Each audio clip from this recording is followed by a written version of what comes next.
Hello, my hello. Hello, man. Yeah, I don't know. Like, what's for Wingwoods? Is it really positive? Or are you talking about like the run coming up? Hello, Sarah. Thank you for the good luck. Hello, my dear sunny side.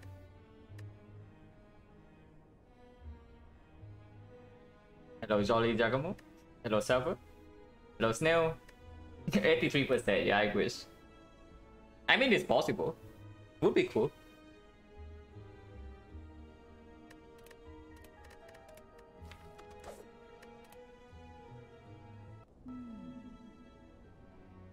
Okay.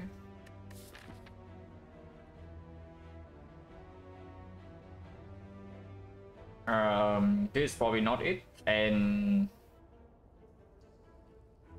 only 5 in a row. I mean, this is only 8 in a row, so 5 more in a row is like 13. I mean, I know, like that's not how probability and such works, but if you say it like that, it's like 5 in a row first, and then you another 5 in a row, and then another 5 in a row, and then it's easy. Hello, better. Why did I decide to maximize Silent different character? Mainly because I think Silent just starts out like the weakest, so I kind of like the idea of like digging yourself out of the hole, you know, right at the start of the run.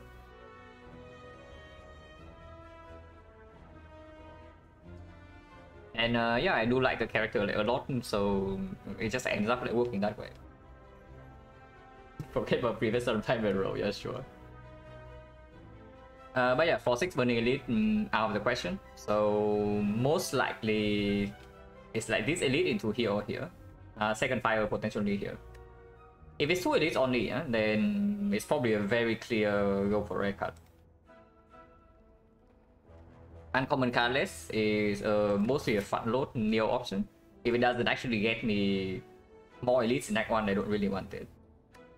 Max HP never ever, and then boss is like okay this spot because there is an option to actually still avoid this. We will go to 1 fire here, 2nd fire here, super late elite, 3rd fire into the Guardian energy place. So boss is completely fine, but this option is pickable.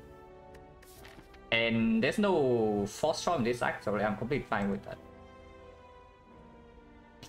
Thank you very much for the red, bro. And yeah, congratulations on the 13th streak, like, really sick. What do I consider the best for Silent Ray? It's Epi Alchemized. It's Alchemized, it's not close. The second one is probably Glass Knife, and then it's debatable.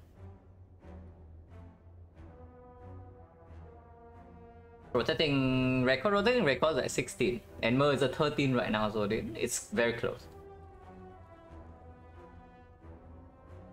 How deep are we talking? We take that for 6 burn elite? Not very deep because you go on to the next one like fairly quickly. So not very deep. But yeah, just go for red card, and then most likely it's like 3 fights in here. On upgrade, advance hold, and then decide whether we can take this or not.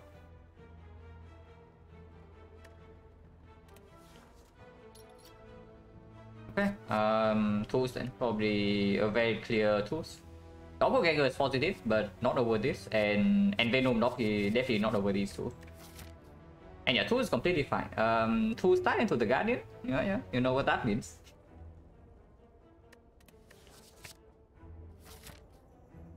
So does tools say that I want advanced always, or does it not?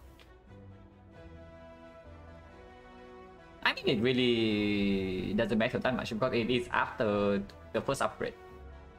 And with the 2-star, we also like want to see more cards in Icon in general. So even if I end up not taking this elite at all, it's still fine to see more cards in advanced always. Okay, new unpaid worker, yeah.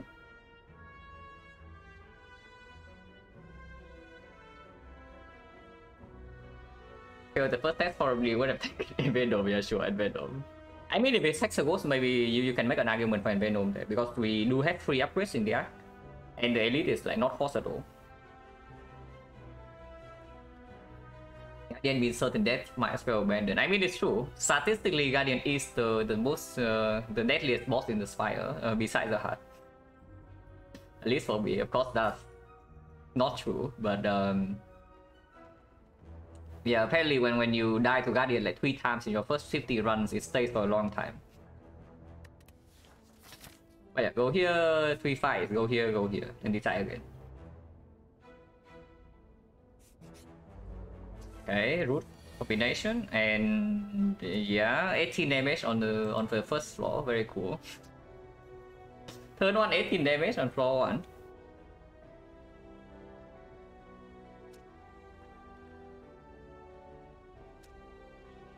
Hello, Gamma Hooker. Hello, Kid 7. Hello, Aka.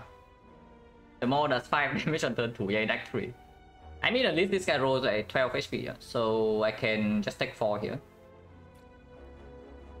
Yeah, taking 0 right here is like complete nonsense, right? So, is it? Is it complete nonsense? Like, neutralize here, triple defense. Then double strike kill this, survivor full blocks, and then tools the trade can get out the slimes. Take 0 would probably take more. Yeah, that's what I'm thinking. Like, do we actually take more from here? Now, of course, yeah, there is a chance that next turn I don't even draw 2 strikes. And this guy attacks every single turn. So if I do not draw 2 strikes, I draw 1 strike. I draw 1 strike and this is bottom deck, so I bottom deck another card. Worst possible card to bottom deck would be Survivor. So this guy attack for 6, this guy attack for 8. I would take 4 next turn, and then the fight is very ugly afterwards. Potentially. Double strike and bottom deck the Survivor, then double strike defense, and then not tools in play, so I do not advance the fight at all. I take 3 damage next turn. Not having the tools in play, and I get slime. Let's just take 4 and then move on. Yeah, let's just like freaking 4 and then move on.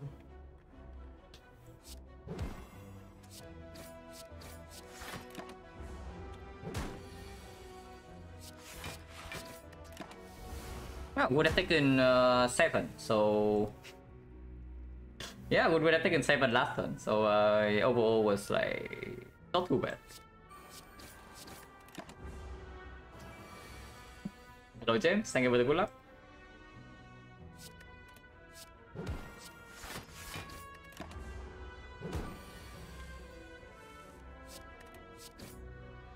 I think +1. The potion not very good. Pain deck. The Catalyst with no poison, and there's a Flying Knee. Flying Knee mediocre plays a little bit better into the Guardian, and plays a little bit better with the tools, but okay, plays a little bit better with the Swift Potion. And yeah, it is better than Skip. Yeah, made for the Venom. Hello, Darren? Yeah, the Neo bonus was lose Ogo for a rare card, and it was between Venom, Doppelganger, and tools.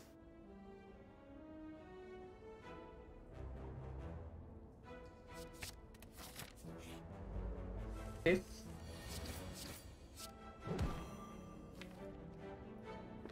is worth playing.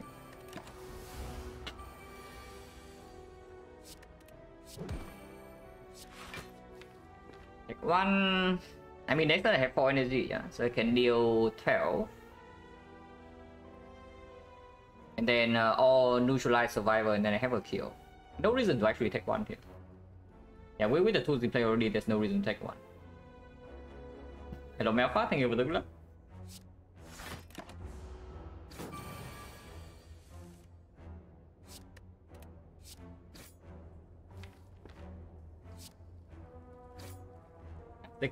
No problem. Next turn, 16 triple block or neutralize triple block is still easy. Otherwise, we draw 3 attacks and we kill.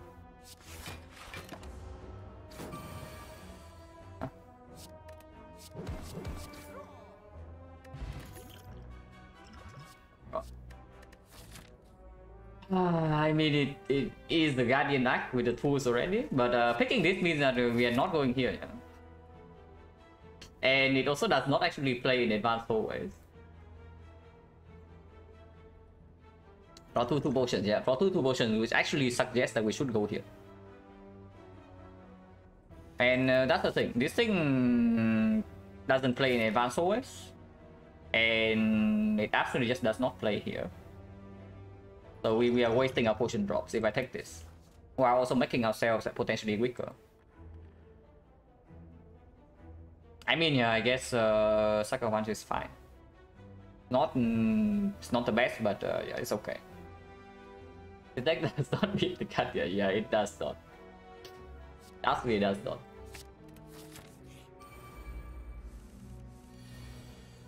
Okay, interesting. -4. Potion chance being 20%, I probably don't do it. So just take the 4 and move on.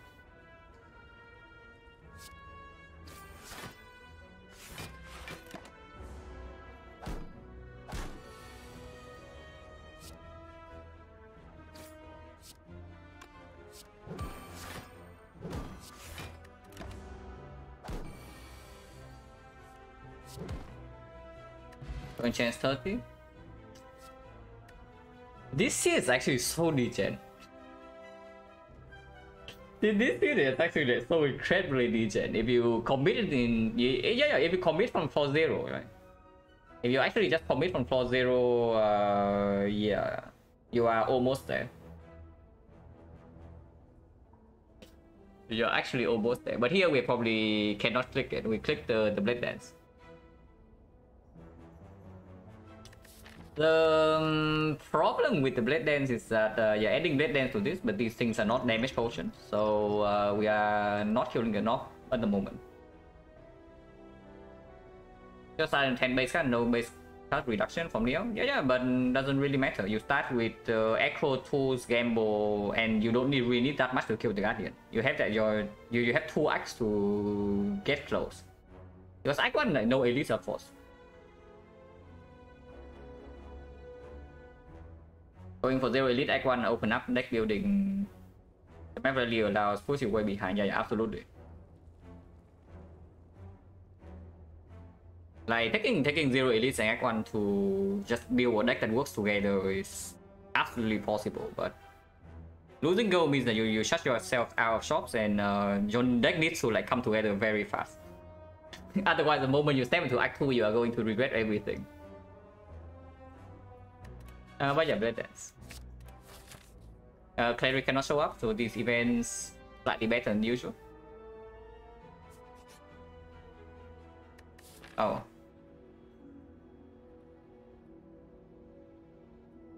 Okay, so how not ready are we? We are literally right in front of a shop, and here's like 275 gold. Okay, how bad is not fight? I mean, potion chance 30, we can actually just exchange potion, but let's assume that we don't exchange potion. We buy something stupid like maybe membership card in the shop. Honestly, yeah, even membership card plus remove, we still have enough gold. But let's assume that the shop does not make us like a lot stronger. So how bad is it? Because afterwards we do have to face only one advance forward before we get to the fire. So 17 cards, 3 turns. We draw exactly everything. 1, 2, 3, 4, 5, 6, 7, 8. With energy potion, you can play everything for sure. So that's already 30. 30, 20, 50, 50, 60. 60 with weakness, when with this and with 4 energy from this. We can kill the knob in 4. We can kill the knob in 4. And we do have weakness, so we don't really die from 49. Okay, so if knob doesn't kill us, it's fine, yeah. How about Lagavulin? Remove is 175 left. No, remove is only 75, so it's still like 200. Difference is 150. Yeah, first remove only cost 75. Okay, so how about Lagavulin? Because if knob doesn't kill us, then it's only Lagavulin. Sentry does not kill us from 50. Okay, from 49. Lagavulin, we have tools of trade, so and weak chain, so we don't actually need to block that much. Opening turn, Lagavulin is very bad, but we can aggressively trade with these things. And we finally does perform that we do redraw onto this, but how bad is it? Like the opening turn, let's say we have 4 energy and tools is already in play. Open with something like Blade Dance and triple attack. A little bit too optimistic. So let's say Blade Dance flying the strike as the open deck. Yeah, 3 energy, but we get like higher quality attack. Which should be 20, 26, 26 is 18. 18, 96. 96, and then we have 10 energy. 10 energy for the 3 turns. We're spending 1 energy on blocking. This thing block for 10, yeah, and this thing block for 8, so that's taking 22. 22, let's say we block only 1 more. So we are taking 17 first cycle, but we have 5 more energy to play attacks. Actually, no, more than that. We have 7 energy. 1, 2, 3, 4, 5, 6, 7. We can actually play everything. So -1 strike, and then we can play everything here. 1 full deck cycle. Which is 24, 24, 36, 36, 46, 46, 54. 54 with the opening is 1872. Oh, Silent sucks. Silent sucks. I mean, okay, so let's say we trade like even more aggressively. So +1 energy. Because in 3 turns we do draw 2 entire deck, yeah, 18. And currently you have only 15 cards. So we do redraw into the Flying Knee and Blade Dance slightly more often. Everything in the deck right here +3 in over 3 turns. And of course we can also draw potion plus this. So let's say draw potion give us maybe 14 damage. It's somewhere between 12 and 15. So let's assume the low roll case is 12 damage. Then how bad is it? Both potions combined give us... actually, no. Combining both potions should give us more than 12. Blade Dance alone is already 12, so let's assume this something like 18. Yeah, either triple strike or Blade Dance +1 strike. Which would be 54 plus another 18 from the open, plus another 18 from the potion, which is 90 damage. Lagavulin is still at 20 something.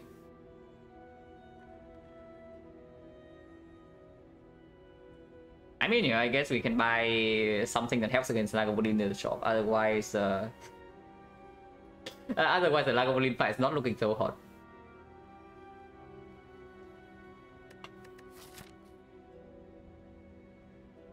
But yeah, the shopping here is a chance to actually get very strong. We can buy basically everything. Any common relic, any shop relic, and any card. Like Apotheosis in here immediately solves the Lagavulin, for example. That's my highest win rate in the 100 game sample. For 100 is 77. So this will be my best 100 when it finishes, even if I lose like all the runs from here.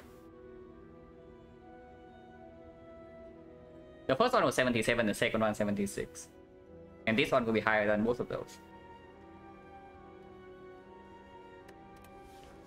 Yeah, sure. Okay, not quite Apotheosis, but there are good stuff here. Regret has to go, yeah. Sticky Strike with Tools of Trade is very good against Lagavulin, not very good against the Knob. But it's okay with this. yeah, the Infinite Ready. This thing is actually so deject, I can tell you. Right, deject, Regret remove. Right here we can do Hand and Wheel, we can do Sneaky Strike, we can do Dash, we can do like Akabeko plus a card. Akabeko is basically only 8 damage front load, but it is still 8 damage. It does mean that we cannot do Flying Knee to set up against the Lagavulin. Now the cow is okay. Mostly just because the cow also gives us a decent card. Hand of Greed in this spot does not get upgraded until here. It's okay against Lagavulin, not amazing. It's okay against the Knob, not amazing. Good with the energy potion, but it also does cost to Akabeko. Slightly kind of like hand grid, what about like dash on sale though? And the chip, yeah, chip is also a consideration. It's a little bit expensive though. Chip also cost me the Akabeko. And it does not play in the Centuries fight. It plays... Actually, it plays fairly often. We do have both Sucker Punch and the thing. And A2 hand grid is great future. Is it Risk of Ruin? I don't think it's actually a Risk of Ruin. But is it actually strong? Because we do not even go to a shop in this deck again, yeah. So the goal is unspent. Basically, we are buying like purely speaking for Act 1 right now, we are buying a Predator that... Okay, Predator plus. Damage is good, but it doesn't draw cards. In exchange for the Akabeko, which we can pick cards around like in this sword. And a decent damage card. Second shop? No. There's no second shop here. So the gold point grid does not play. Don't need to draw cards or have tools for that? Yeah, I have tools for that, exactly. Which is why this suddenly becomes a 12 damage for 0 energy. Isn't that just better than 2 energy deal 20? Like, isn't it?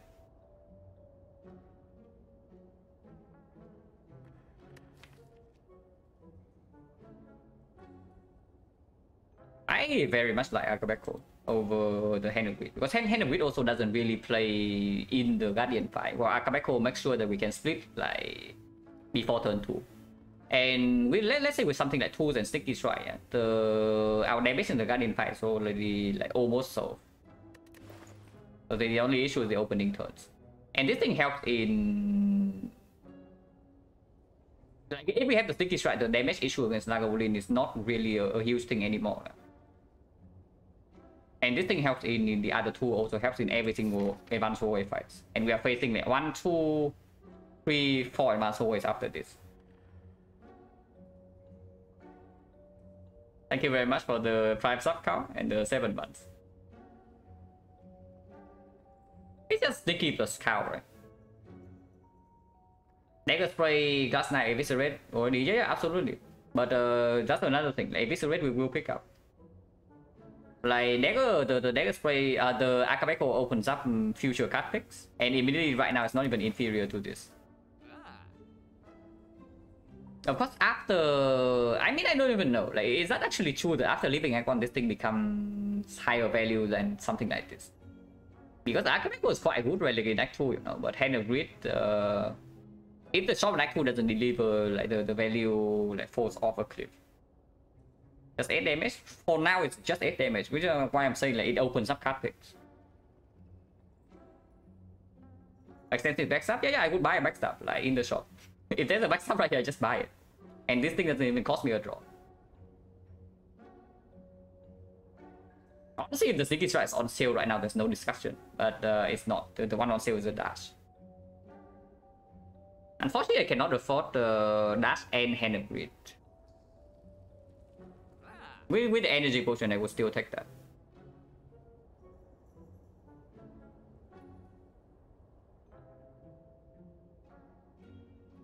Why do you want this Hand of Grid? I honestly don't get it. Like, you think long-term value. I do not care about long-term. And for now, yeah, you also see, like, our deck already has something that potentially wants the upgrade. Second thing that potentially wants the upgrade.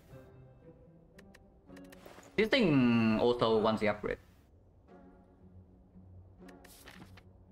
And yeah, we might not even get a chance to upgrade. And the thing is that energy potion is only for one fight, yeah. So for this fight alone, the Hand of Grid is good because energy potion is still here. But after Hand of Grid is used up, like energy potion is used up, does it really perform in this fight? But yeah, let's say we run into Knob here, we use energy potion to play the Hand of Grid.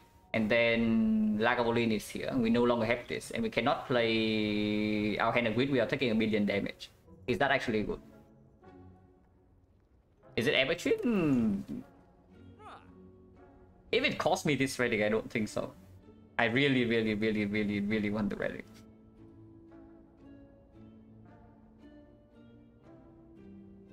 Because the good thing about the trip is that I can buy 2 cards, which is okay. It is absolutely positive. And which is strictly stronger against both sentries and you think it's stronger against sentries, the hand of greed, compared to Cow Sneaky Strike.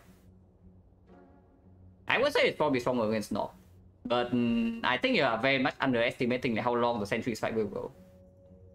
And the Sneaky Strike will just outperform the hand of greed there. And the first deck cycle, the Akabeko like equalize the difference in damage. Lagavulin, I don't even know. Like, do you actually think that the hand of greed outperforms Sticky Strike and Lagavulin? Because I have a pretty difficult time seeing that with two the trade in our deck. The only thing that hand of greed is outperforming is that it gives us go. Cow dash, cow sneaky, cow plus sneaky, cow plus sneaky. I am not buying the dash here. I'm definitely not buying the dash here, because if I'm buying the cow, of course I'm buying the sneaky for the Lagavulin.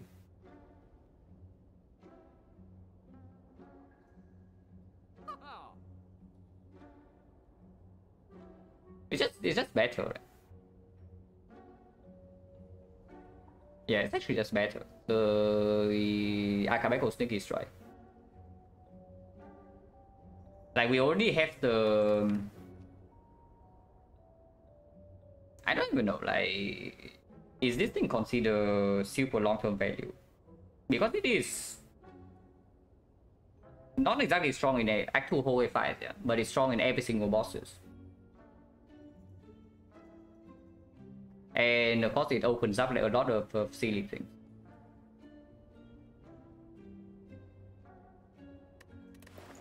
Would I pick a second Sneaky Strike? If I would not pick a second Sneaky Strike, then maybe buying it right here is stupid.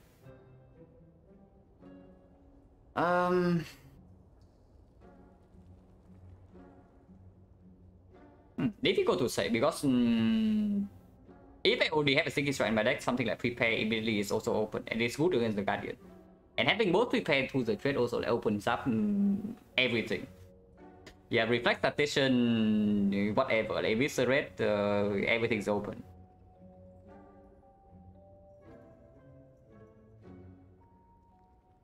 Like the thing about having the Sticky Strike in the deck is that maybe the second Sticky Strike is worse, but the Prepare is way better. And Prepare is a card I would love to have an excuse to add to my deck right now. And with better against sentries. Always have energy replaced second cycle. Sneaky is 8 less damage, energy not a consideration. Is energy not a consideration when we draw 6 cards every turn? Like, is that actually true? Because tools the trade will be in play, you know. And if you're drawn to hand of greed and you play it, you are taking like 5, unless you are killing that turn. But Sticky Strike, you can actually still play 2 blocks. And another thing is that the Sticky Strike just massively outperform in the Guardian fight itself. Like, you buy hand of greed right now, you still eventually need a way to deal with the Guardian, yeah. You take this hand of greed, you upgrade hand of greed or something else, and then you bring to the trade a bunch of front load attacks into the Guardian fight, and then you wonder why you're facing at 36. Whereas Sneaky Strike actually just massively outperforms in that fight. Well, Guardian cow perspective, yeah, I also don't want to die to like completely right now. So, which is why I'm like considering the option that gives like the most balance. Because if we are purely talking about like what is strongest when after we leave Act 1, it's definitely hand of greed. Because the go into Act 2. What is the strongest into the Guardian? It's like, yeah, honestly, it's probably even backflip dash trip. And it's not even the cow. Okay, we actually scale everything, it's true. Yeah, I don't see it. It's just Sneaky plus cow for me. This to me is the option that covers the most ground first of all, while still opening up like a lot of options for future card picks. And yeah, the cow is also cute. It's true. Block density with the tools, the trade into the Guardian fight, not exactly.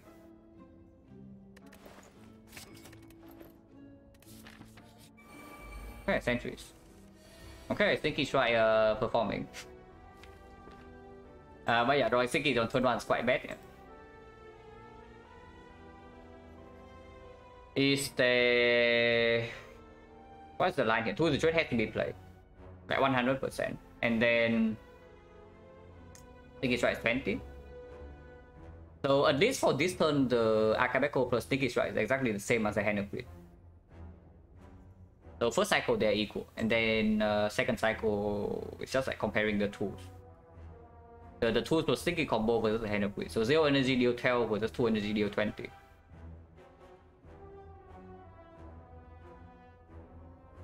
But 20 and then... Blocking this turn is not super efficient. Energy pot this turn is basically just... Energy pot will not play next cycle. Okay, fortune chance 1, 2, 3, 30%. Chance of drawing survivor is pretty high with who's in play. You say second cycle, right? Yeah, potentially.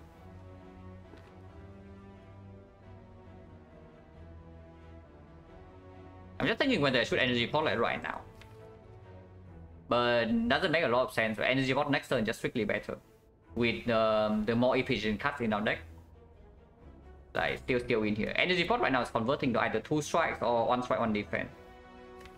Well, energy pot next turn can convert to at least maybe one of these.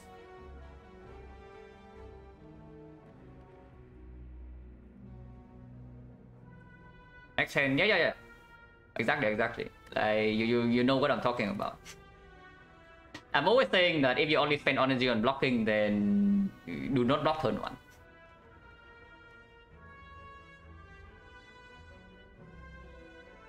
But okay, the problem with energy pot next turn is that if we kill this guy, energy pot maybe overblocking. So how is that? It's 23, so it's at 18. 18.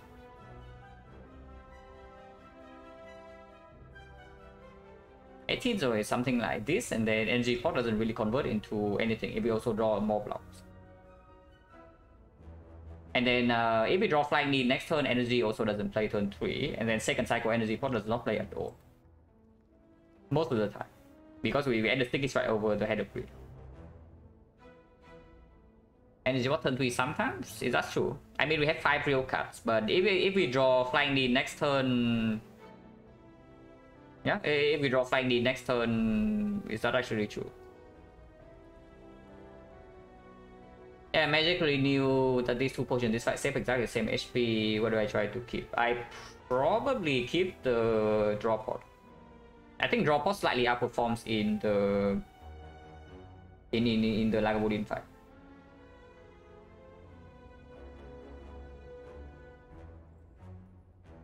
Because our problem in Lagavulin fight is always just like trying to redraw into the Stinky Strike.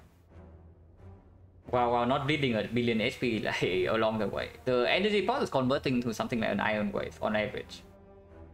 And I think draw 3 outperforms that because drawing into weakness already blocks for 5. And redrawing faster into the Sneaky Strike is just 0 energy deal 12.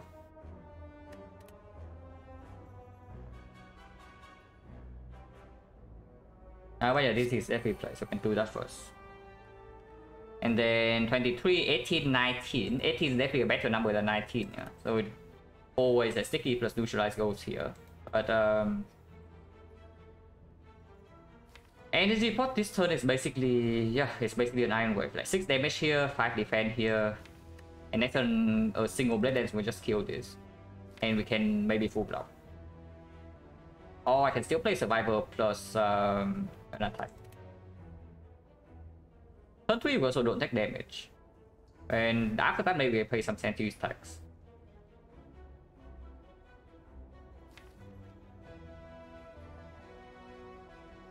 Honestly, there's like 4 energy worth of cards. That would be better next turn in the deck. So the chance that we draw all these 4 is also not that high.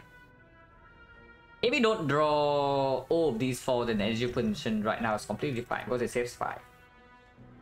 Because I do have a feeling that we actually don't need to take so much damage in this fight after we kill one of them with the tools that trade in play.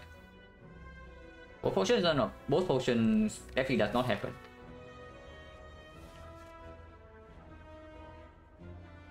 And then why would you use draw pot this turn? No? Like, it makes no sense. If you use draw pot in this fight, second deck cycle for sure. And maybe I would consider it if it's potentially saves me 10. But yeah, like honestly, energy pot right now is fine because I'm feeling a little bit greedy. I think I can get away with blocking this turn and blocking next turn. And if that's the case, you don't want to take 10.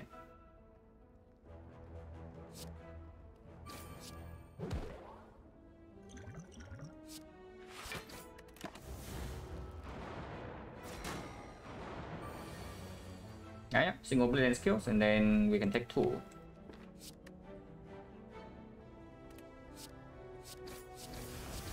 And yeah, you see right here, energy pot this turn would convert into 2 block. And energy pot next turn, does it actually convert into anything? It's 6 damage only. So energy pot turn 1 was actually probably the best. Unless we draw into 1 energy worth of 1 energy that's worth playing here. Now shuffling up 4 attacks is not the best, but we also shuffle it like basically every single block. So that's like kind of okay.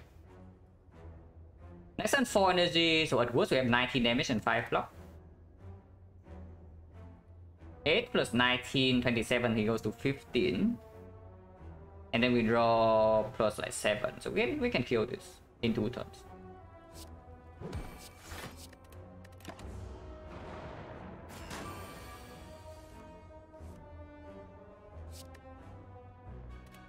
Yeah, goes to 50. And 15 is fine.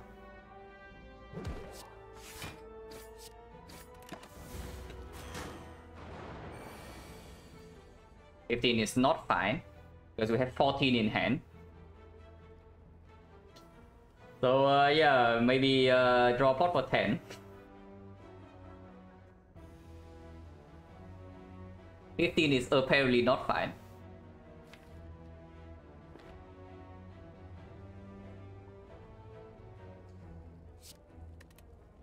But yeah, whatever. Potion chance right now is 30. So 30, 40, 50, this elite is avoidable. It's not insanely terrible.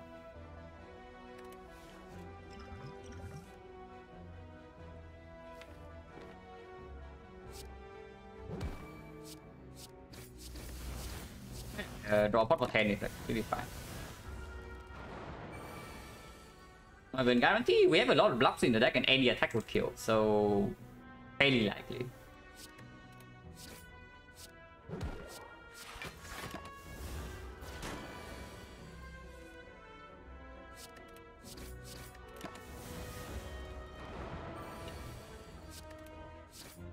Hopefully fight like 2 potions, but this is actually such a disaster. This thing is actually like incredibly forcing.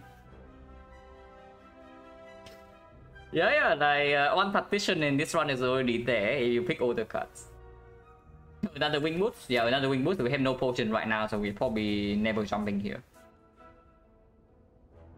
It's probably just, yeah, it's probably still here into here, and then after the chest we decide again whether we can jump here or not.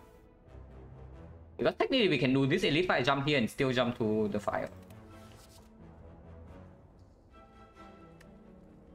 Just for the sentries, so the value of Acro goes down a little bit, but with the Sneaky Strike in the deck and against the Guardian, the value goes up. I don't hate it. Like... Because with no damage potion, yeah, even with a deck like this, I am not comfortable running into the North fight. Not that it exists, no, not that it exists because we might not even be fighting another elite. And if we are not even fighting another elite, I would like to have Echo in my deck. Together with Sticky and Tools.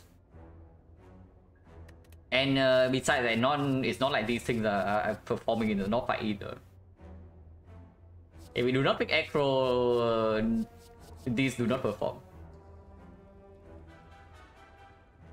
Hello, Saivit. Oh god. Okay, Hannah will be good here, I would say that.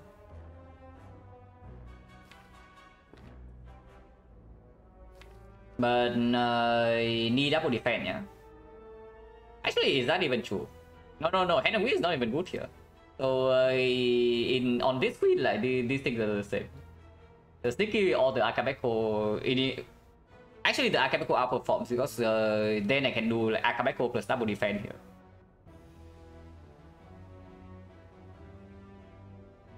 And that's probably just it.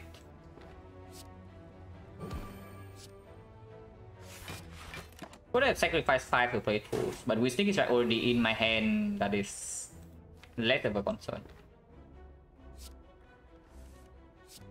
Did not run to Sucker Punch and drew into the Survivor, so that's not very good. At least we still have guaranteed weakness here next turn.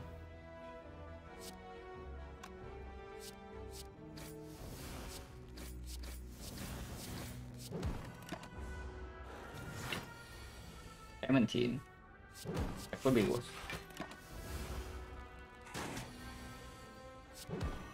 I think it could be way worse.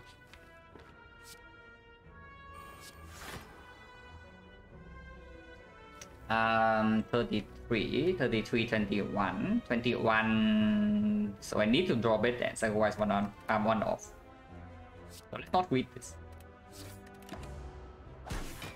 Yeah, one is not. Could have read it one. No potion. Well, this card says it deals with Lagavulin, but Knob is still very much around.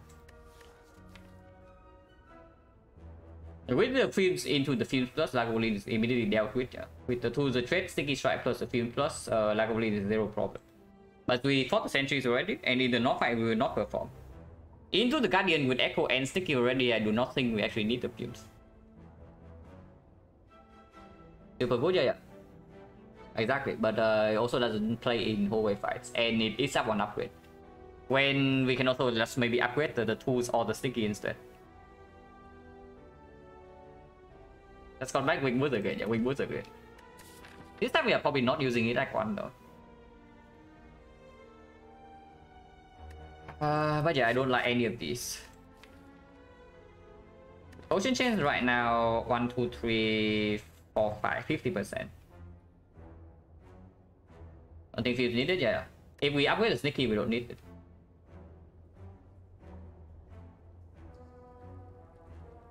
What is even the upgrade? Because I have a feeling it's actually just the tools. If we end up avoiding this, it did. On some block, no, I want something to kill the freaking elite. Why is Sneaky the upgrade over Blade Dance, assuming it's not tools? Because this thing can always be played when we are blocking the Guardian, is the thing. If you draw to Blade Dance Plus, yeah, on the turn where it's attacking for 5 times 4, sometimes you actually have to pay 5 HP to play this. But this can always be played after tools is down. And of course the Echo is already in the deck, so this thing is activated more often.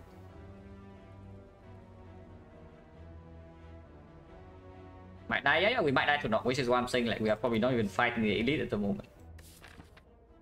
But whether that's true or not, I do not actually want films in my deck. Before I take the films, I would just upgrade the tools and upgrade the Sneaky, and maybe even upgrade the Neutralize. But with the Sucker Punch, that is like slightly less effective. But these are not it. We always decide after the chest. The thing that we can decide before the chest is whether we rest here, but the answer is most definitely no.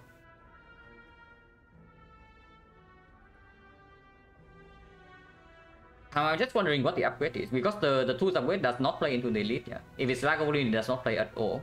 If it's not, it only plays if it's drawn on like before turn 3.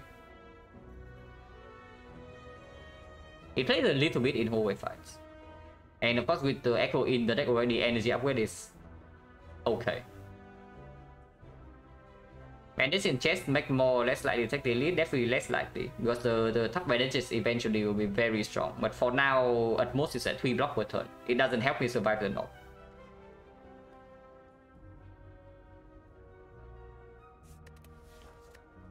Yeah, probably go here, upgrade tools, and decide again after the whole wave fight.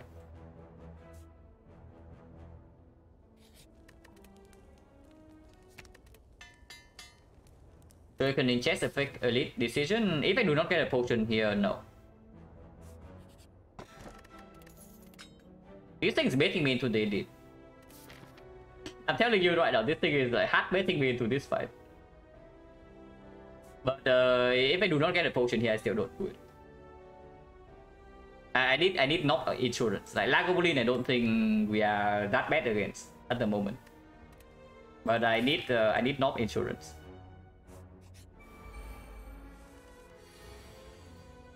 Yeah, now I don't draw sneaky. Interesting.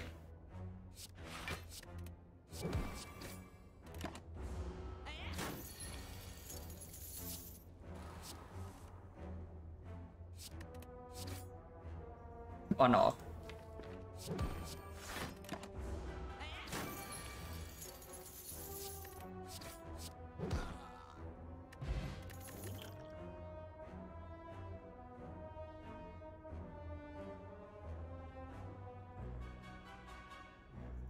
Laser tail, yeah, laser tail absolutely run into it, like for sure.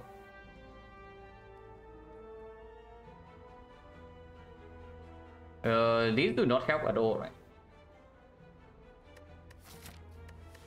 Upgrade potion does not do it for the knock fight. Absolutely not, because we also lost HP in the advanced sword. So, and after the elite fight right here, there's no safe zone yet. Yeah. After the elite fight, there's no safe zone to get to the fire to rest, so we can still absolutely die in the floor after.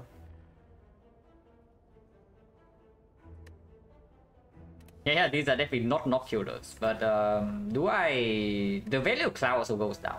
Yeah, the value of cloud absolutely goes down with these things already in the deck, and now I actually just want to upgrade my sticky strike. Like the viewership, no, we got shrine here, so this is probably just a fight. 20% shock, but otherwise it's a fight.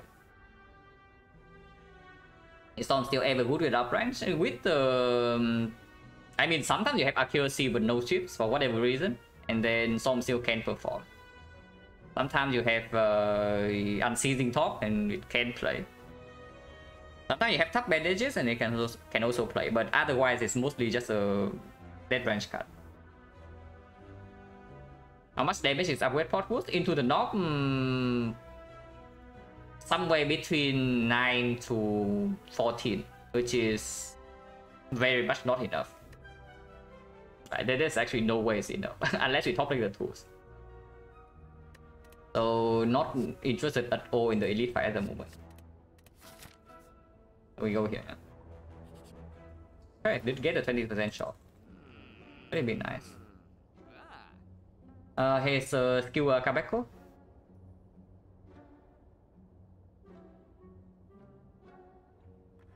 Now, skill Kabeko does not actually tempt me into this.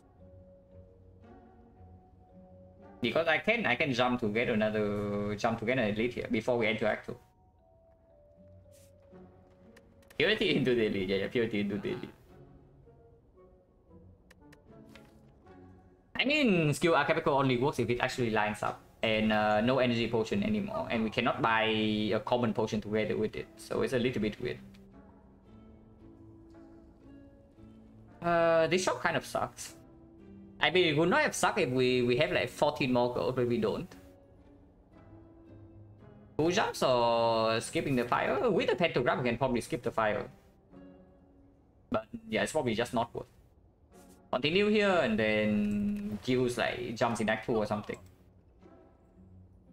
6 more go, yeah, 6 more go also would have done something. We do have a Blade Nets. How would it strike remove here? It's okay. It's better. It makes our deck better into the Guardian and it gets the tool slightly faster. And strike remove also shuts down the cleric in this node. So that is at least something. With the pantograph right now, if we are not taking this elite, we can probably spend HP here. Like Scrap Ooze, Shining Lights, maybe doable. But yeah, there's also like, nothing else to buy in this shop. And I don't think we actually need to buy a potion for the Guardian here. Yeah, so I remove probably completely fine. This is not going to have a lot of fun in Act 2, by the way. Oh yeah, this question mark being a shop also means that Head of Wheat pays off. So there's that. Yeah, this is not going to have a lot of fun in Act 2. Unless we see something decent like in the next few floors or from the boss reward. Actually, we cannot show up here. Yeah, Shining Light, we take that. Okay, Stinky upgrade for free, so we can rest here and lose nothing. Yeah, that's like completely fine. That's actually very good. Still rest just because the advanced always can still kill us, but okay. Did draw the Stinky third one this time. Offline click the defense, yeah, pretty close. But yeah, 24 damage here plus 2 shifts would kill this, and then we can full block this. And 2 is in play, so that's actually very good.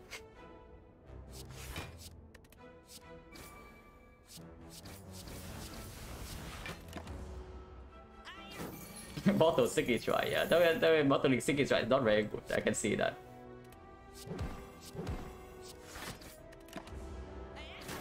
Three doesn't matter, he attack turn 3, but doesn't matter again.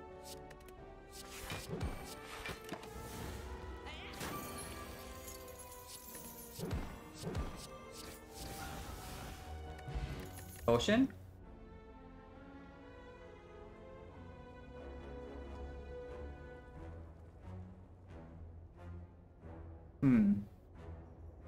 Doppelganger can be upgraded immediately.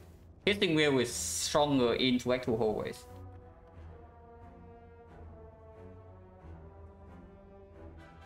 Here we are, what? Outmaneuver with double acro, but yeah, I know, outmaneuver. But we did not pick up the very first echo. We did not pick up. If we had 2 echoes right now, outmaneuver can maybe do something.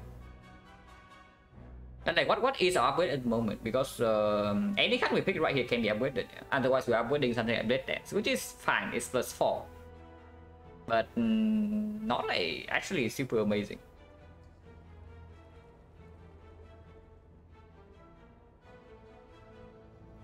And Doppelganger, I mean, we have 47 HP to the Guardian with the upgrade potion, so the Guardian should never be a problem. With Witch Chain, with Who's the Trade, with Acro, yeah, Guardian is like never a problem here. Even if we have to take a turn 2 hit. So Doppelganger slightly outperforming on turn 1 or turn 2 is like not a consideration. If we leave this deck on 3 energy, Doppel Plus and Piercing Wheel both performs in Act 2, so that is also not a consideration either. Top right deck in the first shop, current MX. It was like second shop was already, first shop is what? It was the Abacus, yeah, the Abacus.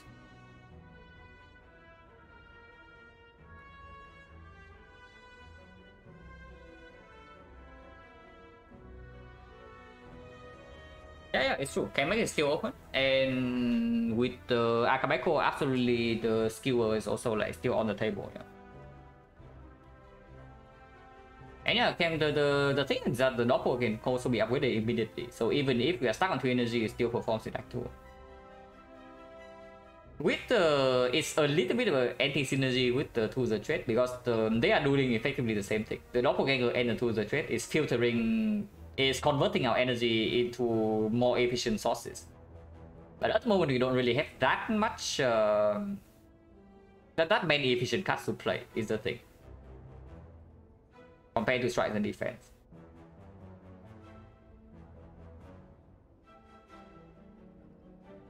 Blade upgrade doesn't matter that much into Act 2, at least for now.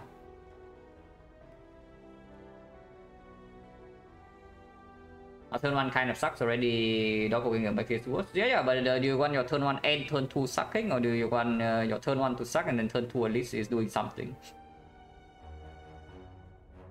Because if you pick up the whale and your turn 1 and turn 2 still sucks, yeah, then what do you even accomplish?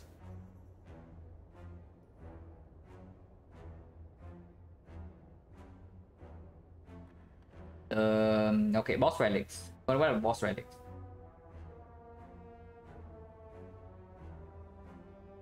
Pyramid would mean that whale is better, for sure. The P-box. Hello, Black, thank you for the good luck. I probably doesn't suggest anything between the two. Maybe it makes the doppelganger slightly outperformed because we make sure that turn 2 we can maybe draw into the tools, and then afterwards we have energy. But yeah, Pyramid and P-box, the whale both outperforms. And of course we also get like one bonus upgrade in the blade dance. It's probably just the whale. It's probably just the whale. And of course we still have O3 weak boot charges, yeah. So maybe you can stack in amount to something.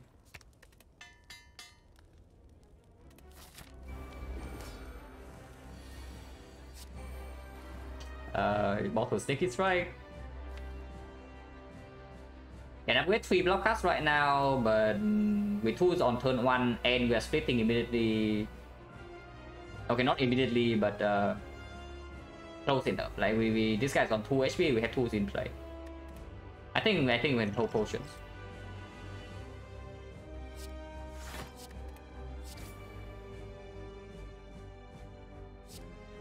Acro upgrade, there's no guarantee I see the fourth energy at the moment. And there's no tactician or maybe your second sticky try yet.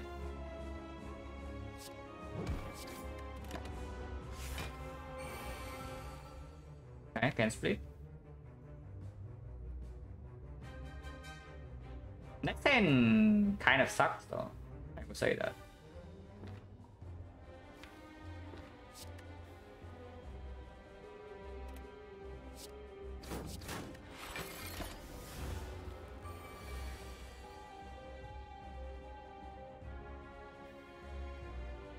Both pots, I don't know. You look at this hand, do you actually think we can save both pots?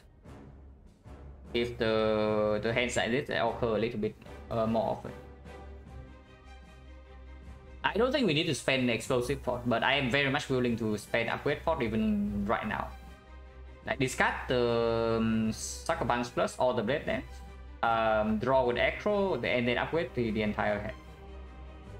But if neutralize upgraded, we also don't need the Sucker Punch.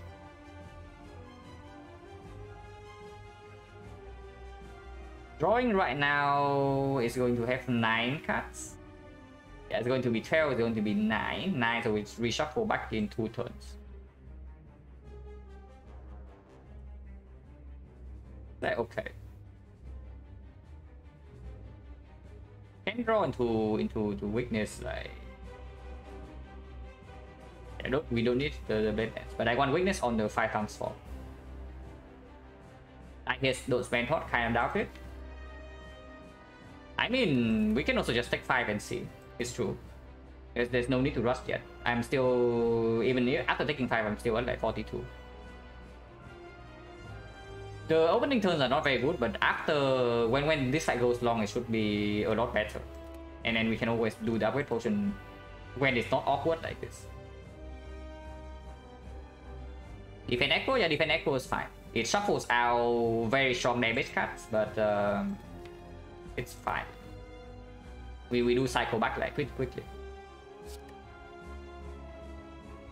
Do I want defend in the redraw though? Like our entire deck is already defense.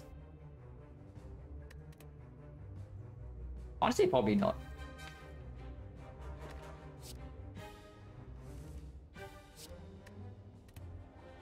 Like 4 to deal 16. Next turn we can Will. Like next turn I can do something like Will, defend, Sucker Punch.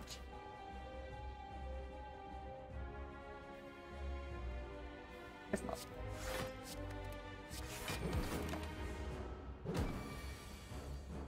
Okay, no Sucker Punch, but Sucker Punch guarantees to go next one. Is will positive in the deck. I mean, it's always full blocking every hit except the 36, but it does slow man down my damage if it sticks around for too long. It can be redrawn immediately next turn. Probably can still keep it around for now. But say next cycle can still split. And okay, if things will look really bad for the 36, I can also upgrade potion, upgrade all the blocks. He has weaken is 27. And 27 I can block. With all blocks being green. Yeah, let's take one.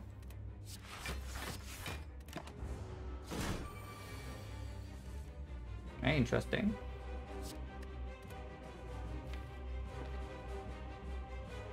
Taking 7 this one is still fine. There's not enough damage in the deck though.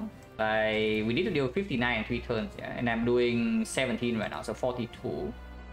42, this 32, actually that's enough, but 60 split is going to be a little bit weird. But yeah, we can block. Taking 7 here is fine. Playing Echo is weird.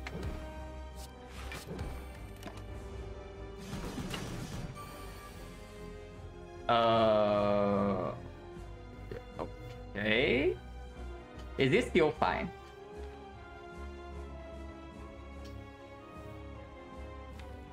I mean, 3 energy worth of attacks here, yeah? So this is 32, 38, 41, 41, 47. So yes, we will still split. Like we shuffle out every single damage card. We will still split him next turn. And yeah, here you see what I'm talking about when I say that it's freaking Head of Greed versus Sneaky Strike in the Guardian fight. You see exactly what I'm talking about next turn. Because if we do not get Sneaky Strike energy next turn, we might actually need to potion to split. Actually, maybe this is dealing 25, right? So maybe not. If I just skipping not such speed, yeah. But Pims is not performing in early act 2, which is also the point where we are more afraid. It's like because you also see, like, the only reason we are even like, thinking somewhat in this fight is that because I don't want to use this potion. Using this potion kind of solves this fight like, on the spot. But I do not want to.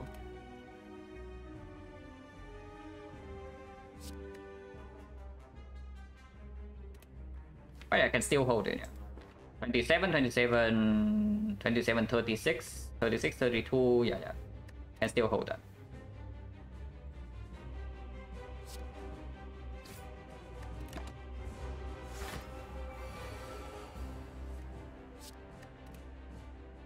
I have to play Sneaky first, so we are wasting a little bit of damage here, but that's fine. This is 35, and then Sneaky Strike is over clocking by 1.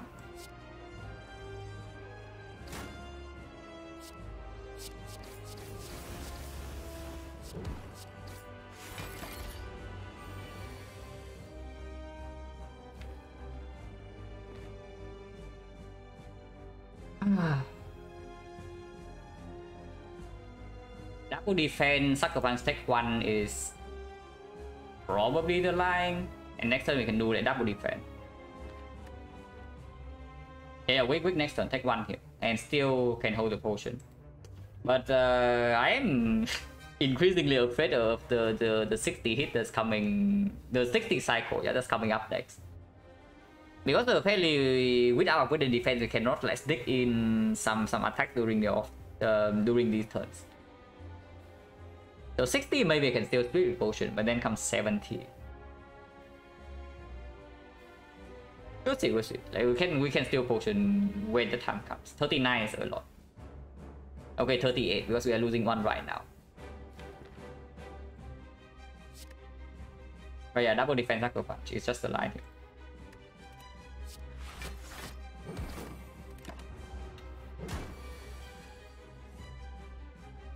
Weakness runs out, but potential Piercing Will and potential weakness redraw.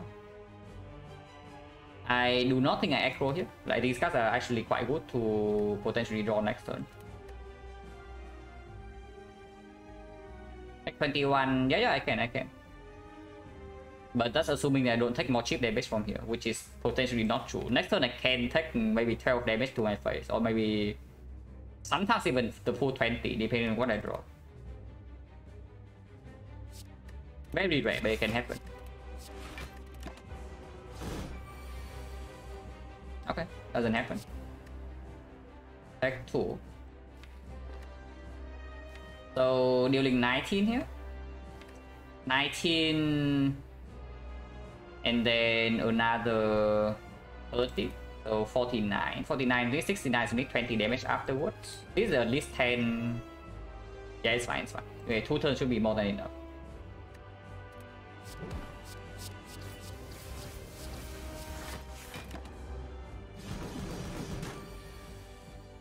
Yeah, this is also what I'm talking about when I say like, exhausting the piercing well.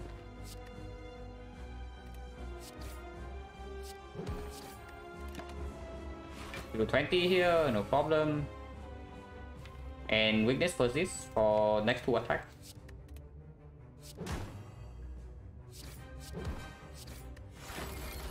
Yeah, if we cannot sneak in the attacks in this cycle, it's going to get a little bit weird. Just a little bit. I mean, I can sneak in 1 for like 8 right now.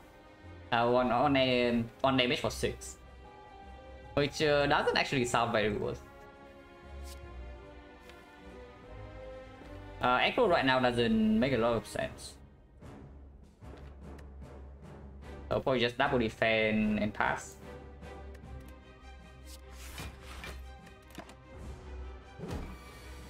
Okay, well, this turn is good. This turn I'm definitely willing to use will and then do will survivor sucker punch here. We're lucky fighting Guardian, lucky. I mean, if we are fighting the slime, yeah, the pathing and the decisions would also be completely different. So, yeah, I don't know what you are talking about. That we are lucky to fight the Guardian. It's not like we are entering the second blind, you know. We see what the boss is on floor 0. And that also changed the evaluation on like everything.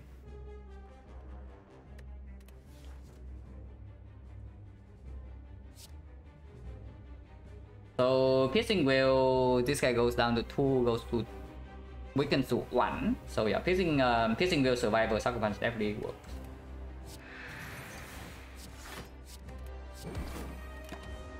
$69, yeah, nice HP. Definitely taking 2 here. I mean, even if I want to, I cannot like not take 2.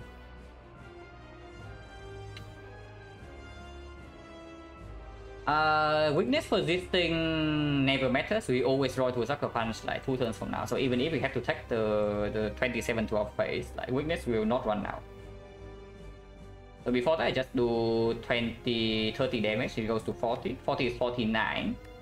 49 in the next 2 turns, we have 16, 16, 18, 41. So 8 damage shot, but we have +2 cast, and this potion can always do it. Oh yeah, it's like completely fine. Wait, this is not enough energy. What am I talking about?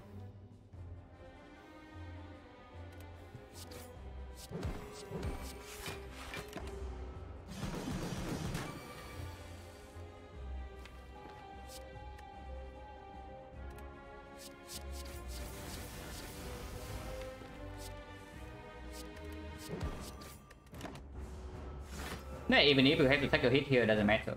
But we just have a kill.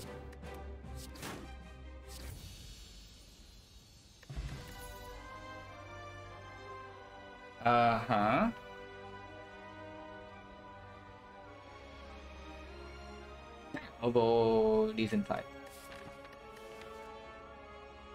And of course, we also have a deck that is like just performing against the Guardian. The enemy has been defeated, yeah. Now we enter Act 2 and everything is going to be smooth sailing. But with this thing costing 0, this thing being upgraded, it's probably at AI over Adrenaline. Because you can also see in the Guardian fight itself, like our deck has permanent weak, yeah. But it actually does not block that well. And the front load damage is also not like insanely premium. And after setup, we are also like not actually winning the fight. The fight needs to go long. If the fight needs to go long, then AI is just straight up better than Adrenaline.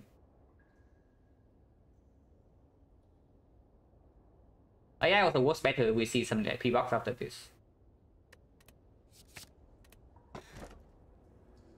Okay, there's one relic in here. Now technically there's a wrist blade with the blade that is flush, but there's like one relic, so we pick the relic. And yeah, we have 2 plus. We have an echo in the deck. It's not free energy, but it's close enough. Yeah, pick the relic, like this one or this one. Not having an early Act 2 shop is going to be slightly dangerous, but it's not that late. A champ. Okay, we have a lot of time to prepare for this. By a lot of time, I mean during the fight, not like in the act. So Wing Moose is going to make this act like very complicated because we are below the curve at the moment. Now Wing Moose, when you are above the curve here, it's very easy to play. You just jump to every elite. But right now we are below curve, so what is the plan? I definitely do want to see like more cards. The second Echo would be nice. The second Sticky Strike or Eviscerate would be super good, especially with the Akabeko. So Eviscerate. Defensively, we have a Witch Chain, we have AI, and we have 4 energy eventually. So whole wave fight is going super long. Does not hurt so much unless it's the Chosen. Full potions? Yeah, we do have full potions. But do you think we are so strong that we are not potioning in whole wave fights? Because I do have a feeling that this thing goes away quite fast if we run into something like Avocado. And we cannot avoid advanced forwards at the moment. Regardless of what happens, I think we go here. Like start here 2 nodes and go to this question mark and then decide again. Because potentially it does give us a shock here. If not, continue here and then evaluate again. Because after this we are still very free to jump anywhere. Like the shop here opens up a very strong part here. Upgrade in here into elite number 1. And then late question mark into like 3 elites. No jumps required at all, which is completely fine. With burning elite still on the table. If not, maybe double question mark and decide again.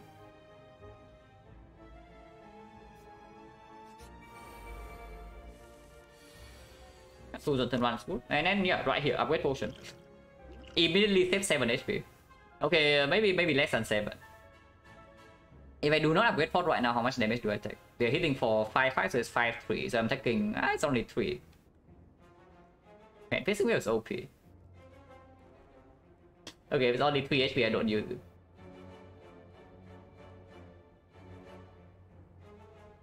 High to 100 sample win rate? No, already ahead. Even if I lose every single run from here, it's already my best on 100. Yeah, this is like 5-5 goes to 3, so 5-3, I'm taking 3 damage. This potion is definitely worth more than 3. 77, yeah, 77 was the highest before.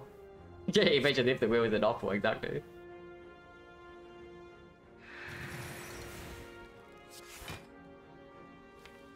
We don't actually have a lot of damage in the deck, even with 4 energy. So I think I want to kill this guy first. Because I actually do not want them to run away. I mean, we have 5 energy next turn, so maybe I do have a little bit more in the deck than I think. But after these 2 are down, we don't actually have damage in the deck before we redraw to them. I mean, I am willing to use this potion.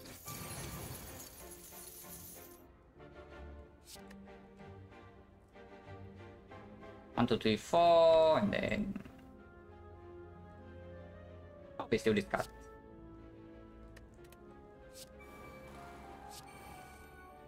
Yeah, I want to see what I draw first before deciding on the cards I play. Because if I draw Blade Dance Plus right here, I can kill this and then I can play defense. If not, yeah, here it's just like triple block. Like Sticky Strike here into triple block.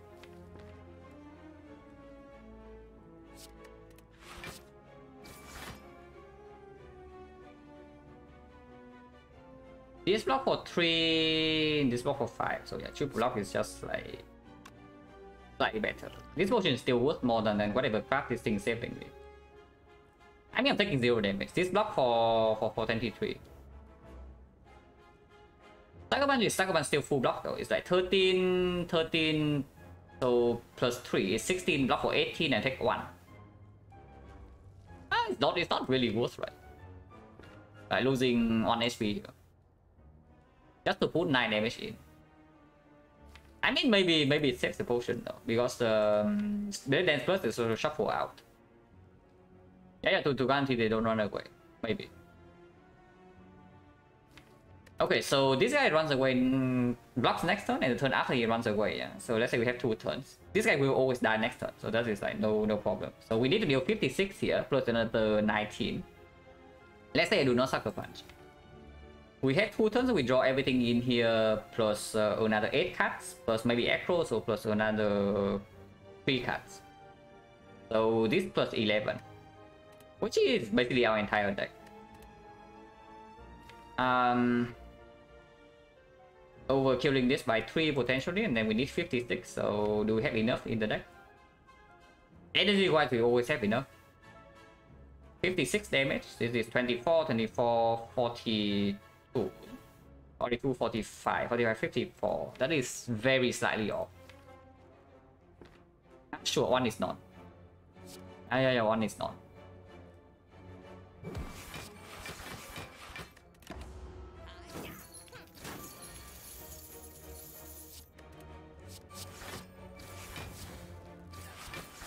This might still run away.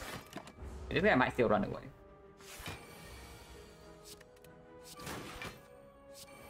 Okay, he doesn't. Because of the sucker punch, so that's good. Like trading 1 HP for... Okay, fine, whatever. Potion drop. Negative plus is green. Yeah, it's very green with our kite right here.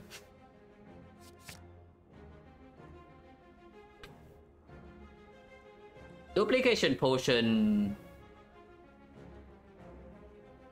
is quite strong. On the sticky strike, that is 16 damage and 2 energy. On the AI, it's like very powerful. On the whale, it definitely blocks more than this. Yeah, duplication potion has to be better than blessing. I don't think it's actually better than always better than explosive, but it almost always is better than blessing. Defensively and offensively, it just outperforms. Point chance right now is 30. The Chosen.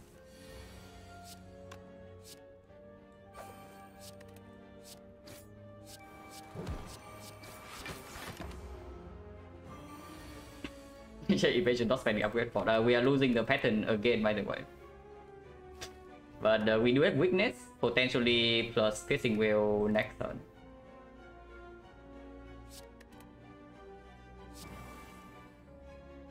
Yeah, rope boss, indeed. Full block. Doesn't feel below curve. It is slow. The thing is that it's eventually it's strong, but it doesn't do super well against actual elites. So we will need potion support in these fights. Oh, this turn, I mean, we are still blocking fine. Like, how much damage do you think we are taking here? Because I don't think it's that much. Yeah, how about that turn? Yeah, how about it? Okay, we got a little bit better against actual elites. Just a little bit. But our damage just got multiplied by like 1 times 5. Over 1 card, so that's good. Okay, so definitely can go here and then try to go left from here, yeah. Yeah, the tarot card.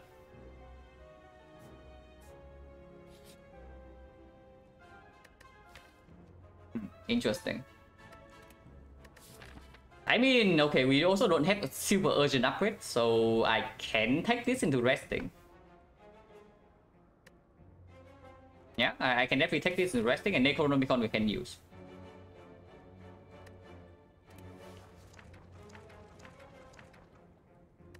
Okay, that is not Necronomicon, but New Reese is already here, so we are like one alchemize away from something great here. Yeah, Champ is already dead. Champ is done. Yeah, we are one alchemize away from something great. But I still think I want to continue this way without using the boots. Unless they tell me Advanced Soul is so freaking bad with 2 potions right now, so I should go here and then jump into the shop anyway. But 168 is not always enough to buy whatever is in here. Forgotten Outer is... Yeah, we also don't have Forgotten Outer protection, but we are in perfect operations range right now.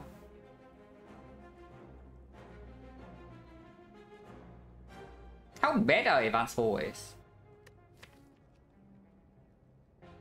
Not that bad, right? This deck doesn't do that well against Elite if we bottom deck like Terror or the tools, but against the Advanced Away we should fare a lot better.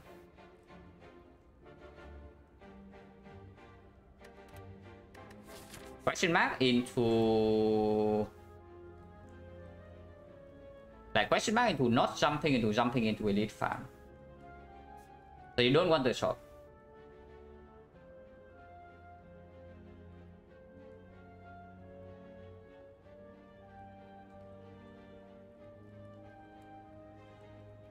I know that I want this file, yeah. After taking a book, unless it's operation. But buy straight right now is still on the table.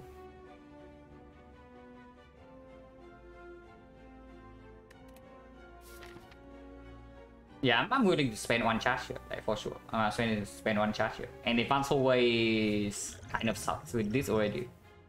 Potion change at the moment is 40. Yeah, buy straight. And I have to take this. If I take this right now, maybe I don't want the shop. If I take this right now, maybe Advanced Always is like fine. And yeah, we can even go here. We can go here into jumping here if we are feeling like super good.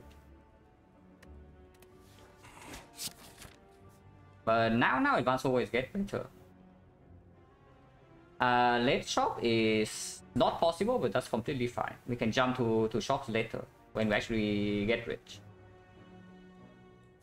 And yeah, if this fight goes really wrong, we can just jump here. So Wing Boots is guaranteeing safety as long as we don't instantly die in a fight.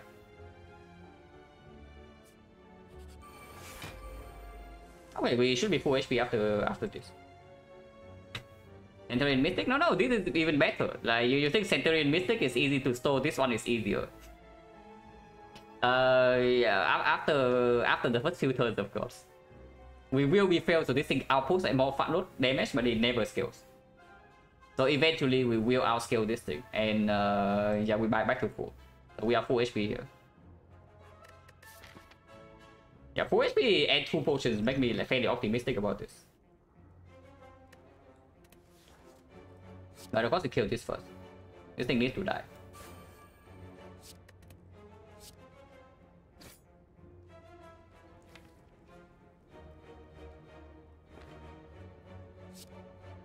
Unfortunately, 1 damage off, but doesn't matter. Oh, also I don't actually want to put damage here. So it's probably buy into Sucker Punch here, into Neutralize to strip one layer. New Reach, yeah, absolutely, we have New Reach, so eventually we will outscale this thing. This thing, as long as it doesn't kill us immediately in like maybe 4 turns, we will be full HP after this fight.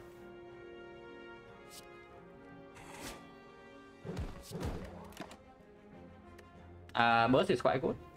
Yeah, burst is quite good with AI, and eventually it shifts attack faster, and eventually maybe random allies. Ouch. So no AI yet, but we have 4 energy. And yeah, I use Terror to strip.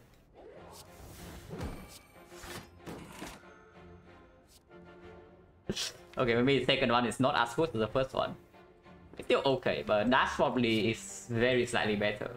Not that much better though, because it does deal damage. This thing is only healing by like 7.5 per turn. So if we actually have to use that to block, that is costing us 1 bite. Like, second burst is it's okay. It's not actually not that bad, but not amazing.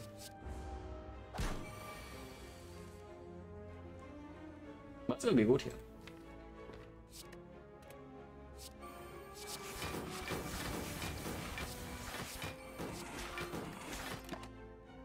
Yeah, no thanks. But yeah, he is dealing a decent amount of front load damage. But as long as we don't really die instantly, we're fine.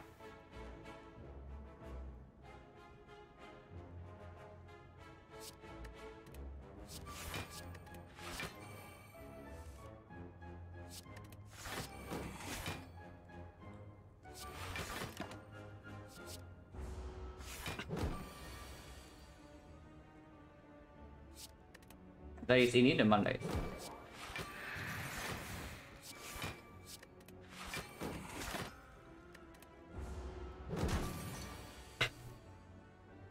Next we have burst Mondays too.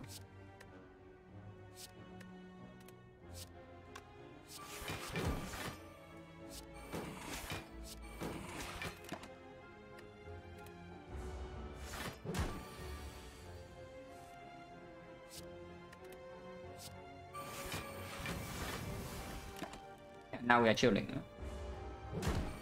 I thought you're much faster than Discovery for sure.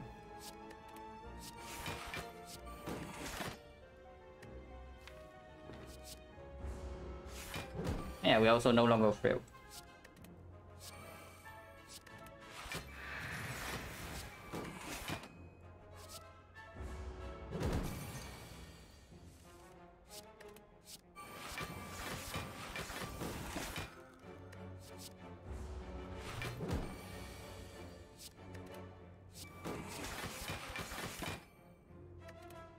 I pick reflex or tradition, but doesn't matter too much.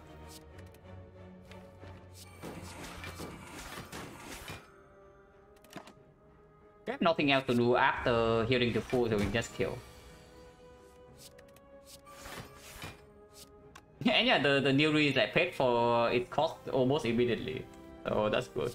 So we just got the book for free.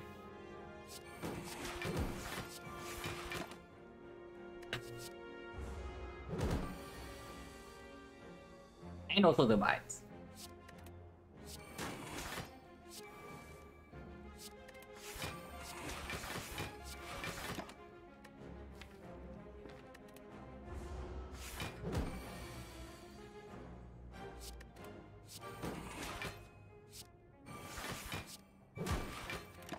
And now we just get out of here.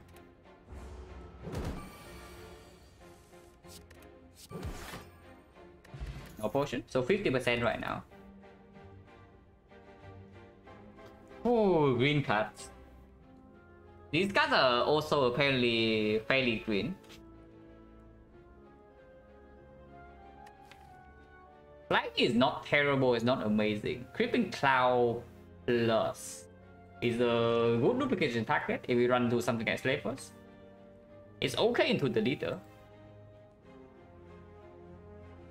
It's fine. We do already have a weak chain, so the effectiveness is like slightly less than usual. But I'm upgraded. Backflip is eventually good, but not before we get to the trade in play.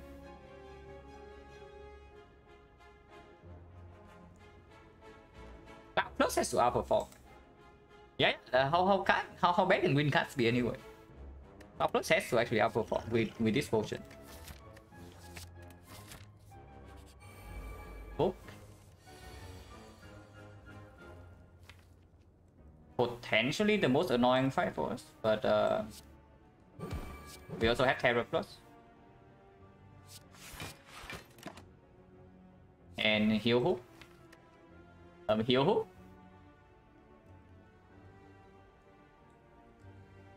That seems like a fairly big bet to me, because the most important turn is actually next turn. I mean, I need to get through my next cycle first, yeah. After I get through the trade in play, after Terror is in play, after AI is in play, I can actually still block this guy even when he's dealing 25 damage. Let's not take like 7 damage for quote-unquote free, when they can just break me next turn. Next turn is the most important, especially when I have 4 energy base. So yeah, let's keep this trash.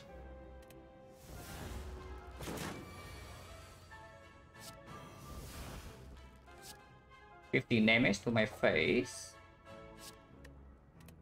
Ouch. And Tools is still not in play, yeah?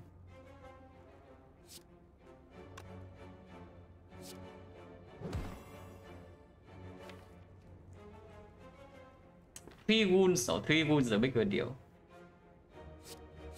But not like there's anything else to do here. I mean, I can duplicate this for 24 damage, but that's probably just not worth.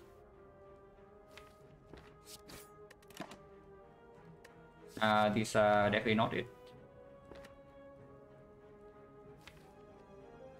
Maybe you can tell me flying knee, but not really. Oh, that's not very nice. Oh, that is definitely not very nice.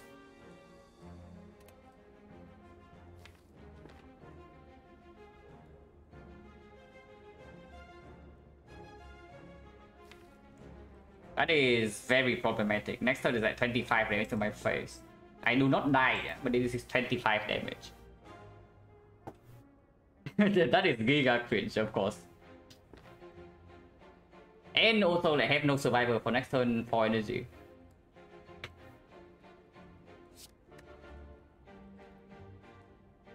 Super block this turn, taking 0 is like a thing. And next turn potentially accept 25. So after this we still have a fire immediately. So as long as we don't die here, we're still okay. Yeah, redraw well is also fine. Just redraw well right in here, yeah. And, completely fine. But we can die 2 turns from now, which is very spooky. Yeah, no line makes sense here besides the double triple block.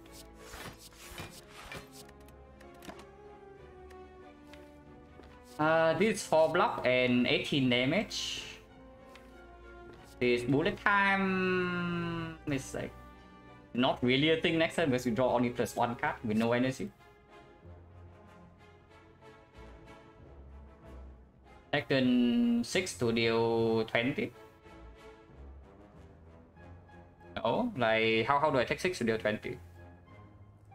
I mean, okay, doing buys, but then I get 2 more wounds. One more wound. The problem, okay, the problem with taking 6, because I still have the duplication potion. Yeah, I know. That's a survival buy this 2 blockage. Probably not.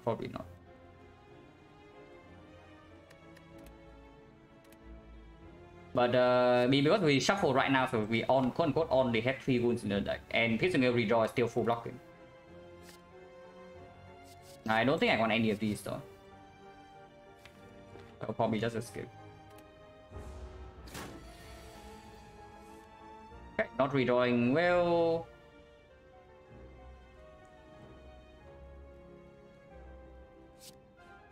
AI is Creeping Cloud is like 13 damage, so it's less damage than Sucker Punch Bite here, while blocking for less.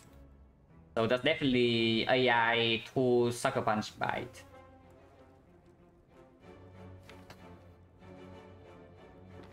Do I use any potion this turn? Because next turn if I have to take a full hit, I am dead. So like potioning this turn, for example, doing I'm blocking for like 3 right now, so I'm taking 22, go to 9. Next turn he's hitting from me for 30. But I do draw 6 cards. And damage wise he's at 51, so 41. But I do have 3 wounds in the deck.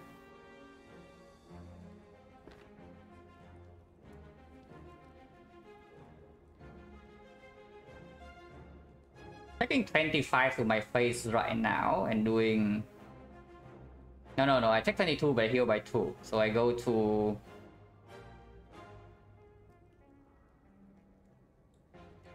Go to 11. So I need to block for 20.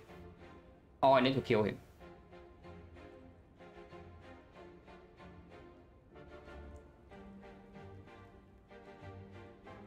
Not yet, right? The potions do not come down yet. If I do not play AI and I do like 2 the Dread Creeping Cloud Sucker Punch, it deals 3 more damage, but it blocks for 3 less, and it also probably kills the chance of me blocking next turn if I do not draw lethal. So that cannot be it. Yeah, looping AI right now is blocking a 3 only. So it doesn't make a lot of sense. Well, just have to hope for the best, I guess. Like AI to Sucker Punch bite here. And hope for the best next turn.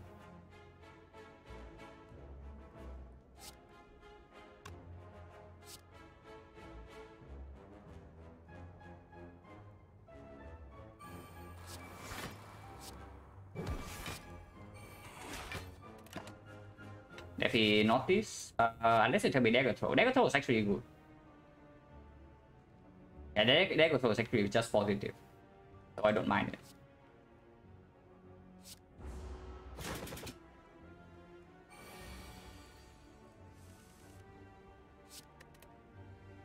Okay, is the Dagger Throw positive or not? We'll find out like right now. We are not dead this turn, yeah. No matter what, we are not dead here. So there's that.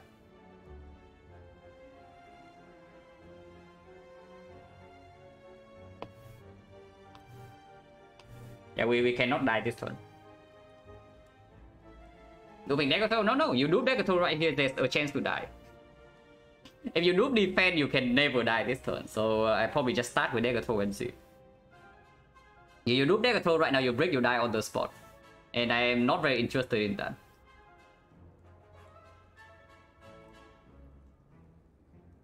But also drawing 2 wounds this turn is like a little bit annoying, I have to say. But yeah, looping defense means that blocking for 15, blocking 15, blocking for another 5. So we're blocking for 20. And bite here for 2, so we're living on 3. Alright, Dagger Throw first and then see. Okay, don't need to actually loop the defense. Actually, no, still need to loop the defense. Yeah, still need to loop defense. Like playing triple defense right here, we are blocking for 19 and we are exactly dead. So defense loop does need to happen this turn, which is very cringe. But we can still die next turn, but fairly unlikely. Silent sucks, yeah, Silent sucks. Looping the bite, does looping the bite get there? Looping the bite means that I'm blocking for 4 more, 14, 15. 15, 26, heal for 4, exactly dead. So it needs to be loop on defense.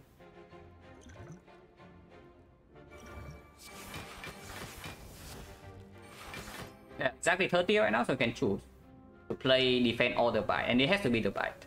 Because Piercing will no longer even block next turn. So next turn we can still potentially have enough block, but it's a lot likelier that we just kill next turn. And I still want to preserve this potion if possible. That's a sad loop for you. This is a very sad fight, I would say that. But at least we are still alive. For now. We might not be alive next turn, but for this turn we are alive. Double check, 30, 30, 33, so we are alive on 3. Adrenaline just positive.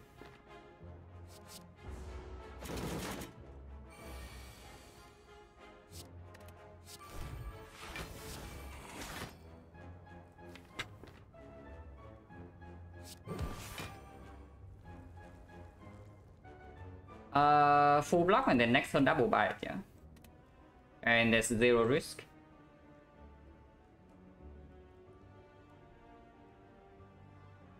Survivor bite didn't kill. Did kill?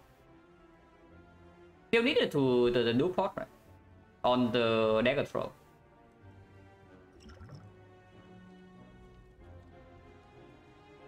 Yeah, still needed the pot. So yeah, double block in here for sure, yeah, and we double bite next turn. That's 0 risk.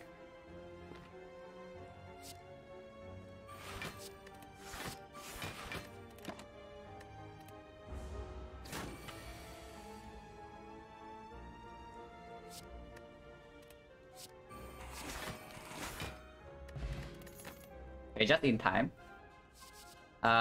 These are not it. So go ahead and rest and then continue.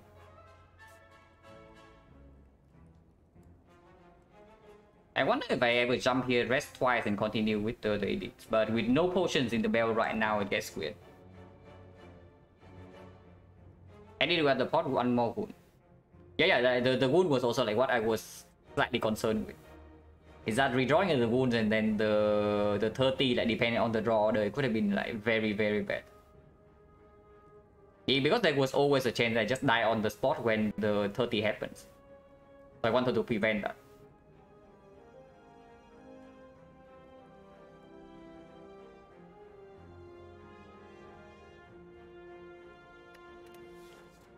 But yeah, nothing in here. Yeah.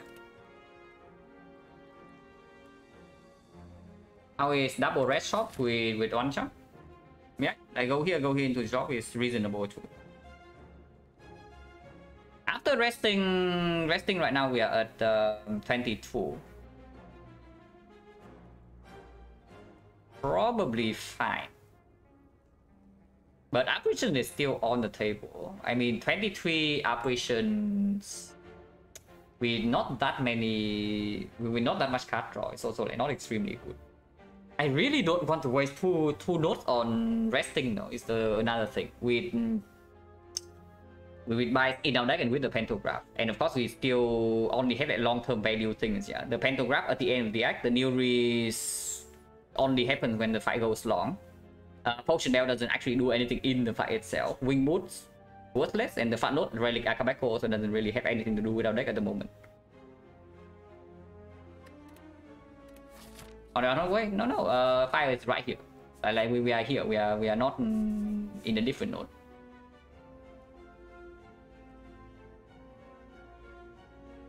Or are you telling me to jump into this 4-way fight with 9 HP? Because that doesn't seem like a thing. I'm living on 5, so no, you can stay forever. Longest we have done on stream is 480 turns on against Awakened one.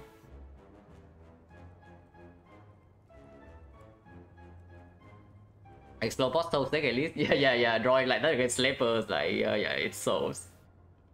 Absolutely. Never jump there to fire same floor as burning.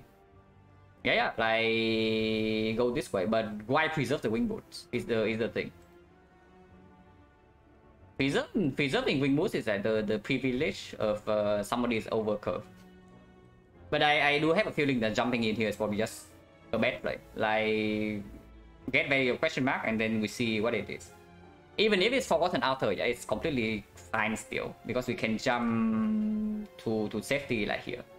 We can jump once more to the shop and then we can jump back to the fire here if things really requires that.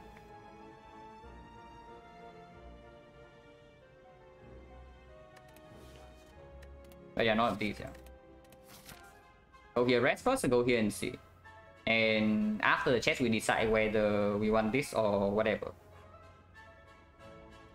Yeah, jumping to right side shop is fine too. But again, late question marks here. If we don't need the fight, we don't need to. Of course.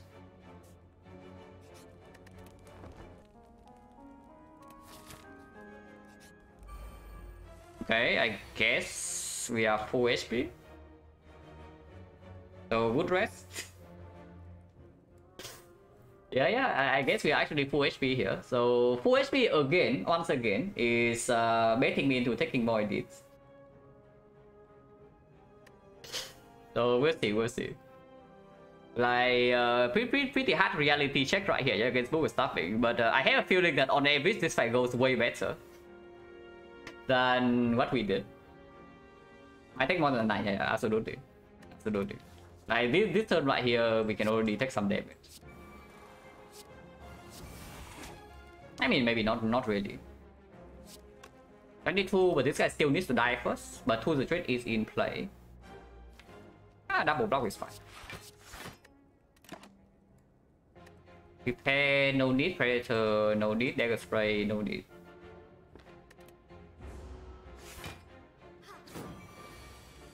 A 3-strike move stabbing. I literally talked about this in the last stream, but people always say about strength move stabbing, they think that it's the scariest elite, and it's a very scary one. But to me, the most dangerous elite in Deck 2 is just strength slavers. Strength slavers is way more dangerous. But people just think that multi-hit means that the move is scarier. But yeah, you think about it this way. Slave vs. Fight, you face the multi-hit ×3 on turn 1. And they also like debuff you.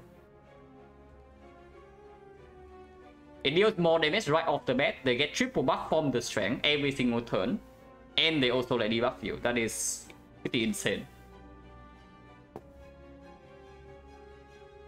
Comparing to that, the strength book is like a not cuter.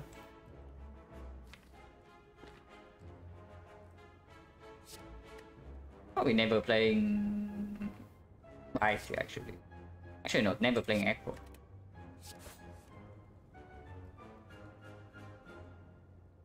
This block for 3, this block for 2, but deal 10. Probably do this.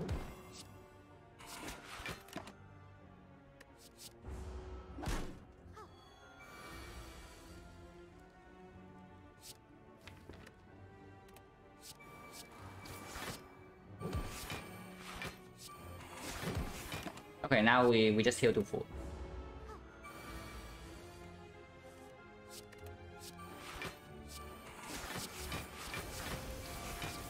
It does buff occasionally, but should not. Hopefully, we can outpace her.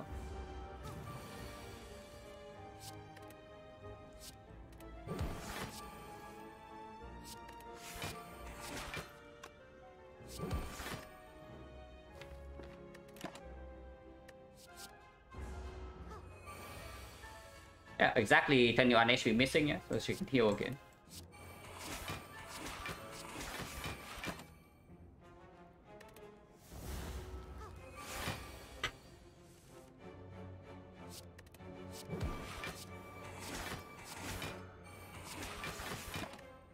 Okay, we have 4 HP.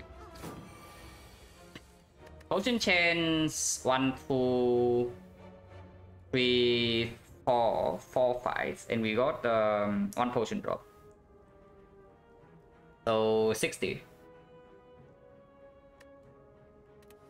Making touch it was keeping cut too much, yeah, sure.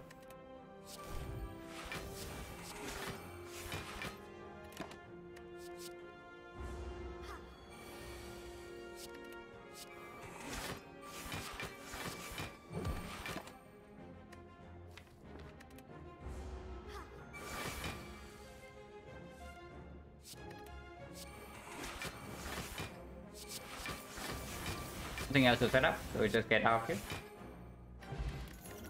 50% potion chance. Here's a dodge and roll if we want a real one. But yeah, not interested. I'll go here again and decide whether we jump or not, depending on whether we get gold. We do get gold. Not a lot of gold though, but it is still gold. Orichalcum quite bad after this is down. Decent with the piercing wheel, but not good enough, right?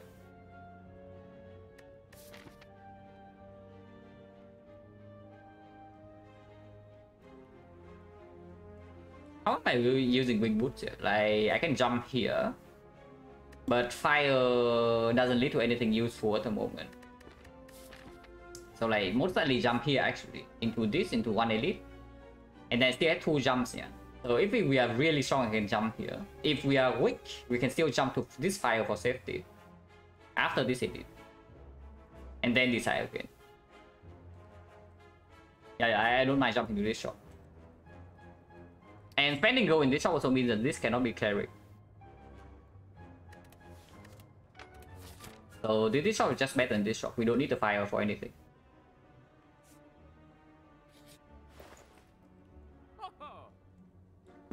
Interesting. Can buy both. The Frozen Eye and the Eviscerate. Now I cannot actually afford a potion if I do that, yeah. But Frozen Eye is still exceptionally strong. And of course Eviscerate with Akabeko is like kind of a thing.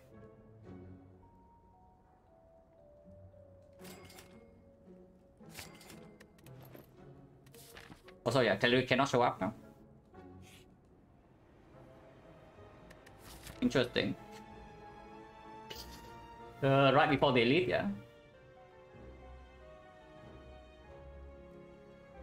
I mean, okay, I know that I get 1 potion at the very least, so we can do that.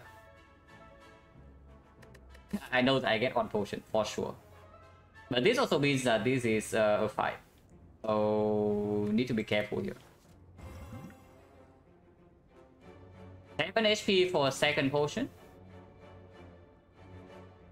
is probably a thing. I go to 27, but I have 4 potions in my belt.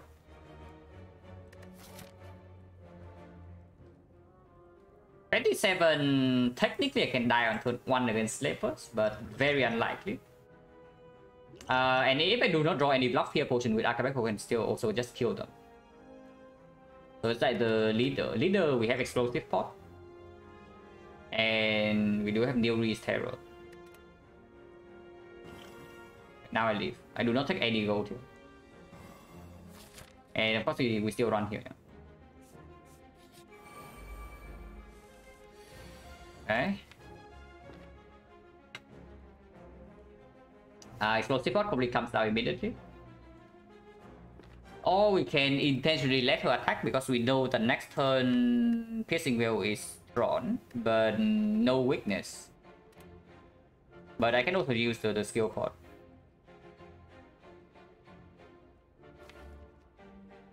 Go on XecnaR, is it really? So next time we have Piercing Veil no matter what, yeah. So even if she attacks, we are still fine. But turn 3 we can still block a lot. Like turn 1 we draw until here, turn 2 we draw until 6, turn 3 we draw until another 6 until here. So she is weakened. Even if she attacks, it's only for 24. 24 and we can block for 1, 2, 3, 4, 5, 4 energy, so we can play Eviscerate Sacrifice. So 1, 2, 3, 4, 5, 6, 7, 8. We take 16 on turn 3 at most, and of course skill potion can be used. Yeah, killing both remedies right now seems completely fine. Forcing her to attack next turn is taking how much? Like she attacks for 5 times 3, so 15. But this thing right here is attacking for 4, so we are facing 19 damage, and we are drawing. I can also not play the dagger throw. And intentionally draw until here next turn to have the survivor. So that is full block, and turn 3 terror comes down, we put all the damage here, but then the gremlins are still alive. That is fairly messy, yeah, that is just messy. Never every fight, no, this is slightly different because the new release also like changes the fight like on the spot. Every single time we pick a card from here, the fight changes because it does shuffle a new card into our deck. Killing both remedies right now is probably just straight up just correct. So let's do that. And if that's the case, then its order doesn't really matter that much. Like dagger throw in here, bite in here, order still exactly the same. And explosive pot kills them both.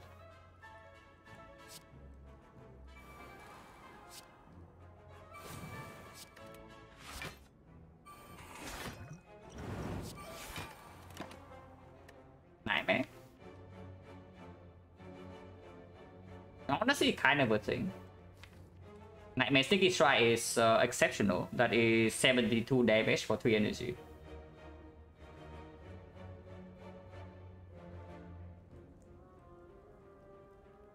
And we know that even if the Nightmare sneak in here, we still have the Piercing Veil for next turn. If we draw Nightmare immediately next turn, we can even Nightmare the Piercing Veil itself.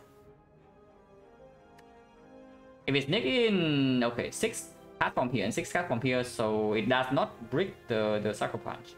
At most it sneaks itself into here, and we cannot play Cloud on turn 3, but that's like completely fine.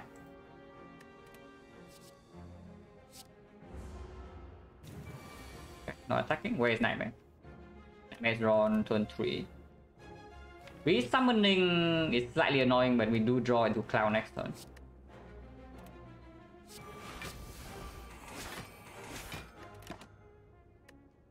Next sweep is any card we draw in any card we add right now can block the Creeping Cloud. Yeah, it will be weakened next turn. Yeah, at most we take 21. And Eviscerate, Nightmare Eviscerate does come down on turn 4. She's already weakened, so this is just full energy block 11. It's not amazing. So let's say she does not attack next turn. And we kill both the new Gremlins with the Creeping Cloud plus 4 energy. Yeah, so Creeping Cloud, flying the Blade Dance, and then neutralize on leader. If she buffs again next turn, is like 48, 2 turns from now. Which is problematic, but if we don't play Sucker Punch on her. But no, Creeping Cloud is deployed, so she will be weakened. So it's only 12, 30, 36. 36 we never die in 4 turns. So next turn we never die, 2 turns from now we never die if we don't add any card here. And kill Gremlins next turn, she doesn't attack and we are dealing 72 damage plus another 10, which is 82. 82 poison is 18, so it's 100. 25 is close enough to lethal, depending on what kind of Gremlin she summons next turn. Top relic show next 5 energy intense, yeah, it would be good, but it's fairly strong. If it's only shock relic, it's like kind of okay. Probably shouldn't have to be like fairly late into the run though, because the strongest point of that relic definitely like maybe the end of Act 3. Time Eater, Spear and Shield, maybe not Spear and Shield, but Time Eater and the Heart is would be very useful. But earlier on in the run, it probably sucks pretty much, especially in like Act 1. Like Dome, you swap into Dome in Act 1, it's kind of free, and again you get that relic in Act 1, it sucks. Entering Act 2, it does perform in some fights, but a lot of fights it just doesn't do anything, and you are paying gold for that. So it's not very good. But yeah, I don't think we add anything. Okay, she does not attack. So 7 we need 6 and we need 8 here. We never playing this. It's buffing again, even if she attacks next turn we never die. We already know that.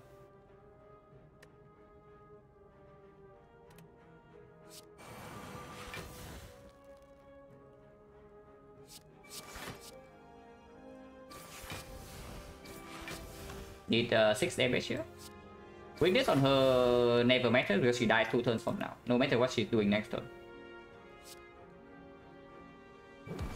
And Sticky Strike needs to be played so that we can actually do Nightmare next turn plus a Sticky Strike or plus some block. And she's already weakened, so there's no risk. We take nothing here. Frozen Eye sucks in Act 1. No, Frozen Eye does not suck in Act 1 at all. Frozen Eye is still freaking broken in Act 1. Like, why would you think Frozen Eye sucks in Act 1? Frozen Eye trivializes the second cycle of Sentry's fight.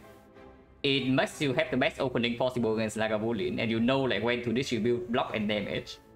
And it makes sure that you know to potion on turn 1 against the knock if you have to. Just against the elite, that's already like super premium, and then of course against the bosses is crazy.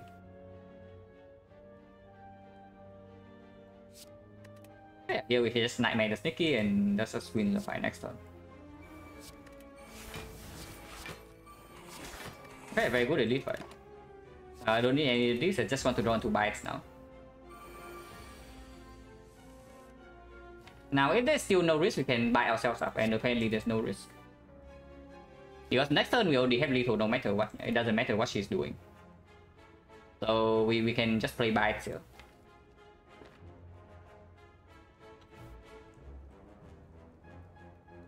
Over pure output? Yeah, it depends, It's still very strong in Act 1. Of course if you really need the output, you buy the output. But the moment you have like any kind of output at all, it's still like freaking broken. But yeah, here the fight is free. Yeah. Next turn we have at least 40 damage, 52, she's already dead. So we can just kill the Gremlins and just buy ourselves up by now.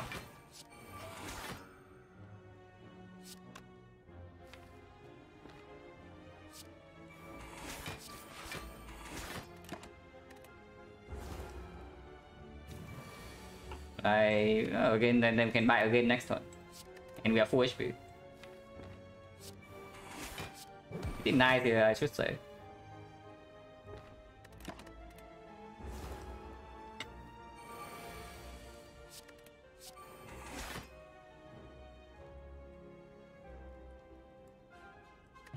Ordinary.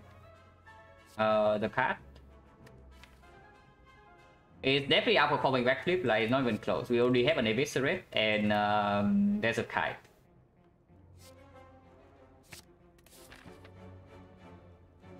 Okay, how strong are we? Jumping into a second elite right now is probably complete nonsense, right? Potion chance at the moment, so 60, 50. 1, 2, 3, 4, 5. It was 60 here, it was 50 here. And this was knowing scouts. And this fight does not draw potion, so it's 60 again. Yeah, it's 2 jumps for 1 extra elite. And it's not even like risk-free. As Echo not win, multi-net is only for attacks. But yeah, whole way fight first, and then after this you can decide whether you can take elite or not. Because sometimes this fight also like kind of reckless. I should hope this fight does not reckless. Eviscerate Akabeko. Don't get to play the Creeping Cloud if that's the case though, so that's still good. Should still be, because it kills the cultist immediately on turn 1. And then next turn we draw these 5, I can echo into Terror. Okay, I can sometimes echo into Terror because of the days. But at worst, I still have 2 the trade. And on turn 3, Chosen is weakened. I do draw into my Sticky Strike. So it's not too bad. Is Advance always really scarier than last elite? Yeah, but if we can die turn 1 to Slavers, then we just run into Advance Hallway. Because the worst Advance Hallway is only like 27 damage turn 1. It's still weaker than Slavers. We can heal to pull this fight, very optimistic. This fight. Yeah, full healing in this fight, you say. Interesting.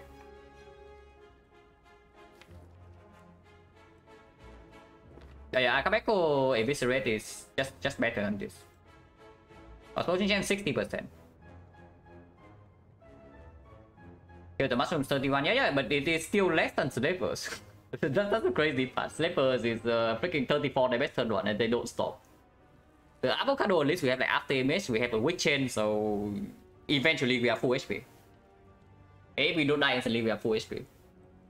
Because nothing never scales, and we scale. I mean, not like we need to be full HP. We have Pentagraph and it's the champ against Newry, so like not a huge problem. This is still very useful against Slavers, yeah, so I don't potion here. So yeah, just if it's a red kill this immediately, it's just a line.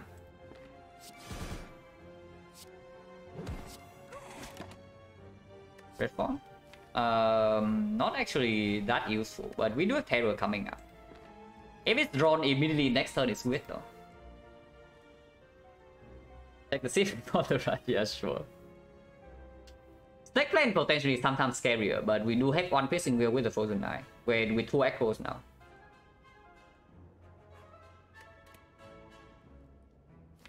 This sounds only bad if it's drawn exactly here in one of these 5.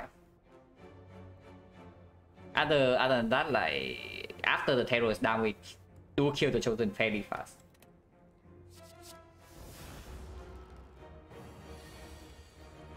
Okay, fine. Fine. I understand.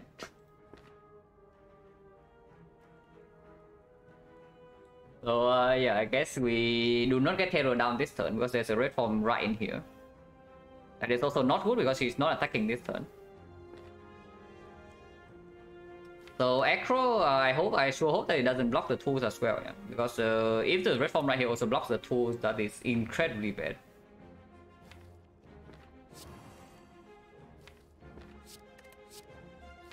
Okay, that is here, so that's like fine.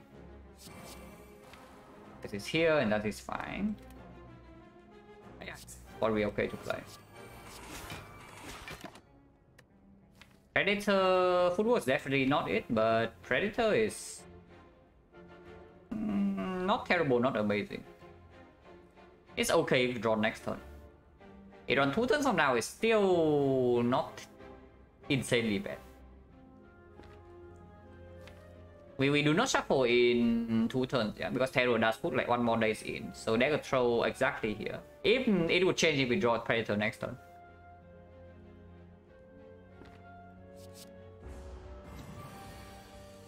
Yeah, we do draw Predator this turn, so that's good. So Terror, Sneaky Strike, Sucker Punch, Predator. We have 4 energy, so we can discard today's.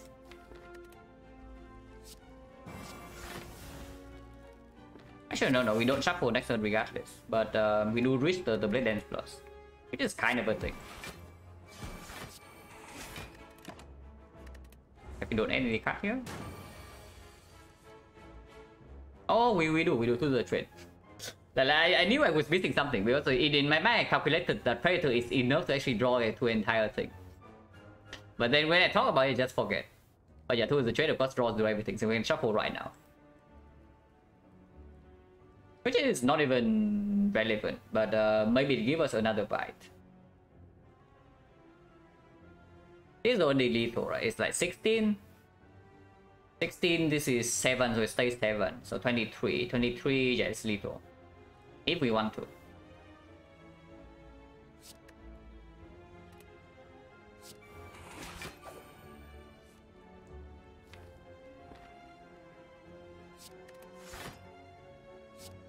But this guy is at 1 HP right now. Unfortunately, there's no bite. So yeah, even with the reshuffle being like this, we cannot get on more bite in. And Red from once again comes at the wrong turn.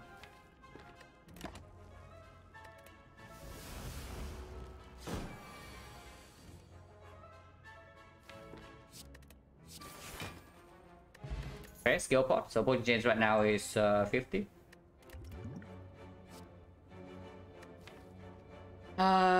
It's not bad, right? Or is it? It's probably it's probably just bad. Yeah, I know we have like 2 Echoes and 2 the Threat and the Terror. But after 2 the Threat is down, our damage and Terror is down, our damage is already good enough. And before these things are down, yeah, sure, Echo can draw into it, but eventually we want to make this deck into a thing that just cycles back into like these things over and over instead of adding more garbage. And it doesn't even work with Archbackle. If it gives me a freaking Eviscerate right now, then maybe fine. Eviscerate plus I can take. But yeah, this is just bad. 35 HP should be enough with 4 potions, so we run into daily. Yeah, slow down for cycle, not needed, absolutely. Okay, move pretty much. Hopefully this fight goes a little bit better, and it looks like it's going maybe a little bit better. Hopefully. Not that much. Next turn we are still getting a little bit wrecked. Turn 3 at least we draw into our the trade and we do block a decent amount. And turn 4 we draw into these things, so that's like quite a lot. As long as we don't die here, I do not potion. I do not use any potion. So can we die here? Survivor can play 1 more card, so can do like Survivor Eviscerate Piercing Will. 66 damage is 102. Next turn we draw exactly these 5. We are taking 10 damage next turn. Can do Sucker Punch by defense, take 10 damage. Or taking the full 15 but 3 wounds. Dealing 10 plus 13 is 23. 23 plus 66. He's at 102, yeah. 23, he's at 79. 79, this is our turn 3. 4 energy, so I can do AI Acro, 2 energy. 2 the trade, 3 energy. Double defense. But this is a 30 turn. He's still at 90. He's still at yeah, 20, 23, 66. 79. He's still at 79 if I do that on turn 3. 24, 79 is 55, 55, 24 is 31, 31, 13, so 9 damage. So if I play a bite on turn 2, he will die instead of defense. We never shuffle. AI is blocking for 1, 2, 3, 4. And he's still weakened, so it is better than everything else in here. Actually, no, I swap out the bite, right? Because this block for 3 extra. Compared to this, like bite over the defense in here, we get -3. But bite over the AI in here is only -2. So this is 1 HP. By doing defense sucker punch bite on turn 2 into not playing AI on turn 3 and playing bite instead. So double check is actually lethal, yeah? Not adding a single card from the Ares to the deck. And also double check that I do not die on the along the way. He's doing no damage this turn. Next turn, even if he attacks with the nasty pattern, it's only 18, followed by another 20. 18 followed by another 20 is 38 in total. We are blocking for 4, and we are blocking for 10. No, we are blocking for 5, we are blocking for 4 again, and we are blocking for another. So we are blocking for 19 in total. At worst, we take 19 damage from here. Goes down to 16, and then yeah, the champ we are full HP with the pantograph. So double check damage. 66 this turn. Yeah, this is blocking for 6 while trading for 2, so it's -4. So it is worth to play Piercing Veil this turn. Survivor Eviscerate Piercing Veil in it. So 66 damage from this. Into next turn is Sucker Punch Single Bite, which is 13, 79, 79, 89, 89, 99, 99, and then the turn afterwards we have T6. 99 plus 24 plus 24 again, so 48 is 147. 147 plus 18, 165, 165, 169 damage. So we overkill by 1. Yeah, so let's do that. We don't add a single card from Neutris, and it cannot mess us up. I mean, we have more damage, slightly more damage than that even on turn 4, because we can echo to reshuffle. Like we draw D6, and this is only 2 energy. We have 4. So we can echo into 1 energy attack. But if we add nothing from Neutris in here, we cannot fail to kill by turn 4. So let's do that. No potion use.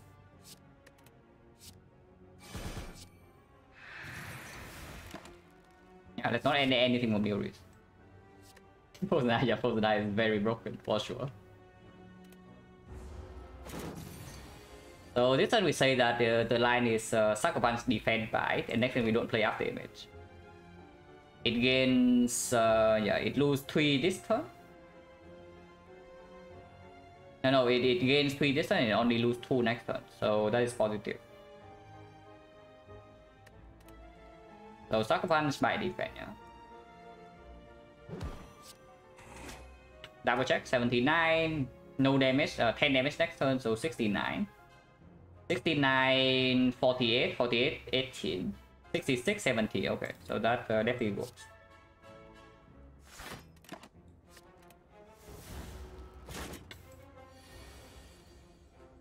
So yeah, we do not play after image. And it's acro to the trade by defense.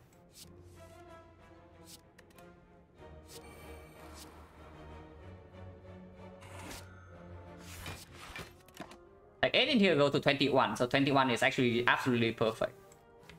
We heal exactly to 40, 46, not that it's needed. But it's a cool setup.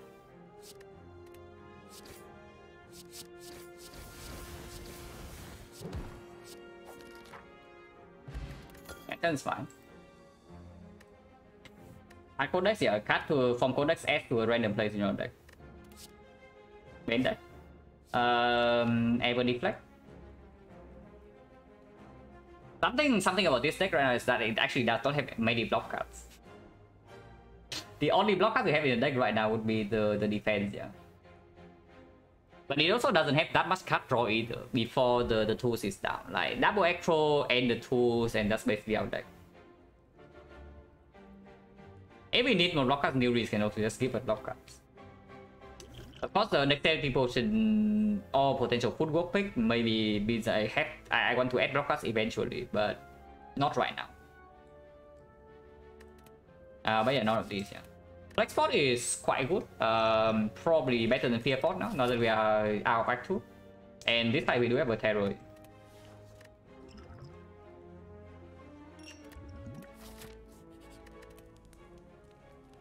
The upgrade. Echo upgrade right now gets much better with the Frozen Eye. And of course we already have the Kite. Now, unless you're telling me that our block is so freaking bad, I should bottle the... I should upgrade the after image. But I don't think so. If it's the red upgrade, it's kind of a consideration too, but yeah, probably not. Because what I want to do this deck from now from here, yeah, is that I want to add Cow Gambles, I want to add Reflex, I want to add Tactician. And Acro upgrade definitely have all of those. Which chain is completely fine. We have Sucker Punch Plus already. So 3 weakness in the base deck with 2 weakness front load, and we also have the new risk. Weakness is completely fine. If it's a red upgrade, it's like 6 damage, but not too interested in that. If we can draw into the Eviscerate faster, it deals way more damage than this plus 6. So it's just the Acro Plus.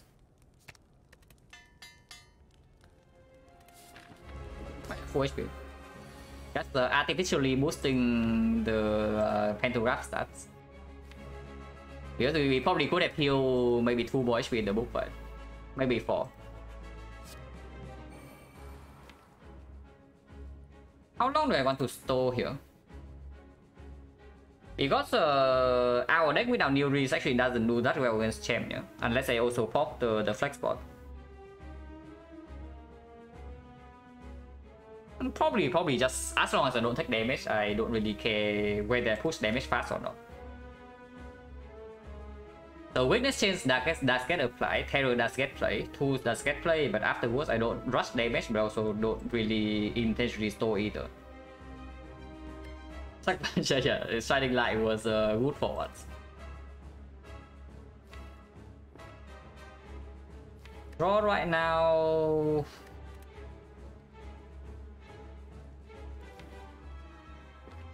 Always do this. Draw right now into here, Sucker Punch, and then draw again. The 1 defense, and then next time we have the 2 the trade. So that is probably just good.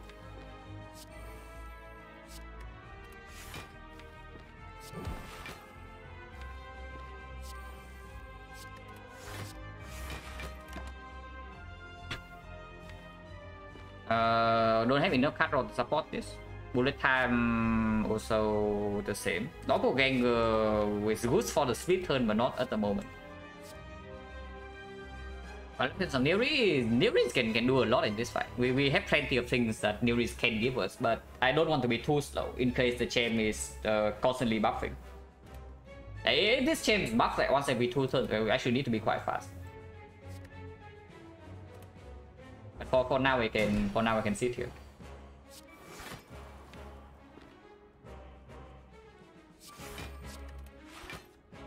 Let me just play this. Scaling alert. I mean, it's not terrible. Like, if it gets metallicized, we do not push unnecessary damage, and if not, it's just like free. It makes the flex shot better, and it's free 1 block per turn. They are good spots for the infinite hits.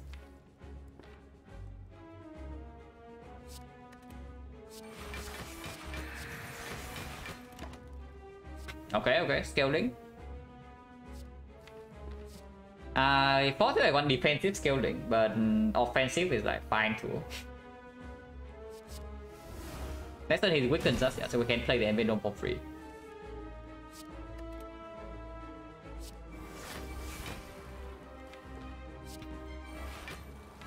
Playing Dagger Throw in here means that we don't have a weak chain. We do not cycle back to Sucker Punch Plus, so maybe not. More powers? Sure. Not that it's very good. But we also don't have problems blocking at the moment.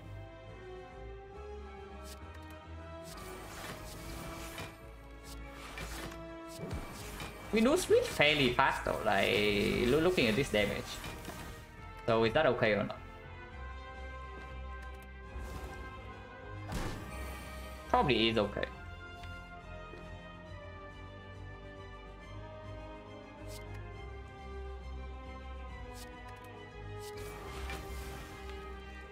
Next hand is really terrible, so I draw right now.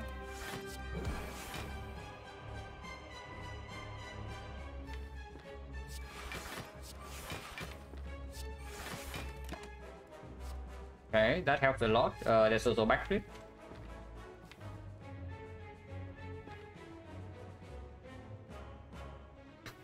This red form is shuffle out. We don't have red plans yet, but it is still 4-9 red form for the executor, and we added like many scaling damage powers. We do cycle back to this thing fairly fast. Cannot be that bad here.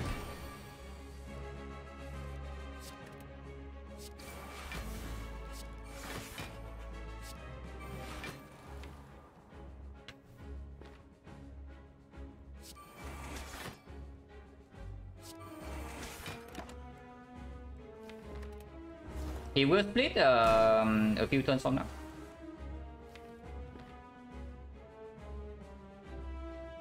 Honestly, probably even next turn. So do I double echo immediately? Double echo immediately draw until here. Next turn we have eviscerate. A lot of damage. We are weakened, and we are definitely debuffed. Yeah, but.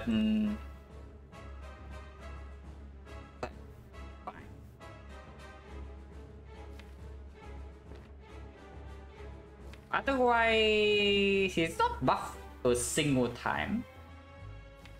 So execute at the moment, even if we are vulnerable and frail, is 22 base. It goes to 25, it's 50. 50 is blockable.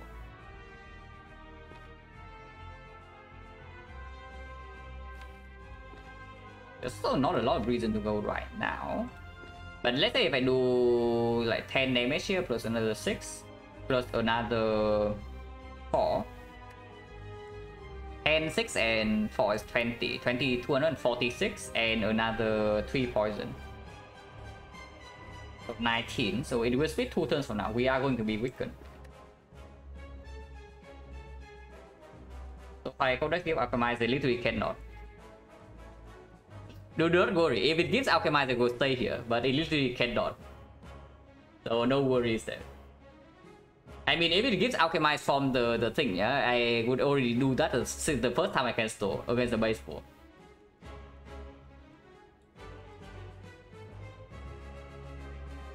But yeah, 22,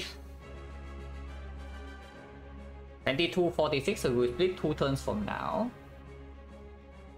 Next turn weaken 2, weaken 1 is goes in, weaken 0 is when it happens. But we do get a 1 more turn to draw into red form. Yeah, secret code in the code, yeah, sure. Actually, it should be quite good. The thing right now is like a lot of damage. This hand has a lot. This hand has a lot of damage, but also a lot is like kind of wasted. How much damage is splitting this turn? I mean, if I do not draw with the echo immediately, next turn also is not very good, and the turn after we are going completely blind, so that is very spooky. But how much damage is this?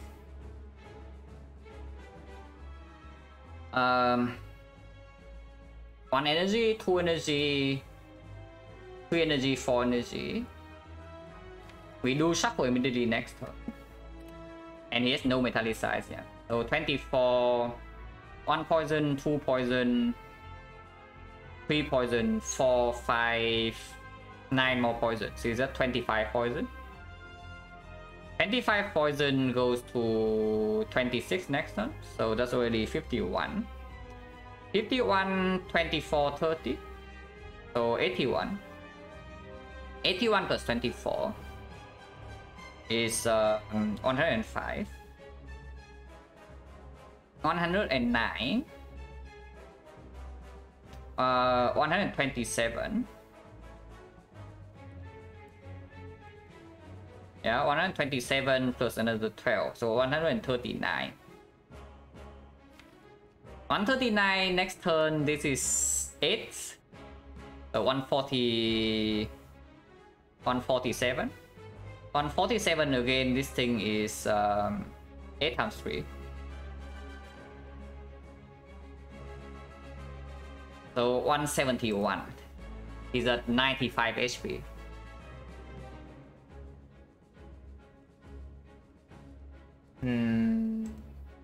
Could be better. Is he not gonna clear poison soon? Yeah, at 220. Like below 220, he will have, he will spend 1 turn to push the poison. I don't know, it's not with the flex spot. I know flex spot just like basically trivialize the fight. But if I can save the flex spot, I want to. Is there any chance I die if I do not flex spot and we have to actually face tank execute? Because there's no guaranteed weakness, yeah. But I do see immediately 1 turn before, so potion can be used. But flex spotting next turn is not going to change much.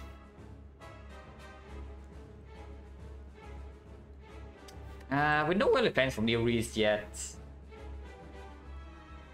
Yeah, fine. Let's respect the champ. Yeah. Fine. Let's respect the champ. Sure.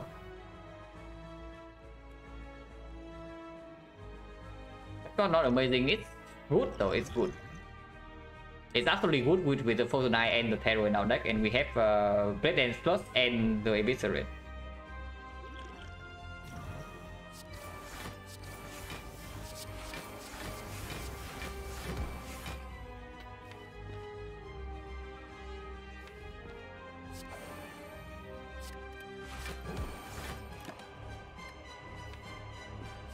Interesting. Can also do chop, but this is probably just like massively better. I mean, doesn't matter too much because he's already like yeah flex spot, by the way, like, very easy flex spot for us. Imagine wasting potions. But yeah, it's fine. Of course, it's for safety. 35, there's no risk, yeah, so I just do red form and next turn I play double bite.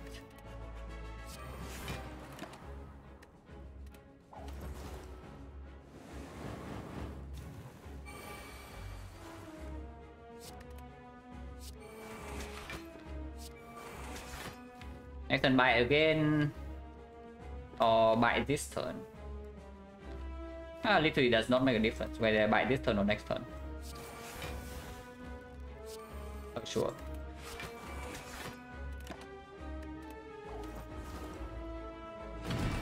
Alchemize will drop in flexors, whatever. It's true. If Alchemize drop him, we literally don't care. Okay, no Alchemize. Zero, he has not buffed yet. Metallicize comes from the buff in the first place. Like, execute buff does not give him Metallicize. Die plus with the Akabeko is like kind of a thing, but also kind of not. That's also a burst with the Acro, with the Creeping Cloud, and burst with Photon Eye also gets slightly stronger. If I Retromancer, maybe a little bit, but that doesn't actually make this like a thing.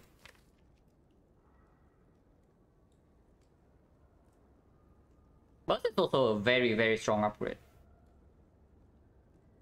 But it's true, we currently don't have literally, we have like literally 0 AoE. We can pick up any, if we really need it, we can pick up like a Dagger Spray though. Dagger Spray also comes up with it.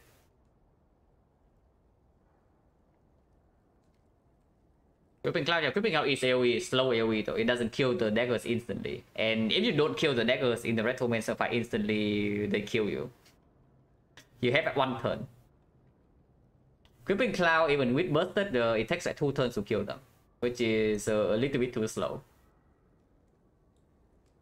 But Burst also opens up potential Catalyst Fever,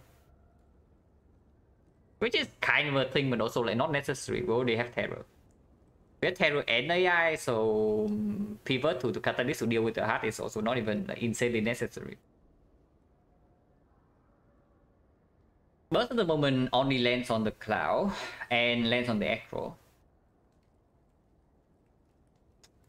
I think I doesn't open up anything though. Burst, if we add any backflip after this, Burst is outperforming. If we add any, of course, Catalyst, Burst is outperforming. If we add any, like even if we just want to block more later on in the fight, to like turtle until we have damage, the Burst also like massively outperforms. Yeah, that's like only if we are scared Retromancer. I am decently scared, but we also have a potion belt. Probably not, right? Just a burst. Pyramid. Team Sky and Wood with the burst we just picked up. And the piercing wheel.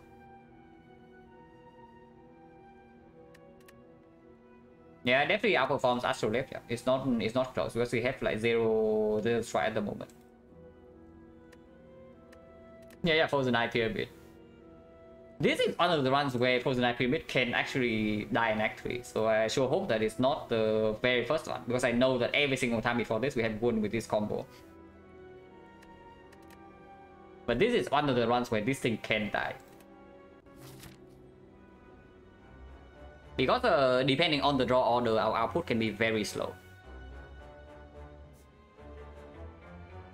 So still have two jumps, yeah. I do not care too much about the upgrade. Now that I have Pyramid, I want to remove Bite now. Like the first Bite can absolutely be removed if we have nothing better to buy. But also not insanely urgent. With 2 jumps, potentially it can be something like this. Double. We have nothing to indicate for question mark, yeah. 1000 gold. We cannot remove the normalities like right before the Burning Elite, so I don't really care about that. But 2 jumps, potentially something like this. Double fight, double question mark. In here we can decide whether we want to shop or not. If we do, we can go to the shop. If we need the upgrade instead of Elite, we go to the fire here and jump to Burning Elite. That is 1 jump. And then continue here, take 2 elites, and afterwards we can jump again here for the second lead or the second shop, depending on whether we scale, like maybe old coin, maybe a large amount will go somehow. And then end the act with like question mark here. Regardless, like we always start this side and go here, and then this side again.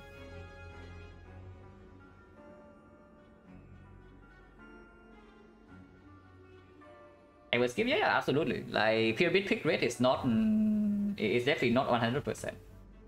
It's very high, but it's not 100.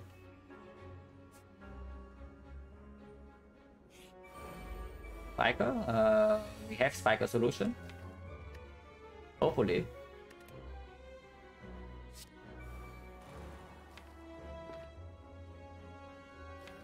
Our block is very lacking. Yeah, you can also you can probably also see in the fights themselves.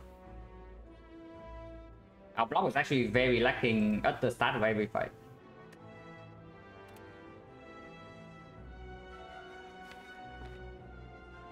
Twenty 16 that already kills it, so Terror can go elsewhere.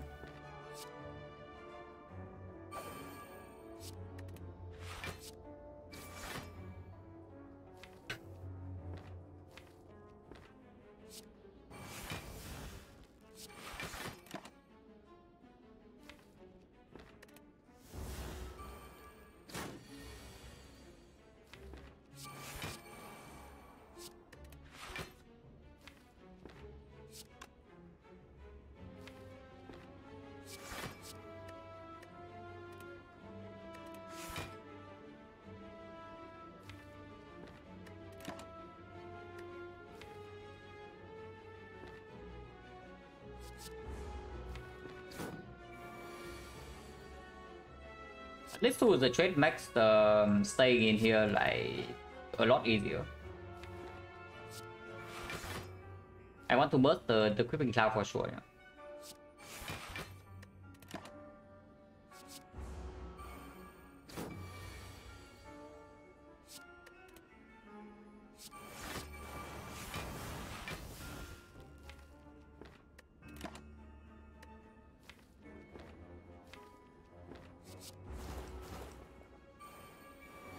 Prepare, yeah, prepare. With the pyramid, like, a lot of cards become a lot stronger.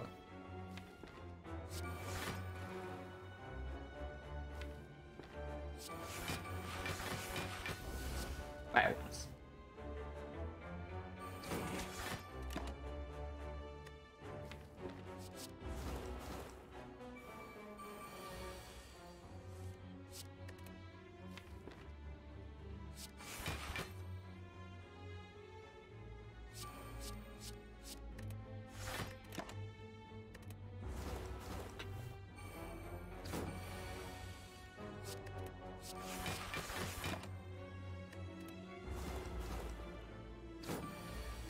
First boss is what? Awaken on, right? Okay. So we are always living this fight with 4 HP, and if we have anything to do in this fight with the new we can do that.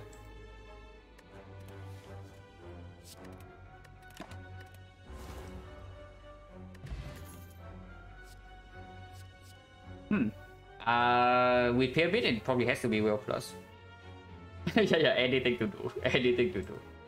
Anything at all. Weekend is already here, so immediately makes the next trip slightly worse. We had 4 base energy, which is after the tools, which is like okay, but not amazing. And yeah, we have pyramid, which makes the pacing well way better.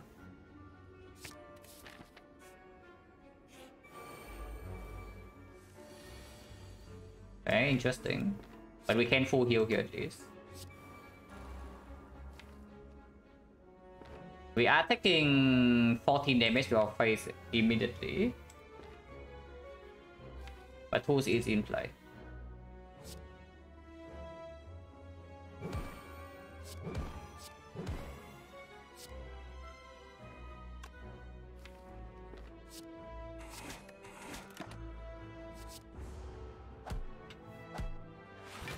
No. Wingwood is still here to give us security.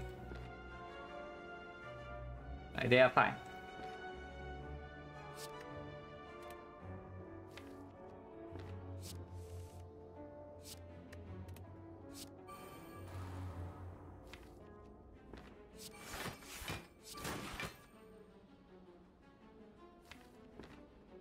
Taking quite a lot of damage here, but that's okay too.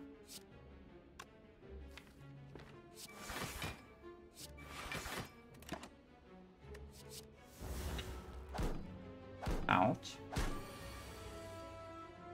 But yeah, our front load block definitely needs more work.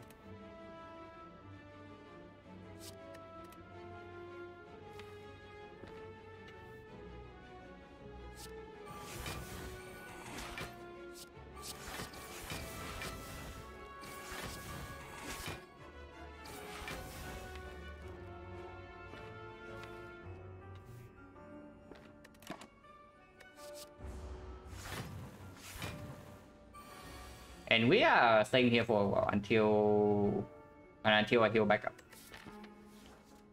Hopefully I can actually control this fight, yeah, because there's definitely a chance that it's not controllable.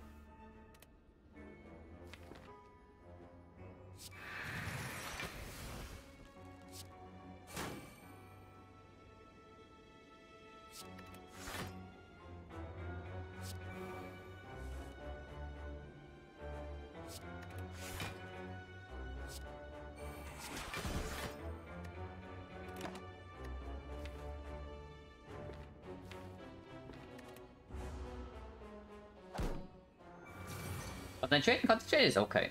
If I die or stream stalling for a fight, no. If I get into a position where I'm trying to stall, I usually... No, not usually, but I have never died when that is the case. So let's not make it the first time. Usually I don't miss just like which fights I can stall.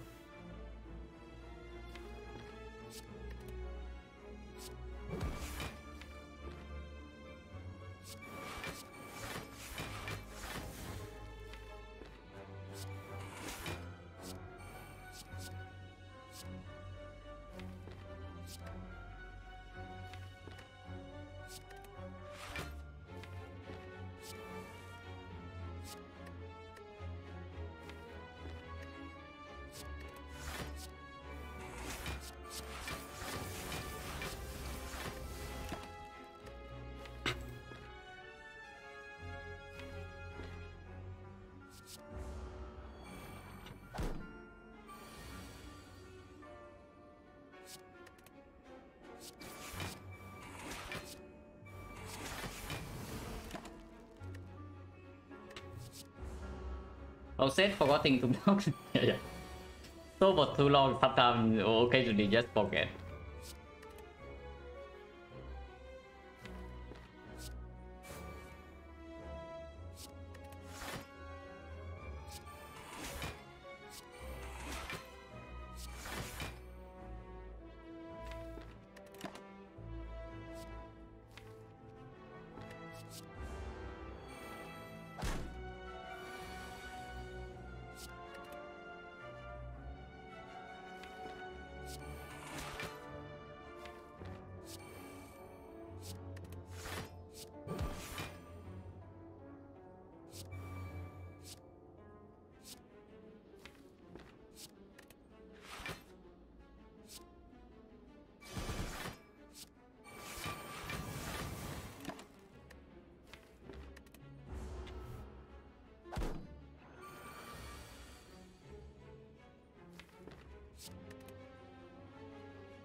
Should be very easy for me.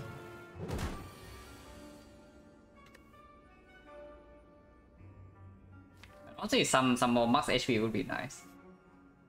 Because as long as we don't die in Fear Shield, we instantly will be full HP after leaving the fight. But and it goes the same for any fight we can store. But yeah, the chance of dying when we scale up with the Neoris from 46 is definitely present. Max HP is better than less, yeah, sure.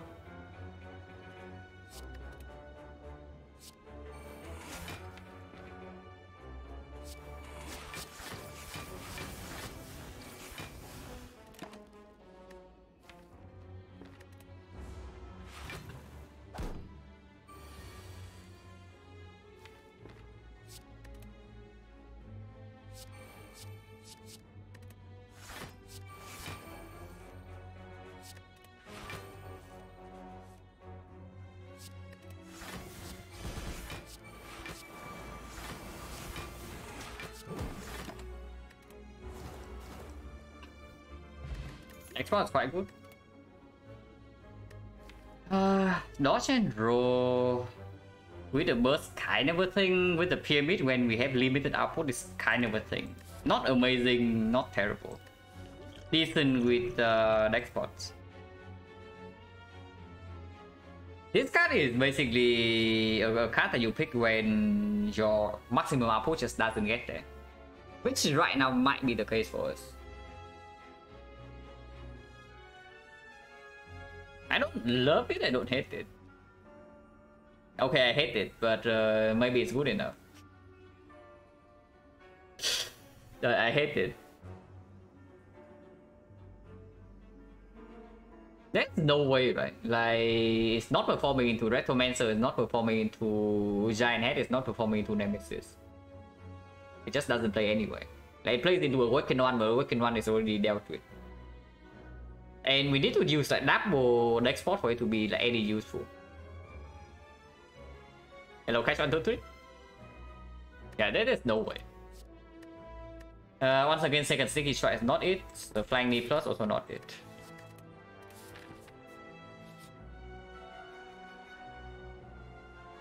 We have burst. We have sticky strike. We have double echo. And we have pyramid. Oh yeah, 4 block. I mean, deflect is fine though. Deflect is fine. I take deflect. Took buy rồi. We took buy rồi both the act thêm không deflect. It's fairly. It's a far bit away. Like yeah, 429. So it's like near the end. We got buys at the first half of the act. Increasing output, yeah. Like this thing is probably okay. I don't have enough card draw to feel like super comfortable with it at the moment, but with the burst it definitely gets stronger. And hitting now, forcing the target right now is not possible for it, but if it hits Sticky Strike or the Echo is very good. Hitting any defense is fine. And maybe Dewey's give us something that's worth discounting.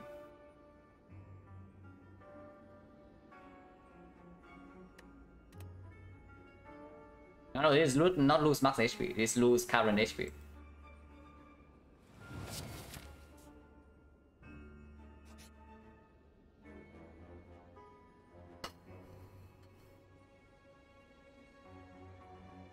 Oh, this is very dangerous.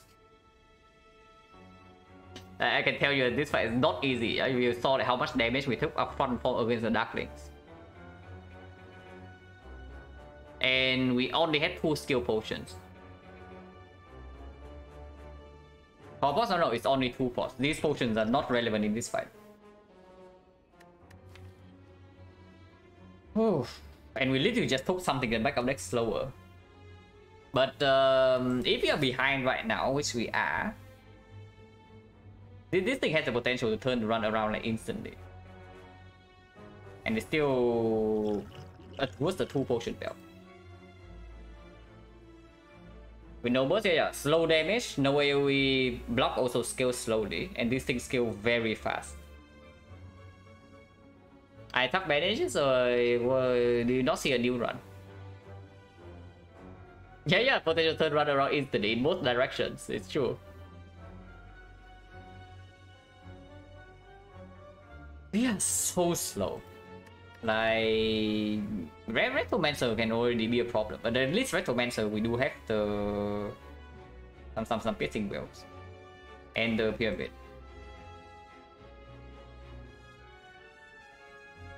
You turn around straight back to false 0, it's true. Terror, after you kill one, the fight should be under control, even if it still takes some damage afterwards. I take this. I take this, and if I need to, I open 2 potions immediately turn 1.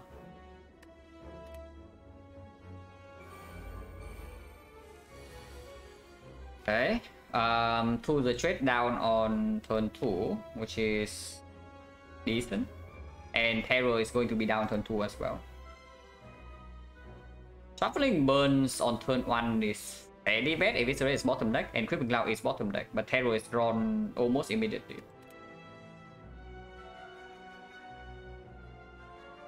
But yeah, I open potion immediately, yeah, because right now I don't even know whether I want to echo this turn. I probably do. I probably still do. But then seeing what this is first is good. More echoes, 3 leg sweep or tactician for more energy. But another echo pushed me to the trade immediately this turn, which definitely is just stronger than the leg sweep.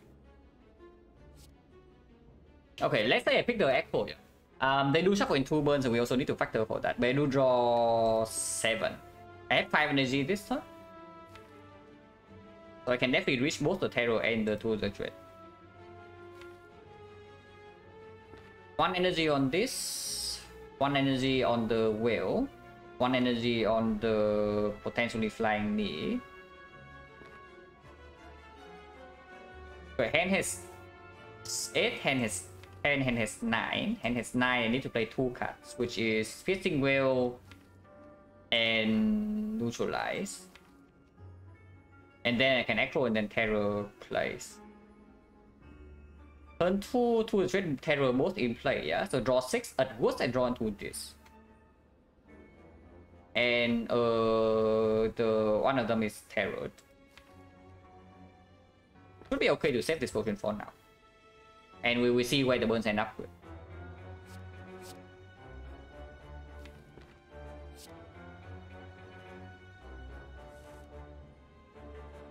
But this card is definitely on... We're taking 5 this turn, but I...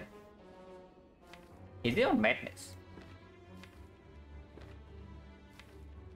It probably is on Madness.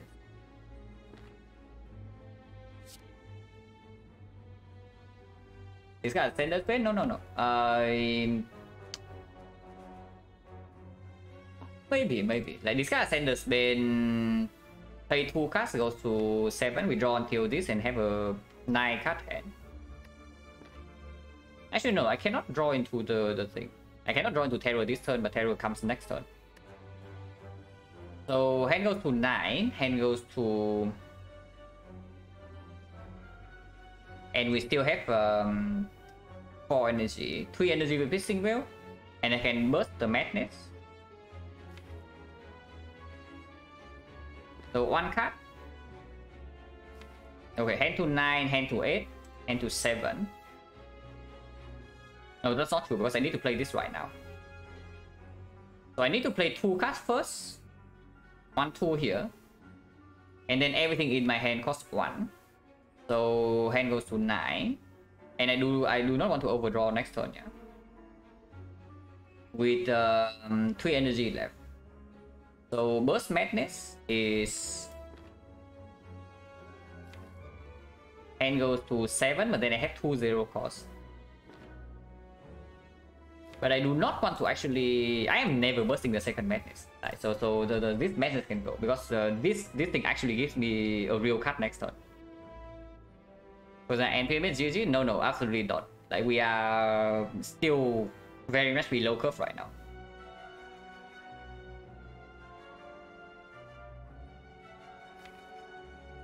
Yeah, this Madness definitely does not get played.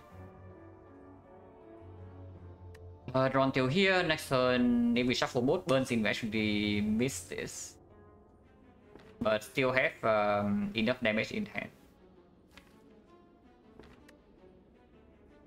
And of course I can still open the second skill potion. On top with 4 potions, yeah. If you have ever died to this fight before, you know that that's plainly wrong. Especially when these potions do nothing.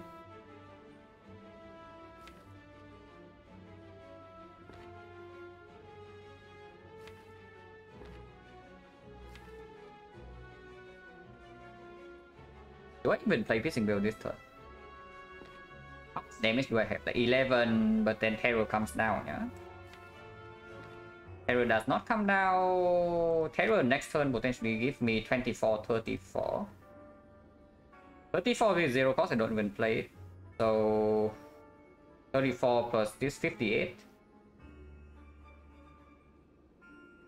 58, 69. 69 plus 8 is 77. Still 20 shot, but double bite can kill. But okay, I also have a sucker punch in hand.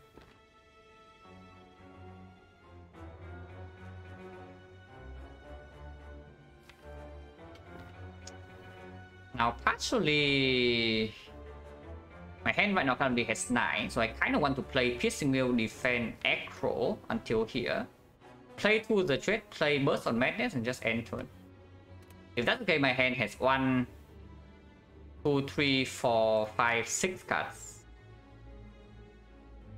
I keep the Arcabeco. And the next thing I do Terror Arcabeco. That way it's no damage, but of course I don't draw into the Sticky Strike. That's probably just stupid. Yeah, that is probably just stupid. Open skill pot? Probably not this turn. Probably not this turn. If we don't even draw into Sticky Strike next turn, and we see, because New Reef can also give us something and win the fight instantly.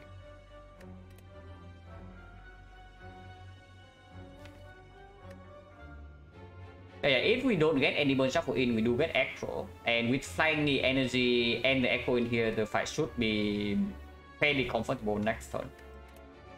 But of course, the bad case is that our turn is stopped like here. The worst case is that our turn is stopped even before the Sticky Strike, and then we open the second skill pot.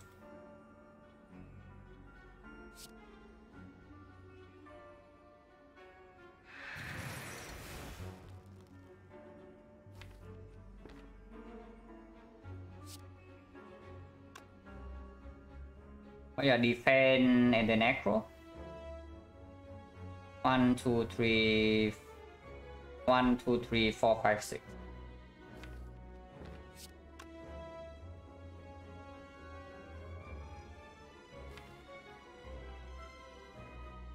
Defend Echo 2 energy, Burst Madness 0 energy, and then if I use one deck spot right now, I can save the. I mean, Neutralize is only blocking for one this turn, so I probably hold the Neutralize regardless. Hello, Angie. Yeah, I probably just hold the Neutralize regardless. It's worth more next turn for sure. Because Terror target is also not decided yet. But it's probably on this guy.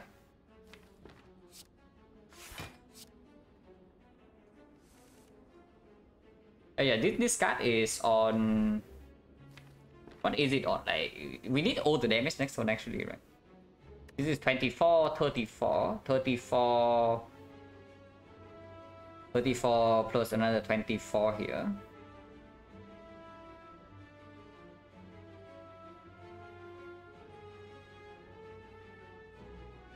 Hand right now has 9, hand has 8, hand has 6, and play 2 cards. I guess discounted. Yeah, probably this is when the Ascender's Bane is gone.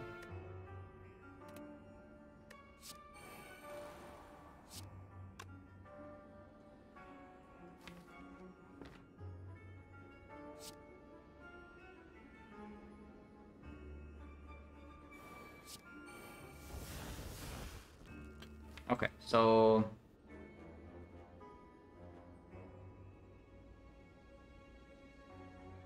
this is 24 damage.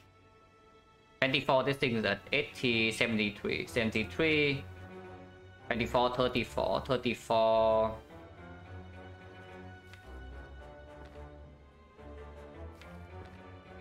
Plus another 24.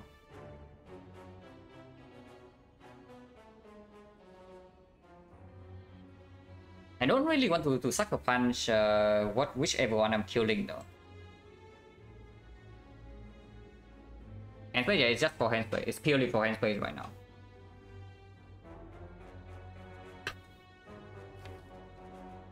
I mean, I could have opened the skill potion to burst it as well, but that also means I overdraw by 1 next turn. Or I have to play Neutralize right now, which I don't want to. Double check, yeah. Next turn, if we draw into everything in here, 4 energy base, 1 energy, 2 energy, no, 1 energy in here, 2 energy, 3 energy, 4 energy. So is that a kill? With this is 8, so it's 12. 12, 24, 36. 36 plus another 24, 60. 60, not quite. So I cannot play AI next turn, but that's probably okay. But yeah, I do need a Sucker Punch damage. So Sucker Punch goes here, Buy also goes here. And I keep the Neutralize in hand potentially for this next turn, depending on what I draw and if I need to open skill potion or not.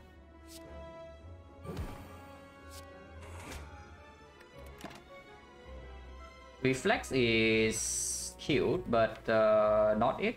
Finisher, however, can be kind of a thing. Not if I had to play Blade Dance next turn. So yeah, probably not.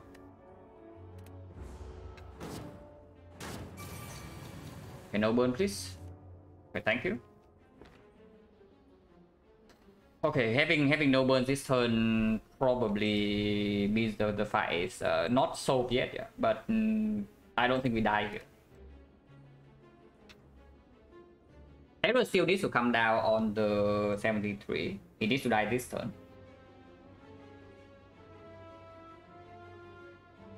We are taking currently 7, but next turn draw 6 until this, and we have after image he's weakened, and we still have 2 blocks.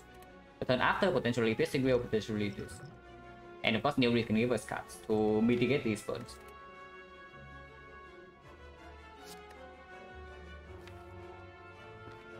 So discard this is 24, 34, 4 energy, yeah. So 1, 2, 3.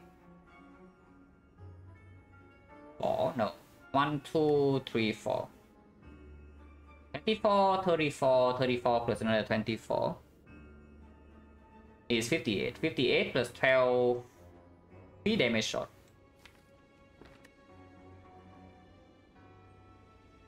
So Blue also needs to go here, but that means that we take 4 extra this turn. Or I not play the or I don't play defense. Not playing defense is blocking for 3 less, but I gain 4. That's always damage. So 1 energy, 2 energy, 3 energy, 4 energy. 34, 34. No. That is only accounting for not playing the defense at all. So we are, I think, just taking 16 to face this turn. What about second skill pot?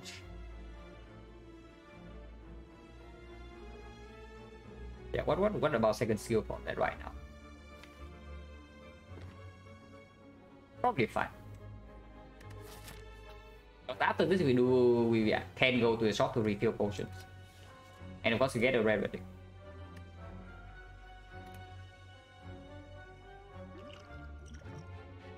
Okay, this is good. Yeah, this is good. So we sweep this guy and we put all the damage here.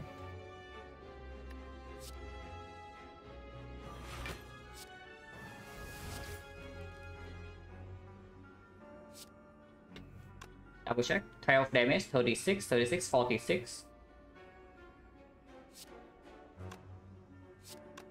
Actually, no. Yeah, head 4 energy, 4 energy. So, they don't actually have to open skill potion. But okay, whatever.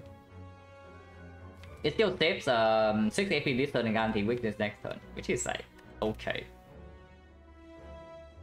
Game chip would be good. It doesn't give actual output. Tuck bandage is maybe slightly better, but we'll see. There are things in here, like even old coin right before the shop is also quite strong.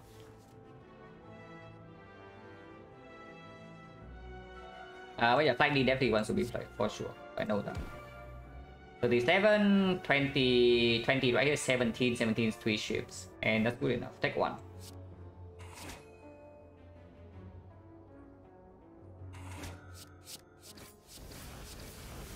And this is good, yeah. Like, we do not overdraw. And this blocks for 1, we up damage next turn. Oh, just in time. Yeah, very timely entrance here for the CE.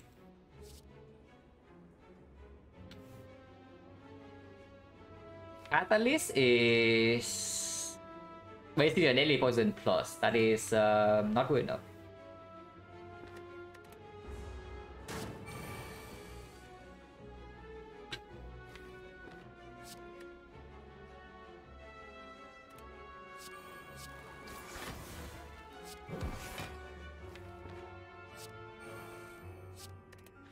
Definitely not over yet.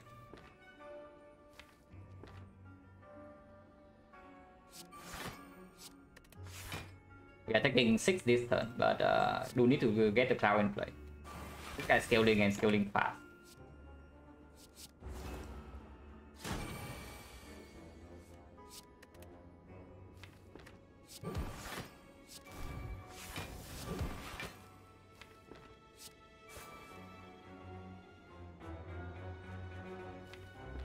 It's burning weakened, so this thing block less and defense.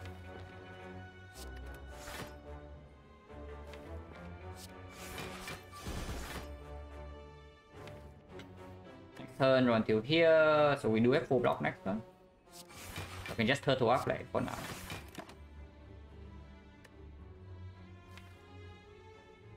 This is a good draw.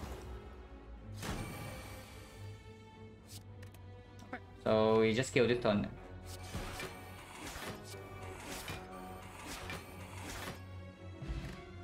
Yeah, very much worth it. It's not worth it. But here's the football that we can pick up. Or a dagger spray. If we are very scared of Retromancer. Keeping on workers, I mean, I don't know. Because now we don't have potions into the elites. unless I go here right now, which is probably what's happening. But football definitely is okay.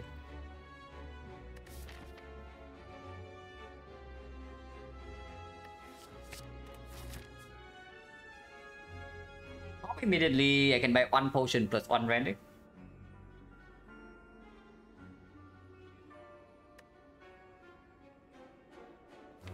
If not, the upgrade into the elite is most likely the burst first.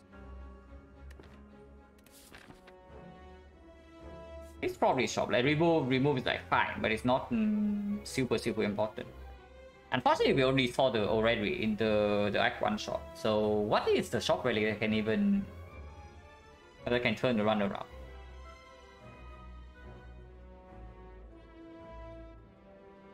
Like Cauldron is way too early. Toolbox is potentially it. Apotheosis is like potentially from the cards, but there's actually not a lot of things to do in this shop. Like mirror at the moment doesn't do much. Yeah, because I know the Abacus doesn't do anything for us right now.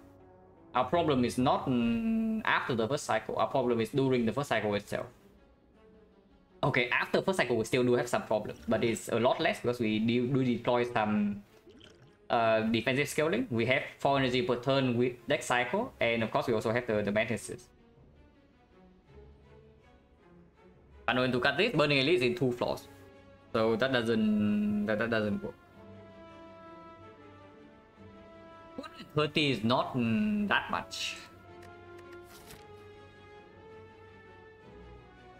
But I can take 1 extra elite after the shop immediately. So let's say I buy 2 potions here and nothing else. I can still do 1 potion into this fight, 1 potion into this fight, and then afterwards I can decide again. There's still 1 more jump afterwards.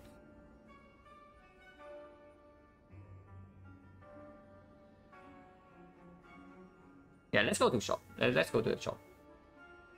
Depending on what is in the shop, we can go here or we can go here. Too early. But yeah, 2 potions then. There's a photo on sale. I am very much not interested. But these potions are fine. Firepot makes the Retromancer fight a little bit safer. And Catalyst is just a wildcard. Remove is a bite. Like we don't need 5 bites with the pyramid and the pantograph. Like not at all. So 1 bite can definitely go. But before I do that, I just buy 2 potions and run into the elites.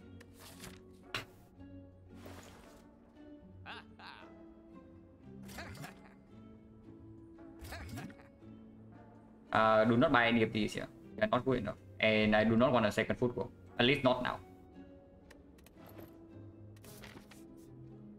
Now, jumping into this elite means that we do not have time to refresh ourselves. So if we take too much damage from here, this fight will kill us. But of course, we can also open 4 potions.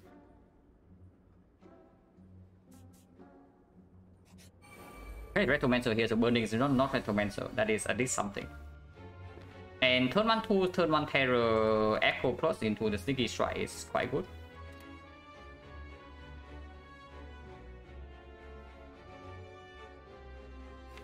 Now, of course, we still have literally no AoE in this fight, yeah.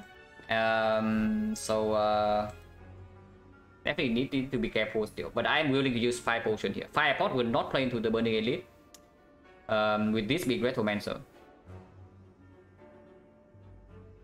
With Giant Hand, Neuris can maybe do something. We can block for a long time. Like if we use the next potion, we can block for a very long time into Giant Hand.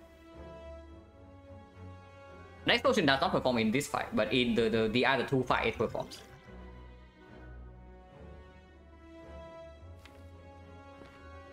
Hero definitely needs to go on the Retromancer herself. And we can kill most daggers right now. Next turn already draw until here, yeah? And can even echo again until here. And into Flying Knee. So next turn we draw D6, which is not spectacular, but turn 2 we have burst into the Creeping Cloud and all the Piercing Wheel Plus. Potion chance at the moment, we took 1 to 3 fights and got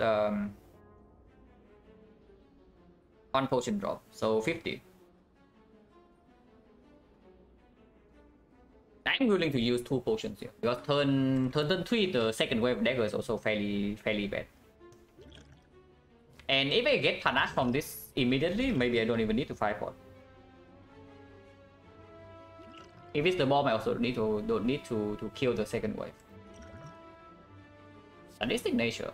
Yeah, I know it. Like 20 you kill Tornado immediately, and afterwards it's 20 go in the against the Retromancer. But sadistic nature means that turn 3 Burst Sweeping Cloud kills the daggers immediately.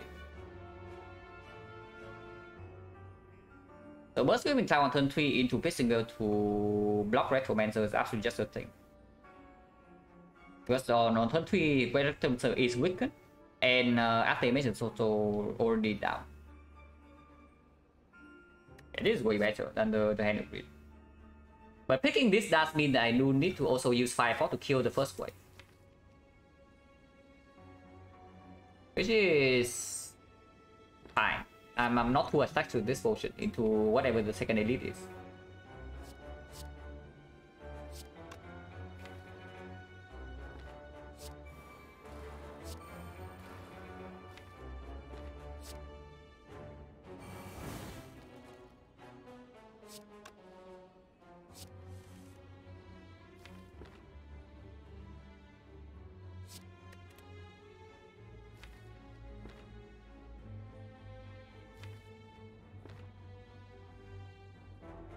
I can use Menace before.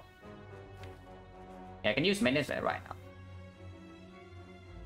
Okay, 2 energy. Oh, that's good.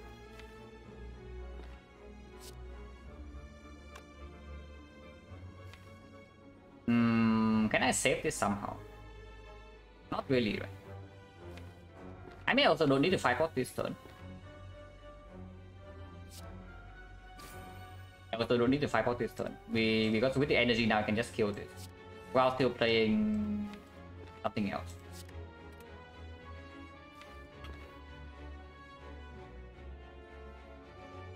Exactly 22. And then I can madness the last card.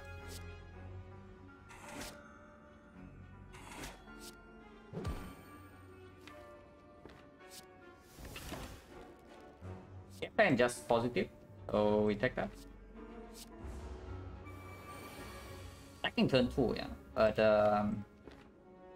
it's fine. Turn 3 Creeping Cloud dealing 17 AoE, Piercing Veil is dealing another 5, so this guy is dead, this guy is barely alive. I do not need to burst next turn, so I can burst this turn to block maybe.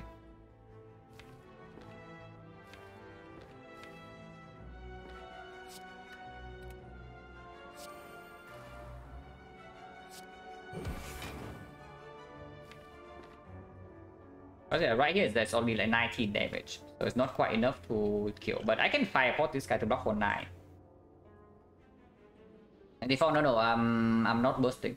I'm counting maybe I do not burst next turn, but maybe I just fireport this. Probably should just do that.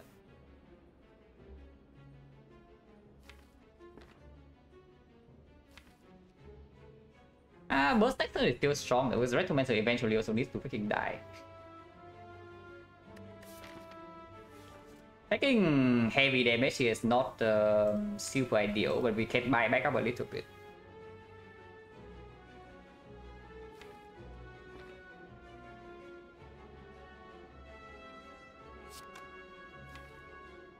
But if she multi-hits next turn, I still maybe want to burst the Piercing Veil to full block. Because we also don't have a lot of block next turn.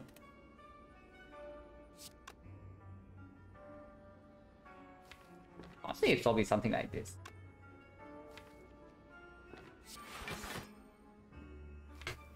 Okay, it's actually probably something like this. Fireport this.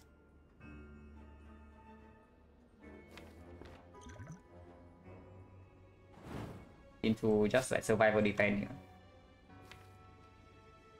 6 cards here, 6 cards here, so this turn we are still okay. So I actually do not need to play this dagger throw ever. So I can even keep the buy in my hand.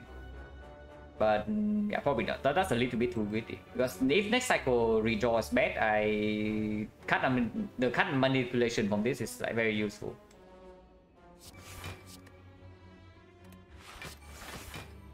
I think 12. Second tool is not needed. Yeah, she attacks for 16 right now, so burst on piercing wheel is absolutely very welcome.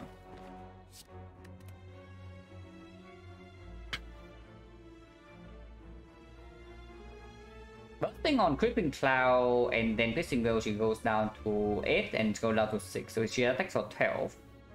And we are blocking for 4, so we take another 8. Very much not necessary.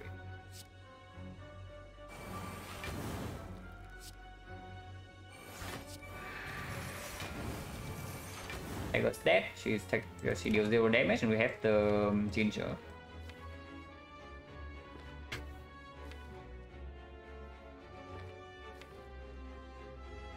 This means the escape plan will land next time we attack the bouncing fast, while also dealing a decent amount to her. But if she attacks again, I need to block.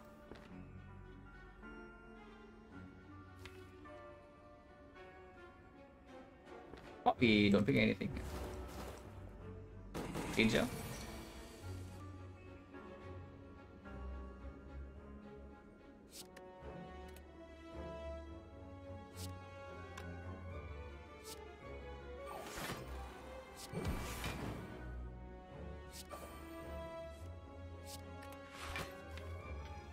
Don't seem fine.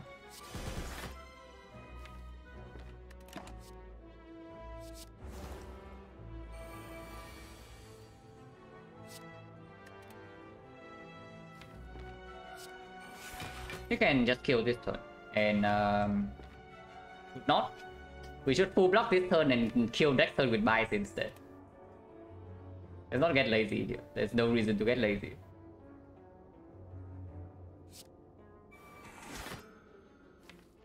But next time we can get up to 3 more bites.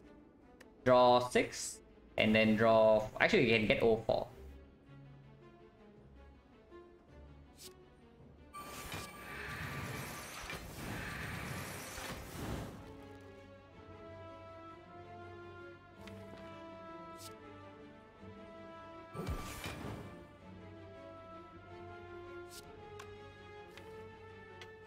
Energy wise, we have 6 next turn. So 1, 2, 3, 4, 5, 6. Yeah, absolutely works. So we can just play this. Don't add anything here. And next turn we buy 4 times. Ginger coming in hot again.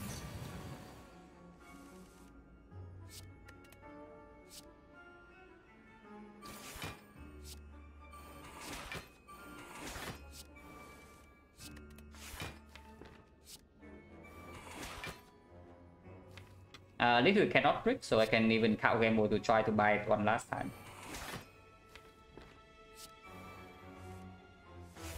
Okay, it worked. So we are full HP. 2 potions used, but we bought both potions in the fight. Okay, reward is not exactly matching like what we spent. Or not. Okay. Now we are in business. Now we are actually in business, guys. Like that is our relic, yeah. This is not the relic, but the relic we got from the fight is here. Okay. And we are under curve, yeah. We are under curve, so you know that we are doing it. Like absolutely.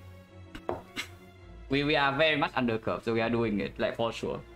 Whenever we can. So if you don't want this one to go super long, you better pray that we die here.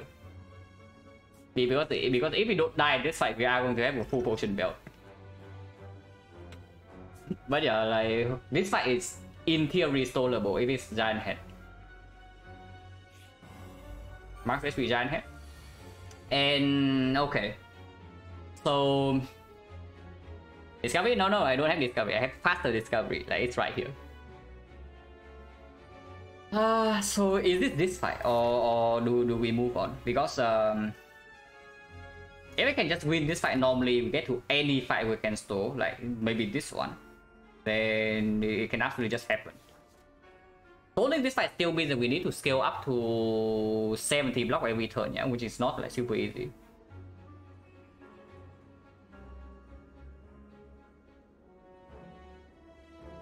No, Giant Head can be Nemesis. No, it can be Nemesis. But I'm saying like if it's Giant Head, maybe we can stop. Nemesis we don't really get to stop, but maybe this fight is doable. It's very difficult still, like scaling up to 70. Because we can also just burst Alchemize and then win this fight normally, you know, and then do it in here instead. That is very much possible. Okay, so before I think about what to do in this fight, yeah, I probably should take a short break before I misplay and die here. So yeah, be back in maybe 3 to 5 minutes.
But yeah, this fight is probably too optimistic. I wonder whether we actually need to use deck spot to win this fight though, because this fight is not super easy. And now that I have a freaking Alchemize, yeah, I want to have at least one deck spot here. We ended this fight with deck spot, we can just throw with Neuris and we are full HP, we have a full potion bell for the second fight. It's put plan in the title, yeah, okay, sure. Yeah, plan.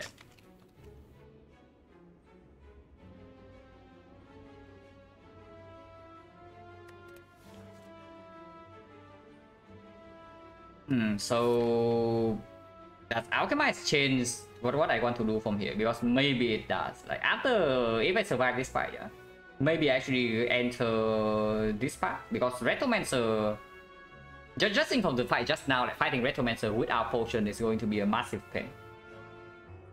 So maybe I actually just completely dodge the elite after this, because now I have the Alchemize to the Alchemize thing to deal with the boss gauntlet in Act 4. Because Act 4 Spear and Shield we can do it again. As long as I can kill the spear instantly, the spear and shield fight is basically a full potion belt for us into the heart, and that should win. It doesn't matter what the draw order is, if I have a full potion belt into the heart, I should win, of my choice. So we will think about it after killing this fight, but if possible, to save at least one deck spot. Discovery run sounds so fun and horrible, yeah.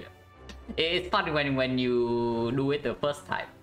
I mean, I say fun, but it's exciting because you don't know. You are like you kind of want to see whether that one can be won or not, you know. But after the first time, of course, it loses novelty, and then it's just miserable.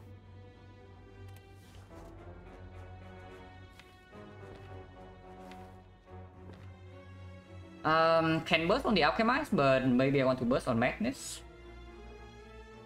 It's definitely has to be burst Alchemize. So like, pull the trade, acro into the thing, burst the Alchemize, and then see. Or do I Madness immediately? Because Madnessing immediately guarantees to discount a good card. At the very least, at worst it discounts a card that costs 2. Every other time it discounts a good card. And it's just better than discounting its defense. Double Ghost decks look for AI? No, we will think about that when we enter the Spear and Shield that we can control. But the Potion Belt, ideal Potion Belt, Living Act 3 is a Potion Belt that kills the Spear instantly. Which is most definitely still Ghost for insurance, yeah? And then after Ghost, maybe something like even double Flex Pot, Artifact Pot. And we enter the fight with 10 strength. Yeah, 10 strength plus because this deck already has a footwork and a Witch Chain to store the shield with. So like 10 strength in the Potion Belt, killing the spear instantly while having security with the Ghost Energy, and then afterwards you just store the shield and do it again. Of course, that is very far away. We need to survive this fight first. But I think I opened the turn here with Madness. We have 5 energy, which is 1 energy here, 2 energy here. 3, 4, 5. Depending on what this is. Okay, if it's a red 0, it's fine.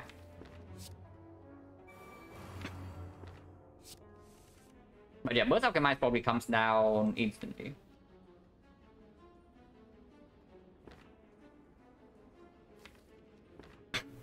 Whipping Cloud is like...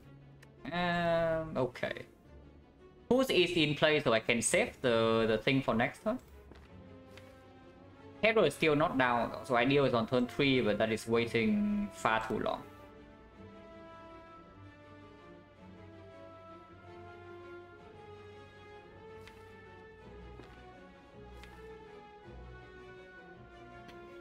Next turn we have a lot of energy float, but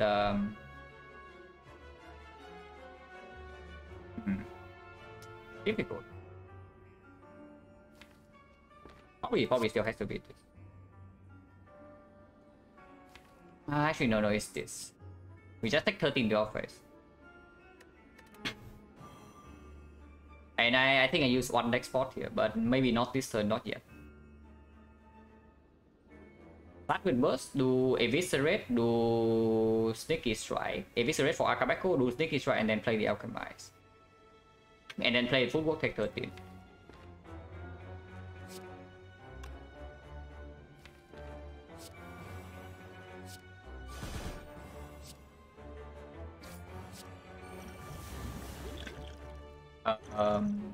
Okay. Interesting. I mean, okay, this turn is still exactly the same. PK has to be good with Terror and the Pyramid. And now our goal in this fight actually is killing right now. Also, Ginger popping off.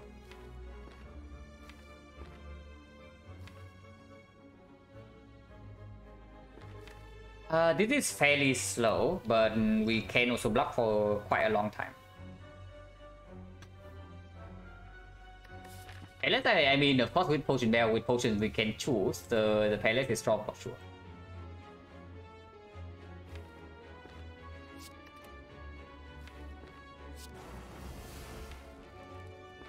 Exhausted. PK definitely is health. And there's no way PK is played right now. But these potions probably need to come down like fairly soon.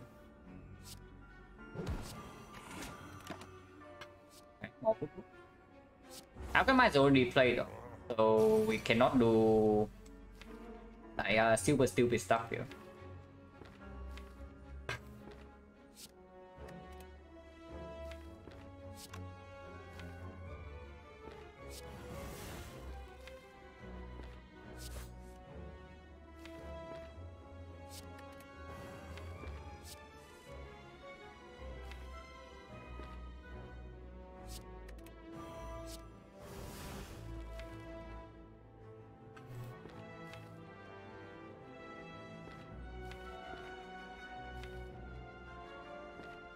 It's still weakened. Except for energy is like AI footwork, maybe double block. But probably at least one deck spot needs to come down.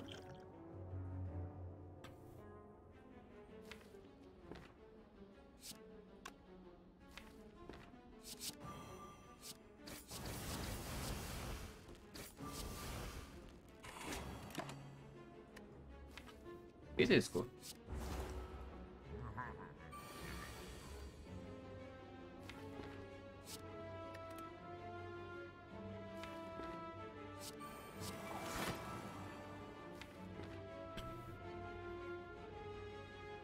Yeah, one next spot can come down.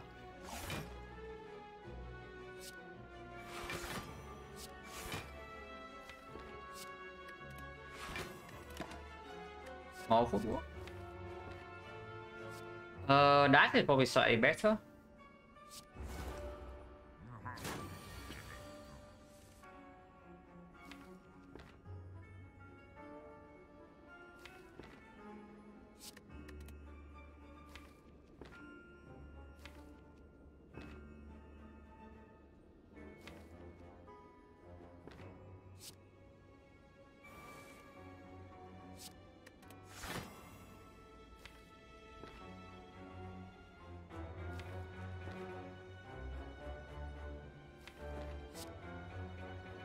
So we can go in.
How strong is this? Like 7 stacks already? So it's like 8 stacks? No, this is 35, yeah? 35 and then the base is 14, 14 is 21. So 21 currently is 35, so 21 times 1.7 is 35, 21 times 1.8 is 37, and then this will be, so it doesn't quite kill. It doesn't actually quite kill this turn. This is only 1421 times 3. So this again is another 21 times 1.9. 21 times 1.9. And 39 times 3. So 39 times 3, 117 plus another 72. So it's like slightly off. And we take like one hit for maybe 10 right now and then move on. Which is fine.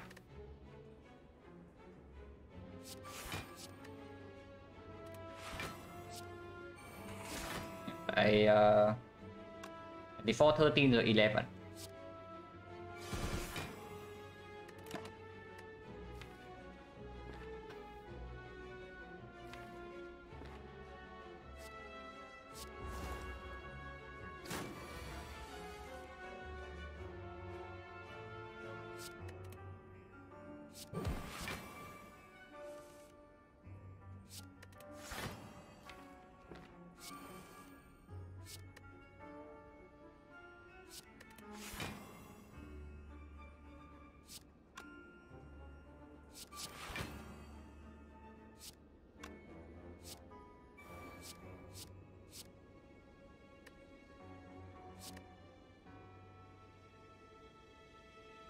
Wait, double check that this is actually lethal, otherwise I freaking die.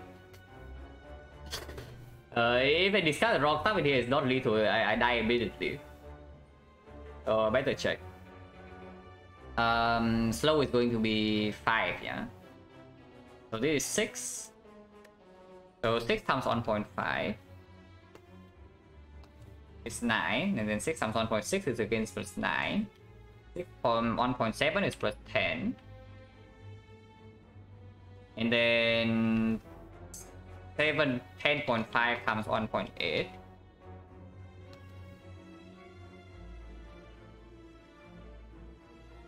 No, 10.5 times 1.8 is 18.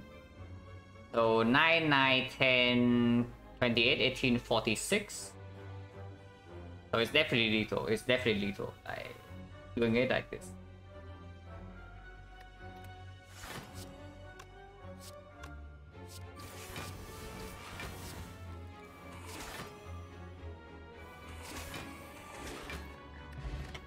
A feather sustain from this fire, maybe this fire. We can still jump once.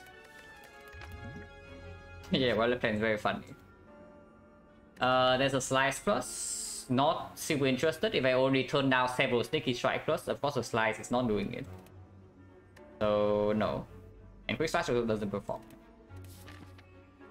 Sensory stone is still extremely good. And we already saw Madness. Red Mask is still complete garbage, but My Bloom is still in the pool. So My Bloom falling power will be cringe. Skill it can ask for Alchemize, but attack I can give anything, even though they eviscerate. Sucker Punch is slightly weird to give out, but it's okay too. So it's only Red Mask that is basically just negative.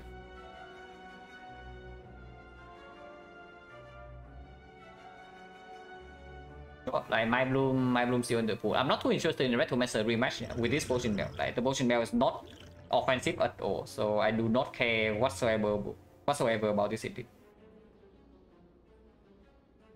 So go here and decide. Okay. Go here and then go open the chest and then decide afterwards. We still have on-wing boot charge.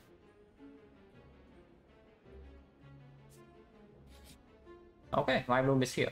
So absolutely take the right relic. Upgrade or it's complete trash with both the Pantograph and the Potion Bell Neo Race. Wait a second. If this is not Hexagos, especially if it's a Guardian, it is stoleable. Okay, so 1 out of 3, yeah, that we get a Potion Bell of our choice right here. Hexagos is a little bit difficult. Slime Boss is technically stoleable. Actually, it is. It's actually just stoleable. We killed 3 slimes, and the very last one we keep it alive and we just stole forever. So you better pray this is not Hexaghost. This is Hexaghost, because if it's not Hexaghost, we are staying here. Okay, the Guardian is here. The Guardian is here for us. Yeah, the Guardian is here for us. Now, okay, as long as we don't die here, we can do whatever the hell we want. So let's try to not die here first.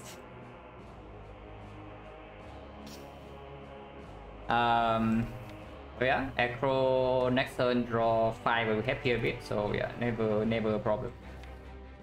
And after we get these things down with the Nilries at 1 or 2 malays, yeah, 36 you can block like super easily, even after being vulnerable.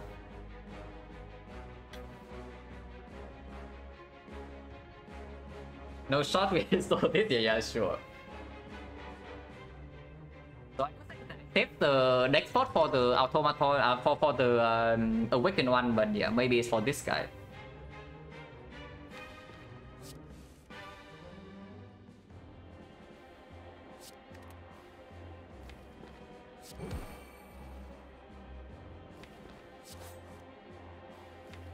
Okay, about this.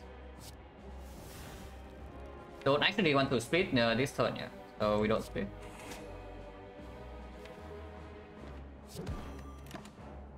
Okay, these are not stolen cards.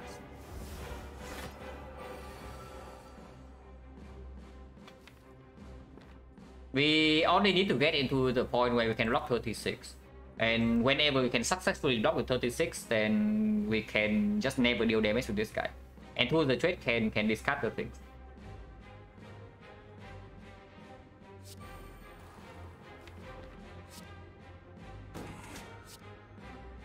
And this guy also gains... No, he doesn't gain that much block. Yeah, we need more ways to discard attacks from our hand. Or improve our deck density, block density somehow with this thing.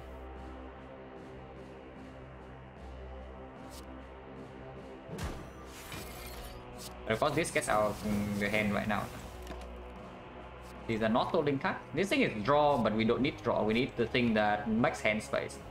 But if we pick a second, we will pick concentrate. I will want this to reflect, so it's probably fine.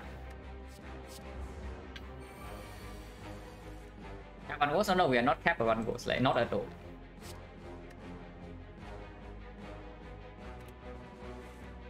Like not at all. Still not super into the idea of like popping deck spawn immediately, because there is a chance that Nilri is being kind of cringe and we actually are forced to kill this guy at some point because our whole hand is attacked. So yeah, I do not commit the potion yet because this thing right here is making sure that I can store Awaken one. We hand spell have to the trade. And Nilris. So Terror is kind of a cringe card. But having 2 cards stuck in our hand is also not extremely good.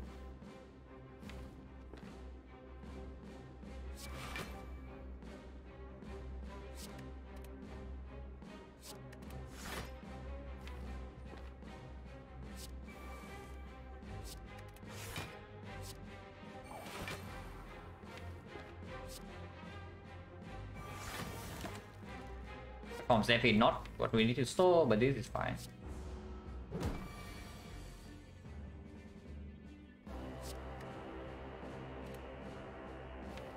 Do this first.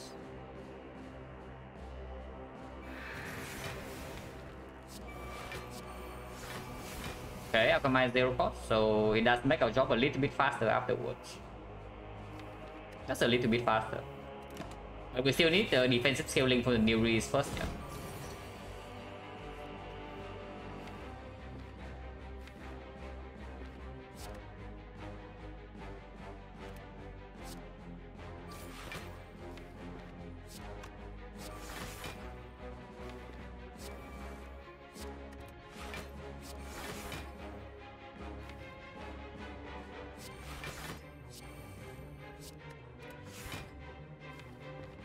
Don't actually want to split him, I want to block the hit. Vision's fine. Need a concentrate or something.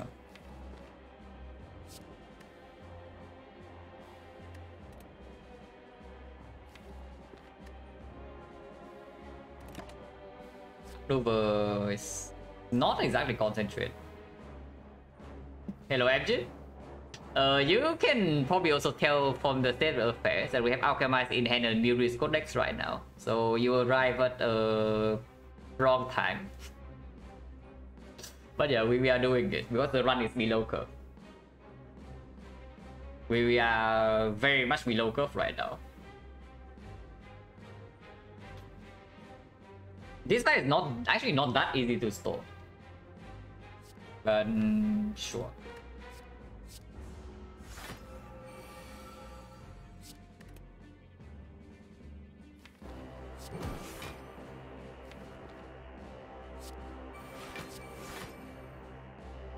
I can't space.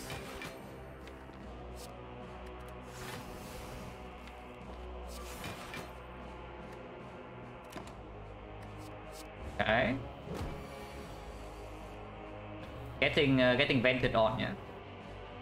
Double nightmare? No, I'm not stalling for double nightmare. I'm stalling a triple nightmare here. We need the first nightmare to make sure that we nightmare something defensive to make sure that this guy never deals damage, and then we nightmare, and then we follow up by 2 other nightmares to do on the alchemize. So we're actually waiting for three copies, not 2. Don't worry. If you think we are waiting for 2, you are wrong. We are waiting for 3. I mean, it's new reason it should be slightly faster, but controlling this fight is not that trivial.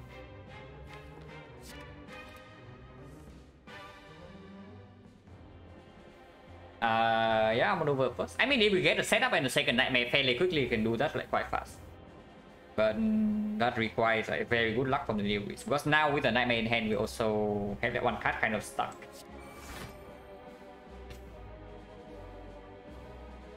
Yeah, getting vented on, no problem. We can just pitching will full block next turn.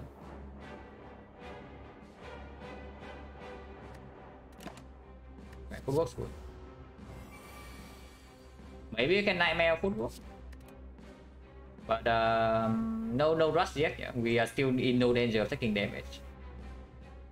We can just burst nightmare this. Yeah, we can also just burst nightmare this footwork, and that should do it for stalling this fight. Yeah, maybe I should not have played my up damage. Now that I think about it, I probably should not have even played my up damage. But yeah, doesn't matter.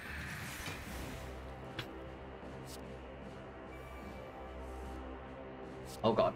Drawing into all the attacks. Fine.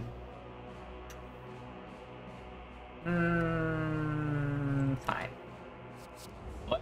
That's quite fast. That's quite fast. If we actually happen to see a setup, I can maybe do it immediately. But I need a setup first. Otherwise, I cannot outblock this guy with only playing alchemize. No, not yet. But with that one I'm already, I think I just played this.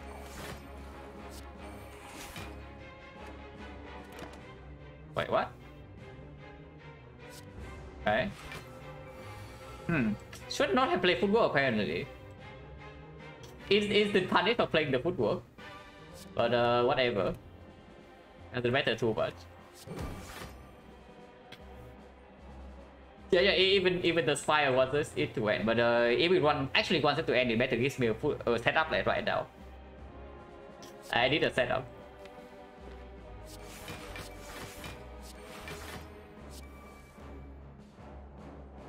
No setup, no go.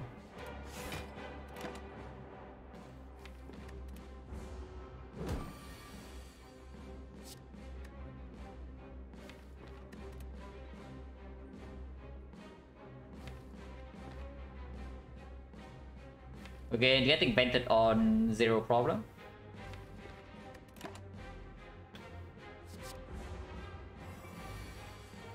Why not just use potion? Yeah, probably can use now. Like before now, I am not sure whether I can actually store this file or not. If the new is being like mega cringe, but now I can probably just use. Don't need 3 copies in hand.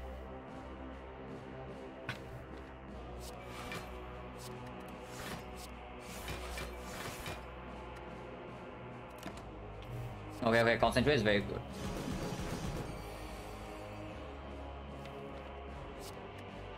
You need a setup here. Like without setup, this thing is going nowhere. So I do need to set up before anything happens here.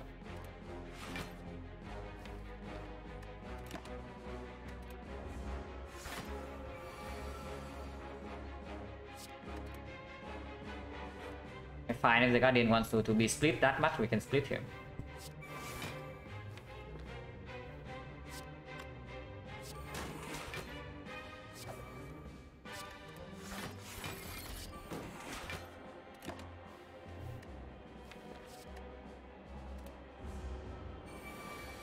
How many pots? Until we have what we want.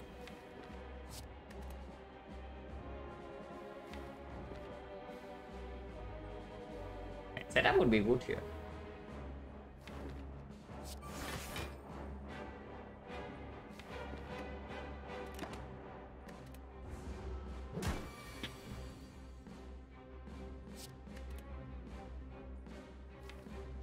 But sure, I can use this.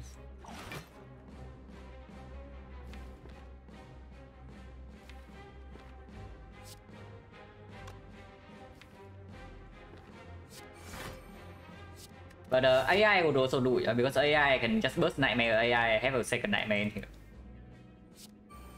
So AI would also can do it.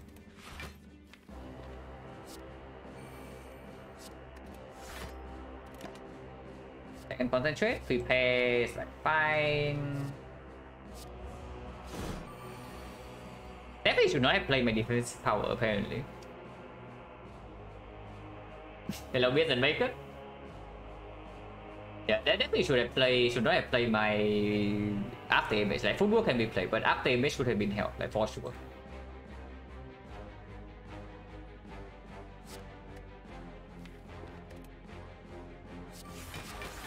Should I play Kissing Wheel maybe? That is full bandit. And maybe I can Nightmare defense.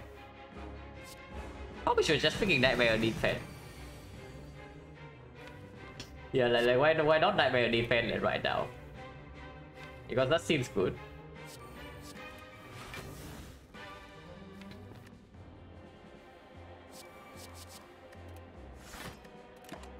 Okay, Malay is here, so we can mine Nightmare Malay into death. And then yeah, move on with our life. Only had 3 Nightmares, right? So yeah.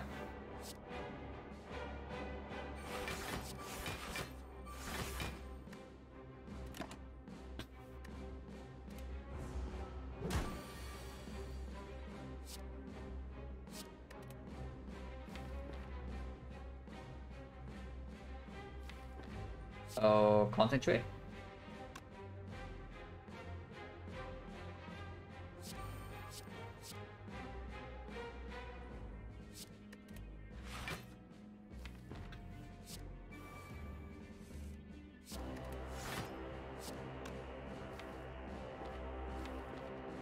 Not enough energy.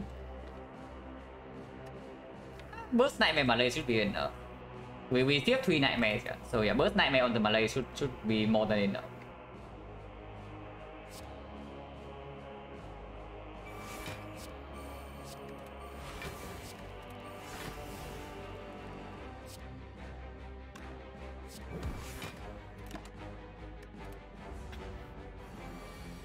Okay, we have some Malays here for the Guardian.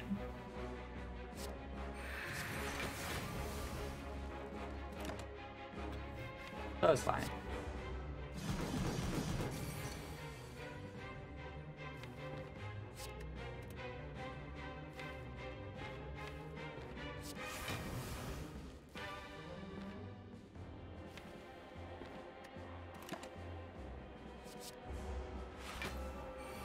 D1.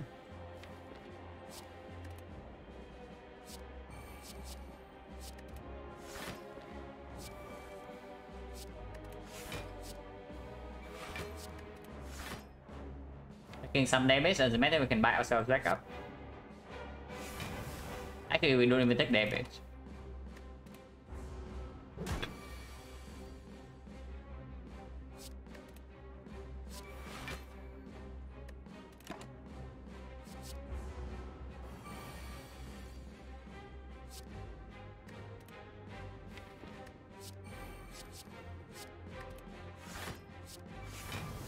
Okay, should be fine.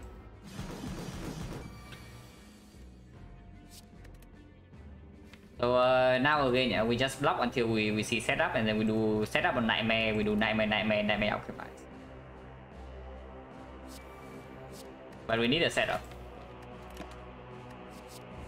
Okay, we can also do that.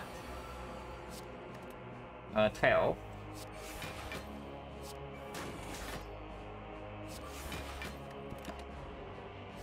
Sure.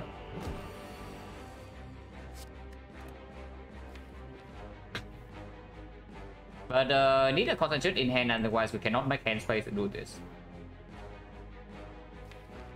I just play this right away. Doesn't really matter. Don't need to Nightmare.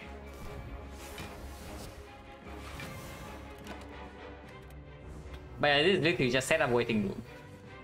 Before we actually have set up in our hand, we cannot do much.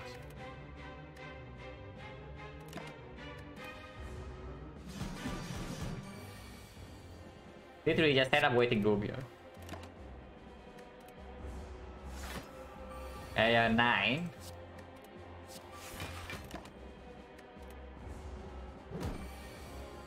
Distraction, yeah, distraction could have been set up, it's true.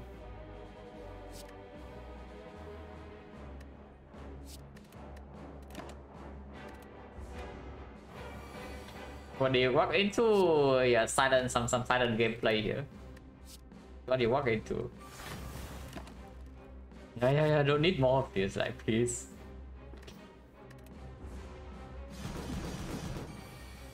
Kidnapping Alchemize is expensive, that is very slow. I mean, I can't do that, but first of all, I need to make hand space, yeah? Otherwise, Nightmare, Alchemize doesn't even give me the things. Unlimited potion? Yeah, unlimited potion of our choice. So, with 4 potions of our choice, we can actually take the elite. So maybe I get like 1 or 2 potions to store Awaken 1. And then get 1 or 2 potions to farm whatever these fights are. Recommencer and Nemesis needs different things though, and head rematch in here honestly not that difficult because it's not even burning, and then we can go to the shop. But we'll think about it when we actually get to do it. It's like still quite a while away. Yeah, 6.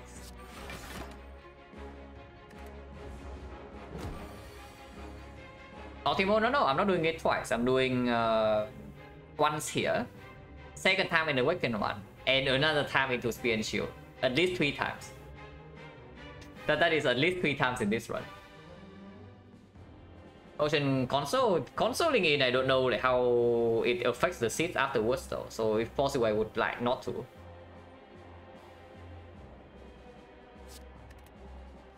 Concentrate is a good card here.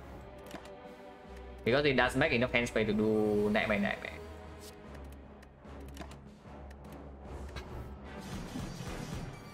Come back in 4 hours for the hard fight. Yeah, 4 hours. Honestly, it doesn't take that long. With the new release, it's actually way faster than Discovery.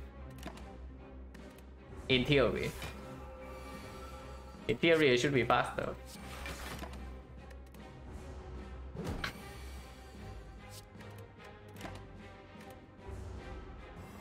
But yeah, this loser can never do anything to us. So this says that.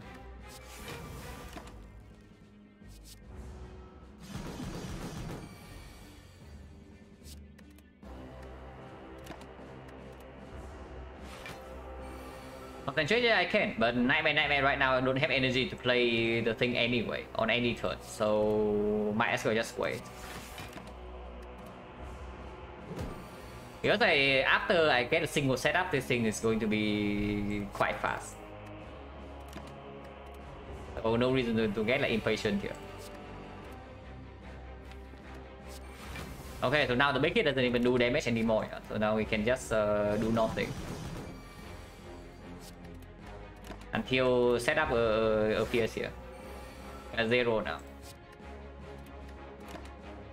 Oh my god, finally guys. But finally the freaking setup is here.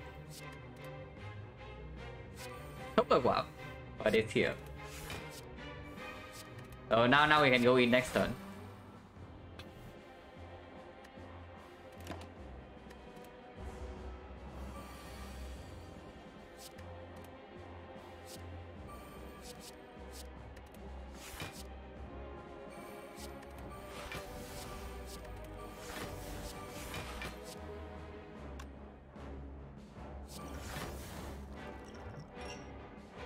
Okay, so now it's time to think about what potion I want here and where I want to go. Because from... There's still like half of Act 3. So, and 3 elites potentially. So there are a lot of options here. Next elite fight is either Retromancer or Nemesis. For either one, potion to deal with Retromancer is always spooky though. It's not, there's nothing that's guaranteed against Retromancer. If the HP, no, it cannot give the food juice. If Alchemist can give food juice, then the run is won the moment I see the Alchemist. So there's no need to even play. Firepot, I mean we can choose any single potion and you want Firepot. I dream bigger, man. We are definitely taking something stronger. But what is stronger? Because against Retromancer, there's actually no guarantee. Like, one Ghost in the Jar is okay, yeah? But then we need something to actually steal Store Awakened one. So when we enter the boss count, I would like to have at least one next potion. Ghost in the Jar as Retromancer Insurance is fine. And then one next potion for the Awakened one.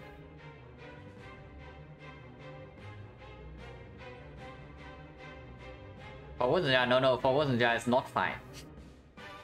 If you think for Ghost is not fine, you have never played a run like this before. And trust me, I have done this before, like multiple times. Firepot, the problem with Firepot handling dagger is that, like, what do you do second wave? Our deck actually has so many freaking holes against Retromancer, it's insane. And yeah, it's not like the die with skip would also do it. So it doesn't actually matter. Yeah, defensive scaling is slow, and then the last Retromancer fight we used 2 potions while top decking the tools, and it's still like a fairly annoying one.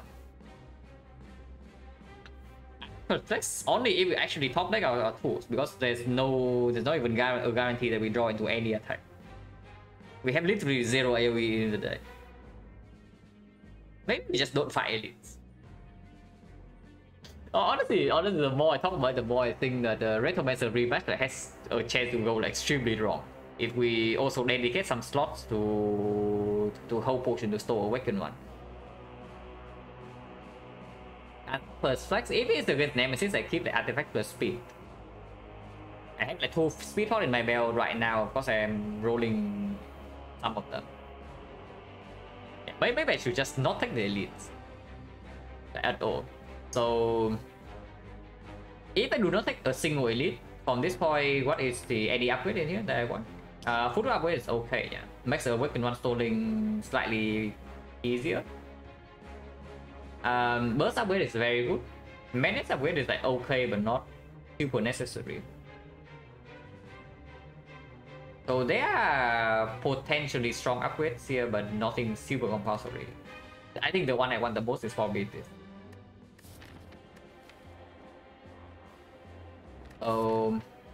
We can jump once. If this thing gives me old coin, maybe I can go to the shop, but otherwise, yeah, fighting a single elite from here is risky if Retromancer is a threat. Speed artifact, yeah, absolutely. Speed artifact, if we only care about Awakened one right now, then absolutely we bring like speed artifact plus maybe 1 ghost as the insurance for early turns and something else into this fight. And we reroll again for the second fight. So we have gamblers or something. Yeah. So I think I know. Yeah, I think I want speed plus the speed plus the speed. At least like 2 potion slots here for insurance for this fight. And then I know I want 1 ghost. So the last potion slot is open. So is there any 1 potion that makes sure that Retromancer is never a problem here?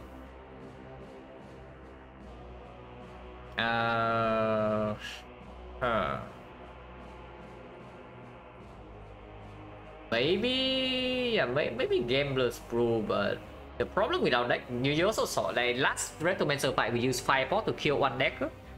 And we also used the Careless Potion, which gave us AoE. It gave us the Sadistic Nature, which kills like 1 wave dagger on its own.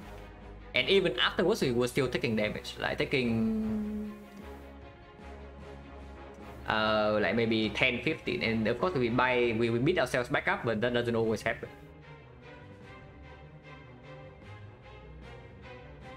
And it still has to be speed artifact plus ghost. Maybe the last slot can be like Gambler's Rule is not good enough, because our deck even in the best condition doesn't always kill Retromancer. What about Power Potion? Like Power Potion can have tools of trade in play on turn 1. It can be 1000 cuts, can be Red Form doesn't do it. Maybe it's just Gambler's Rule. Yeah, maybe it's actually just Gambler's Rule. And expendable potions would actually be Gambler's Rule plus Ghost. And with these two potions, we should actually not die against Retromancer at all. Yeah, Gambler's Rule plus Ghost should be able to do it, because we only need speed plus artifact in the Awakened 1 fight. With artifact over decks, it's 5 decks versus 4, so it's just better. Speed artifact is just 5 and 2 decks is plus 4. Unless you tell me we can safely store Awakened 1 with a single deck spot, but honestly I don't even know. That sounds a little bit fishy. And yeah, of course if we fight Nemesis or if we draw really well against Retromancer and preserve the Ghost, that's like even safer. So yeah, probably speed artifact, Ghost, Gambler's Rule. And then we run into the Elite. If this Elite goes very wrong and I'm scared of whatever crap this is, I can still jump away. So as long as I don't instantly die from full HP, is fine. Okay, so artifact here plus Ghost plus Gambler's Rule, yeah. Wait, Reflect is bad. Okay, Reflect is fine. You can just do something like this.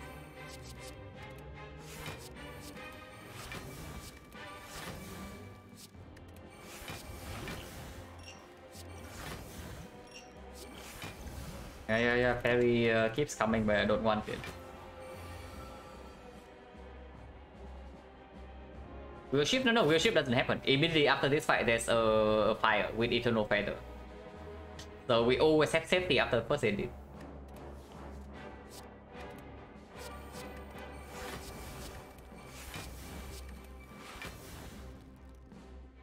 Because the problem with this is that I'm not sure we are strong enough right now, even with the potion barrel of choice, to win the second fight in the boss gauntlet with maybe 1 potion use, and then still have enough to control Spear and Shield.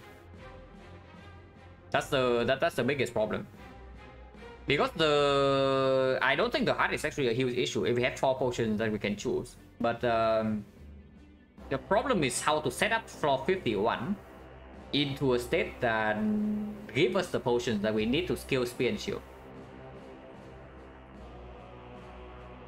Which is why I'm thinking we probably still need to fight more elites.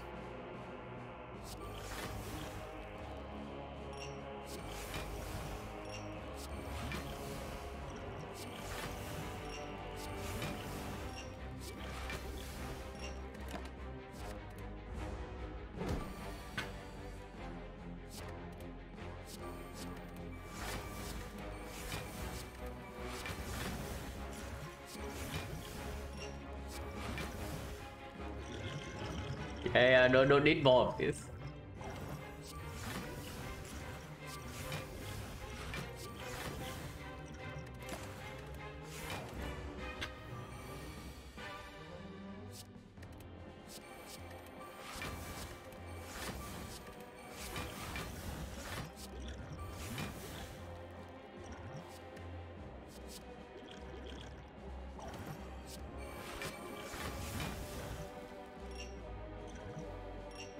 Wait, 25 gold, 25 gold.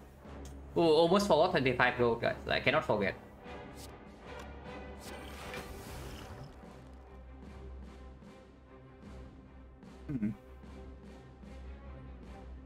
Entropic Brews. Not good enough, right? Yeah, not good enough. Like Entropic Brew may be the thing we carry like, after Spear and Shield. With those we shield for maybe one ghost and then maybe a cultist or whatever, and then plus the entropic, but it's not what we want right now. Not really for sure. Honestly, I can even drop it. This one is common. So we just get it again.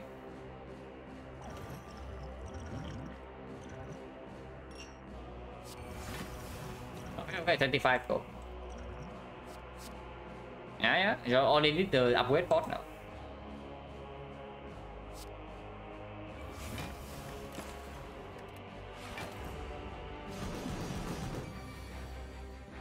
We redraw back into this though. There's no need to hold this in my hand right now. But it does slow down the alchemized rolls. Don't need this. Okay, this is for the hand of wheat that I just discarded. Oh, okay, maybe that was wrong. That was definitely wrong. But liquid memories can pull back the hand of wheat to upgrade with this.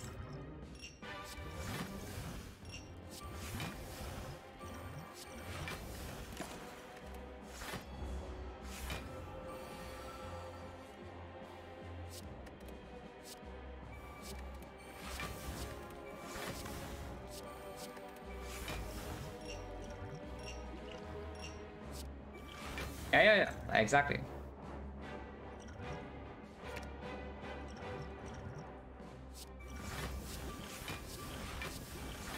Okay, speed is back. Liquid memory is back, but this is for...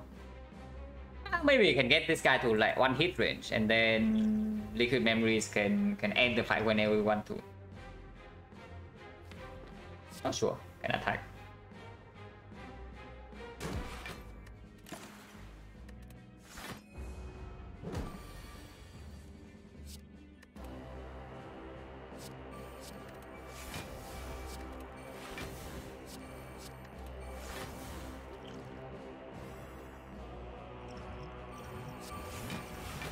A lot of liquid memories.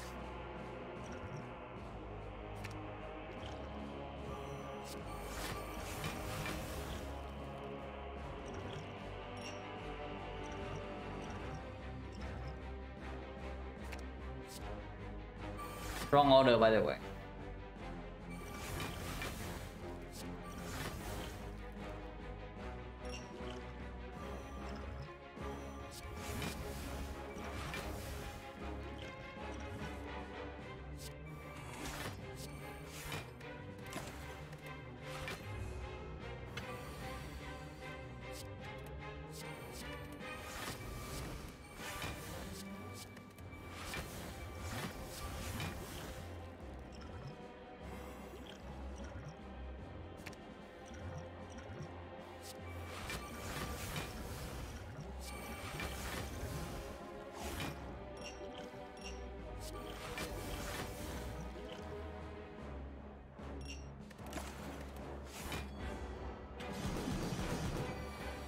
Crispy Bear, thank you very much for the sub.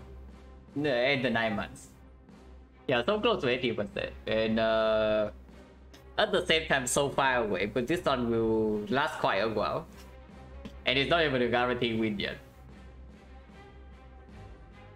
Bound never runs out. Interesting. But the last time we did this, Vulnerable runs out on the Awakened one like twice. The Awakened one last time we did this, it's lower, but we did like 480 turns.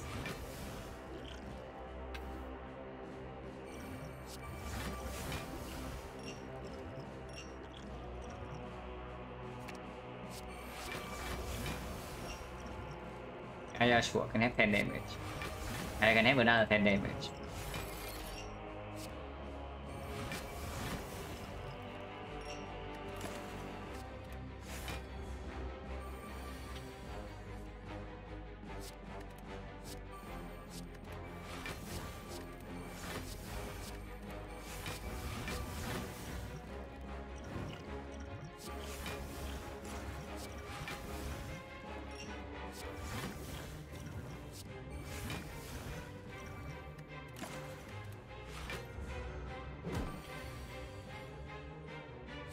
Can't run from boss fight. Can we actually not run from this? I guess the pantograph procs, then yeah, smoke bomb also should not work. I mean, I'm not about to test it, but I would believe it if you say that it doesn't work.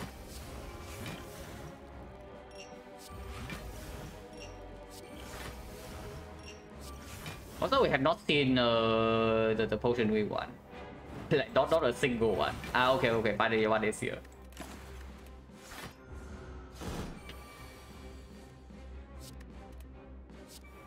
Oh, what's the game that's go, yeah?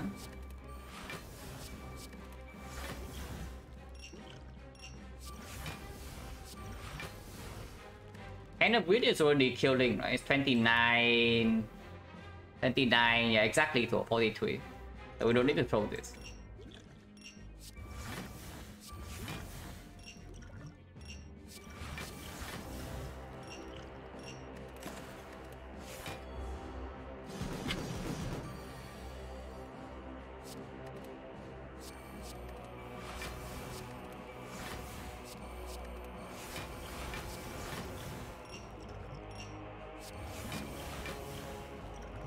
I can start holding this in my hand right now. You roll a little bit slower, but doesn't matter.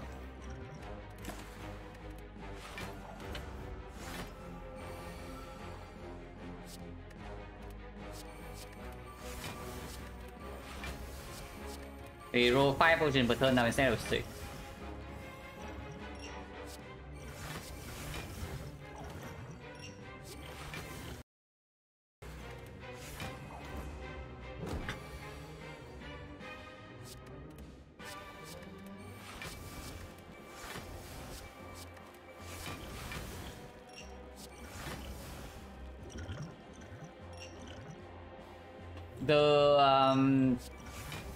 The steel gun's also like kind of strong, but it doesn't help us at the moment.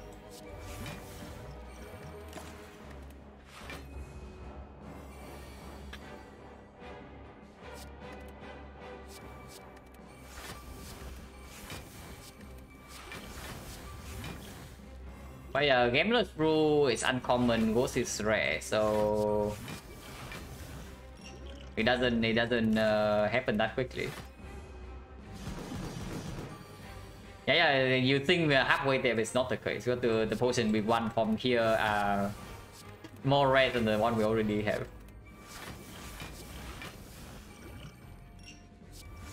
Okay, Gameless is here, so it's only Ghost left, which is the rare potion, so it's the rarest one. Cultist? Yeah, sure.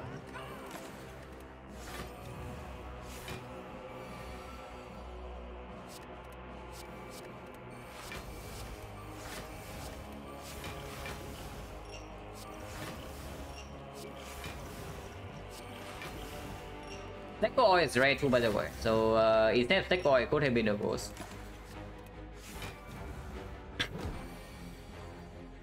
And most important, it's mainly to take the elite. It's Retromancer Insurance.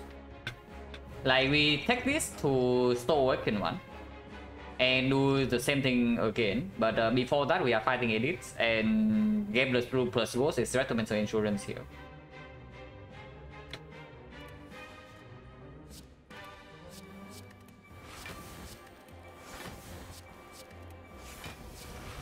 Again, more XecnaR. Could have been Ghost.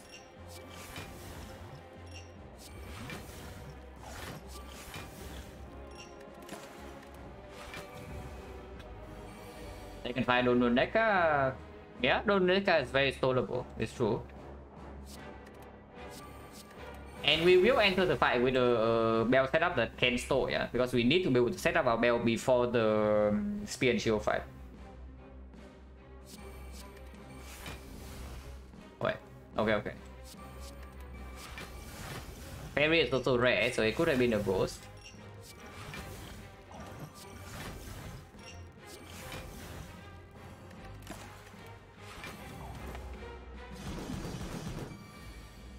Goblin Ghost first and speed, yeah, maybe. It probably is. But only if we have something to open multiple slots, for example, the entropic pool, then can drink this.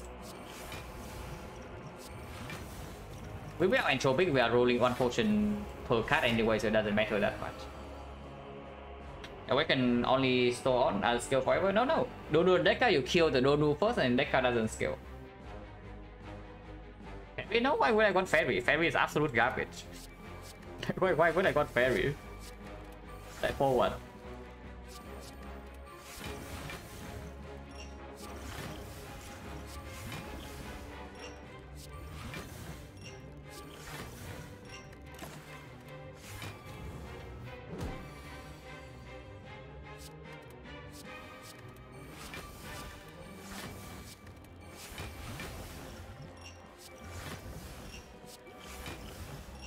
So now it gives me like Aimless Brew over and over, yeah?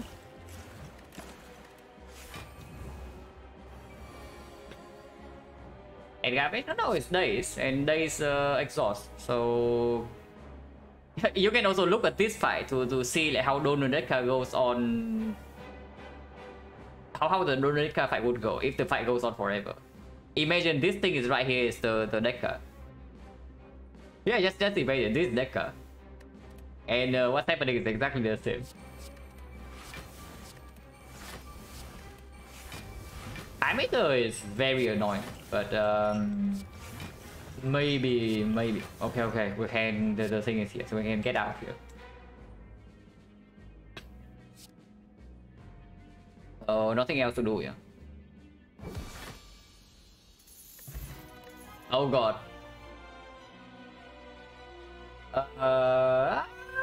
This doesn't hurt us in any fight, right? It's just good.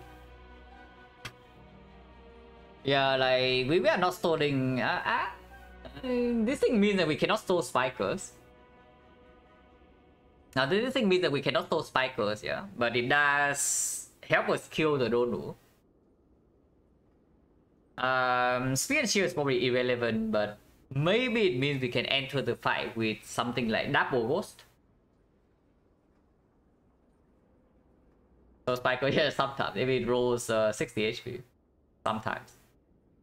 It is probably still good. Like, it opens up something like Double Ghost to store against Spear and Shield. No, we don't have to take it, but it's still good. Do I want this against Earthmancer? That sounds extremely fishy. But what about Concentrate?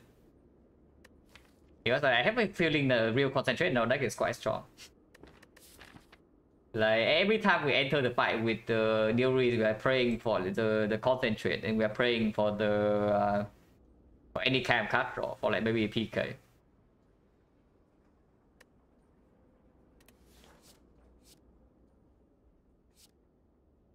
There's no way this is actually good, right? Like, it's not good in Awaken one we want to store. In any fight we want to store, this is a bad card, and this is a very good card. This only outperforms in Retromancer, and maybe in the first few turns Awaken one, but we open the fight with 5 dexterity. This is just better. And yeah, we are fighting it. With this potion mail, we are definitely fighting this elite and evaluate again after this.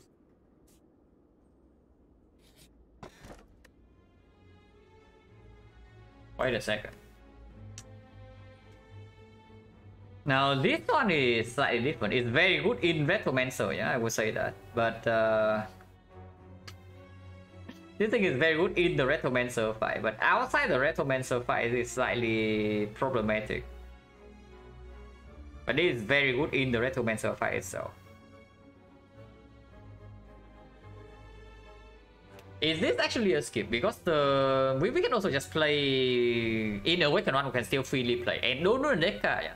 Donu and Deca eventually plated armor so much that this thing cannot hurt it. And Spear and Shield, I just need to stop doing it like once every 3 turns.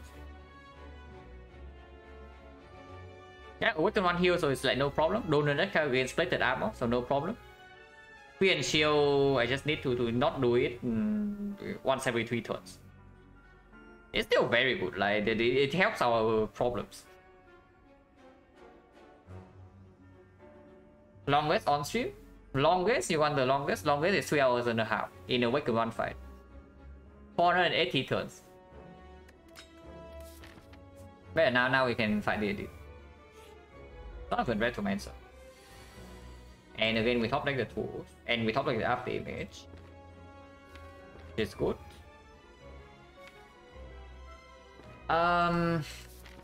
Ideally, we use 0 potion in this fight and carry the same build into the second elite fight here, because this one can be a Retromancer again. Just 2 with 2 cards per turn, cannot do that.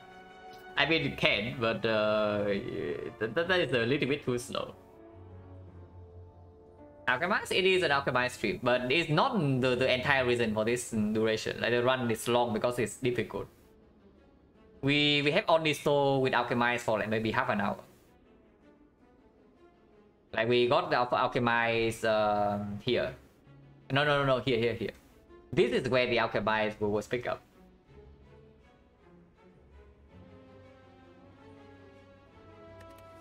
But yeah, ideally I want to finish this fight with 0 potion use, which is not super easy, but let's try. Because next time I do have football already with the after image in play.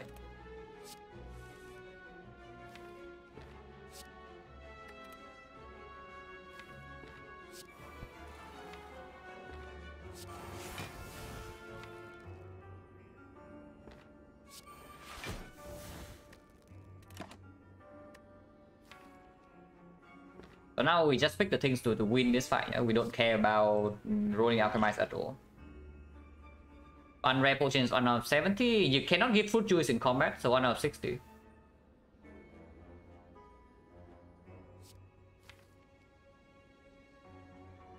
None of these are good.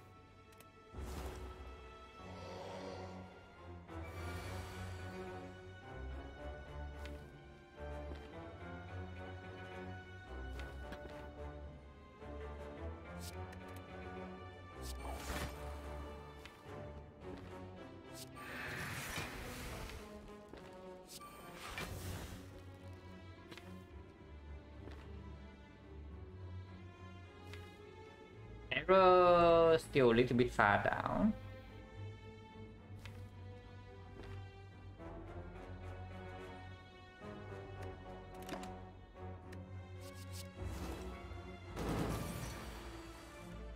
Getting days here, yeah. Getting burns here. Should not be a huge issue just yet, and of course Stone Calendar does work against this guy.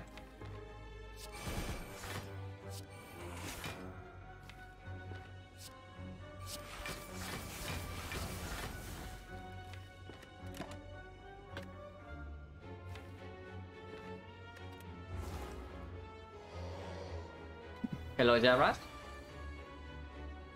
Okay, Stone Calendar is definitely getting in there for sure.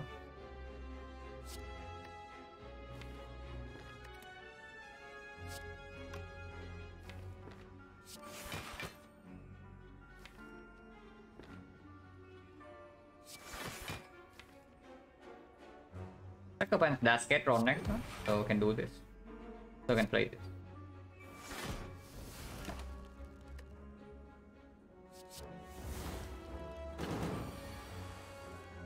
Just gearing up for one big turn, but we also deal like, a lot of damage.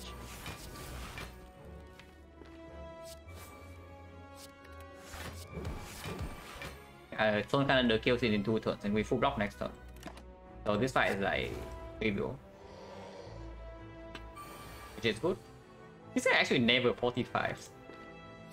He's quite bad at his job, I would say.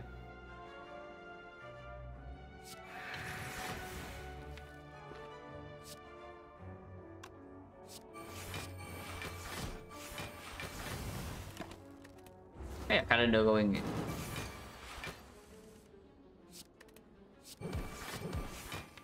I can kill right now without Calendar, but I want to give it a kill.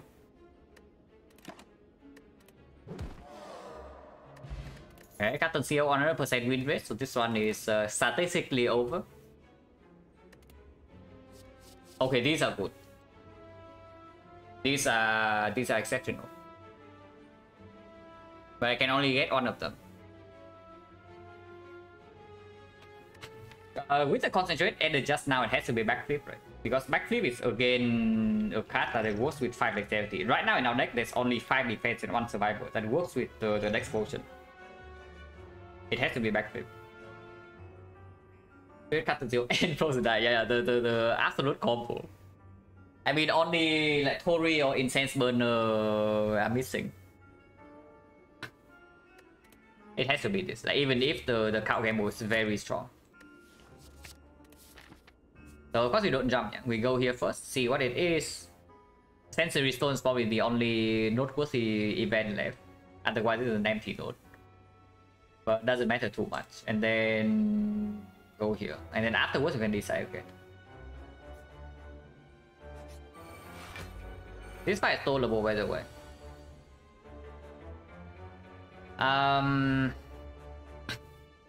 Stalling this fight notably gives me 50 gold. And we can reroll the potions over again.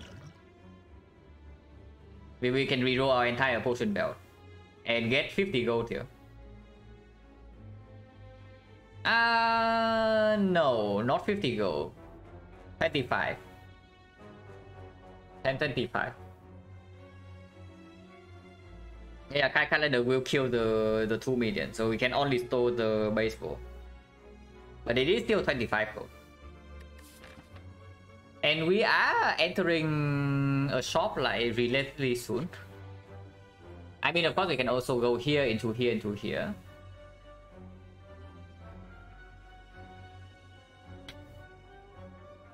Calendar was a bad pickup, yeah, sure.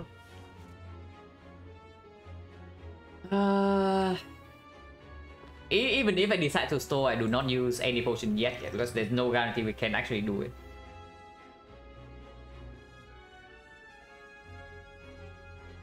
So for what store for Head of Witch from our Alchemize? While rerolling the entire potion belt. Skip calendar is 75, 50, 50. But I think I like the calendar. But yeah, if calendar kill this anyway, then I just manually kill them. Because this thing is very annoying.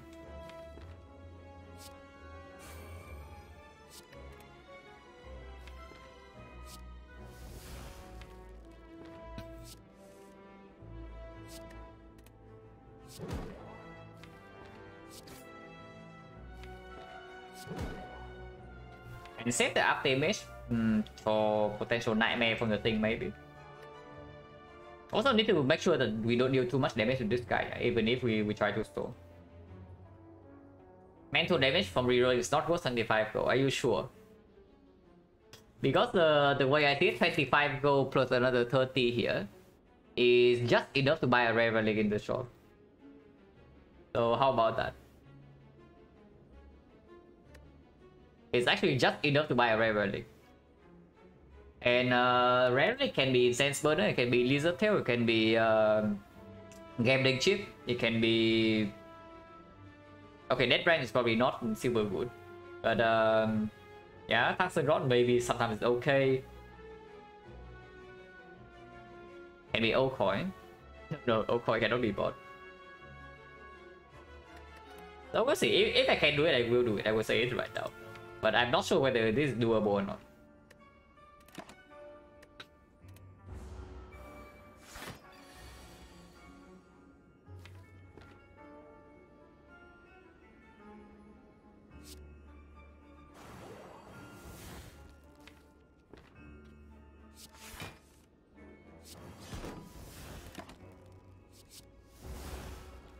And your potions are exactly the same as we have, because these potions are potions to kill the Red Commencer here. Or here. These potions are potions to kill these elites, and then we have Speed Artifact to deal with the Awakened one. Exactly with what we are doing right now. But we'll see, we'll see. Because it's not that trivial to store this fight.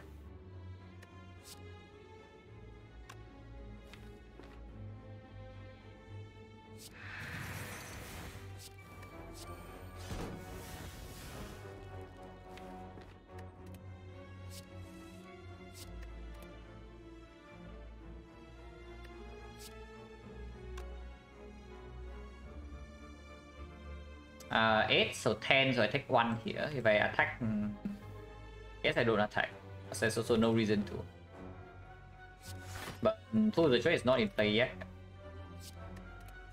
I can discard.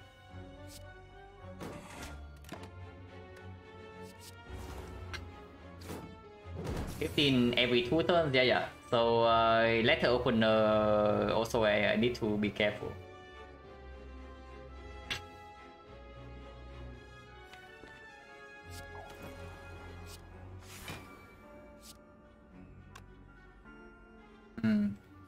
This actually does not hook block.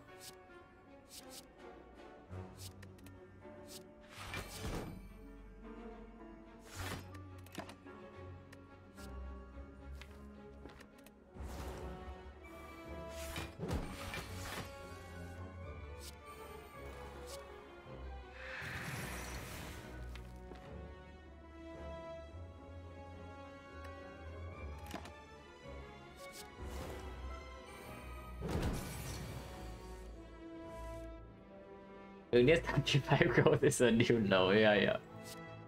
I mean, I'm just trying. Like, if it's not possible, I also don't do it. But I'm trying. If it's possible, I will.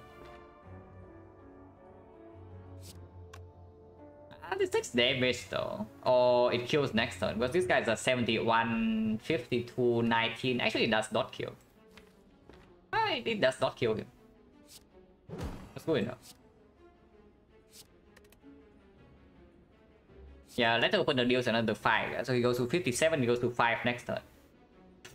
Wait. 5 is bad. 5 is very bad. 5 is a bad number.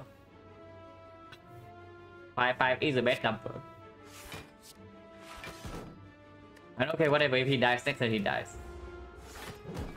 Like, whatever. If he dies this turn, it means that we are not... Yeah, it's just not like I'm losing HP right now, yeah. And then if I lose any HP, I'm also like committed. Next loop, no, calendar only works once. He gains 15 block every 2 turns. I mean, I'm losing 2 right now, so losing 2 is losing nothing. But next turn I also still cannot block. We can try for, we can see the new reads for like 1 more turn. But yeah, taking 2 is 0 because of the blood vial. I mean, 70 right now is still at 20. Oh yeah, he gained 15 last turn. So I can actually still do this. 1 is none.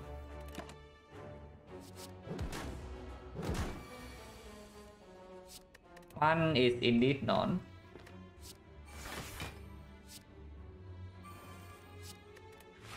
Okay, I don't want to deal 5 damage, so do not play anything yet.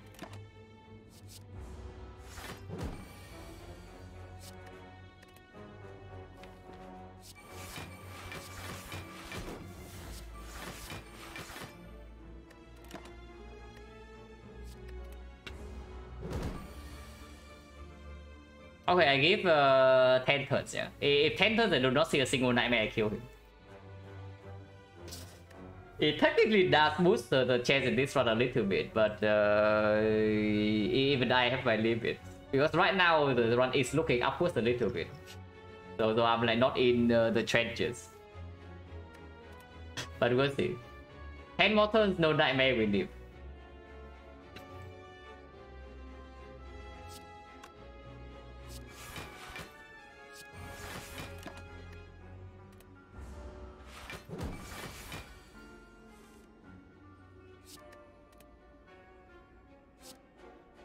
I mean, we already have a setup, so if we have a single nightmare, it does become too slow.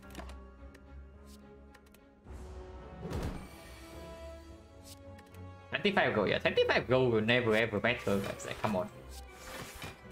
When was the last time you see 25 gold mattering? Like in the run similar to this, like never.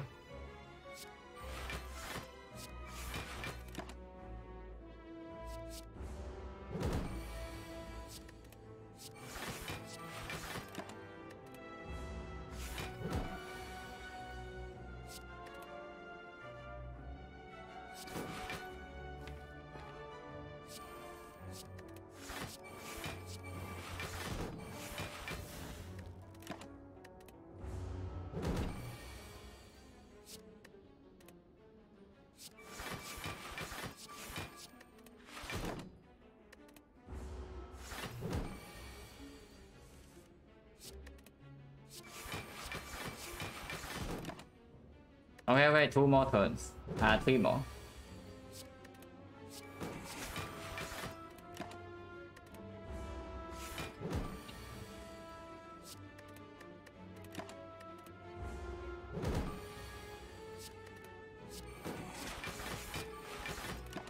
Okay, distraction is nightmare. Yeah? We roll distraction, and along the way, if it's not nightmare, we get out of here.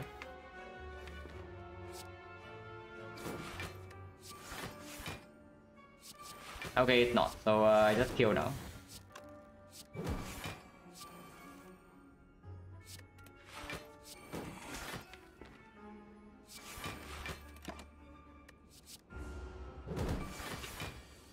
If I burst distraction, yeah, sure. Get out of here.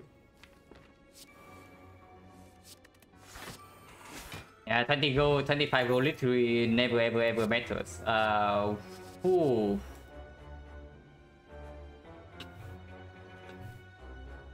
I mean, it's green and it is very good for stalling. Especially with a burst already in our deck. But second tool, the trade gets us online slightly faster.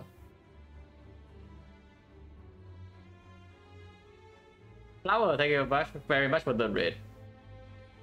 Unfortunately, you came into a very degenerate run. We are doing some alchemized new record next nonsense here, but hopefully the worst part is already over. Oh yeah, Blood Plus is probably just better than this. Yeah, run away while you can, but this will still last for a while. Power Potion definitely does not outperform, yeah. So Elite, if it's the Retromancer and we use up our potions, we can avoid the next one. Depending on what happens here. But if we end up using these potions, we also get to play the Alchemize again. And get one new potion for this fight. Oh, the worst time didn't visit, yeah. Okay, it's not even Retromancer. This fight should go a lot better than the last time we fight him. At least I hope so.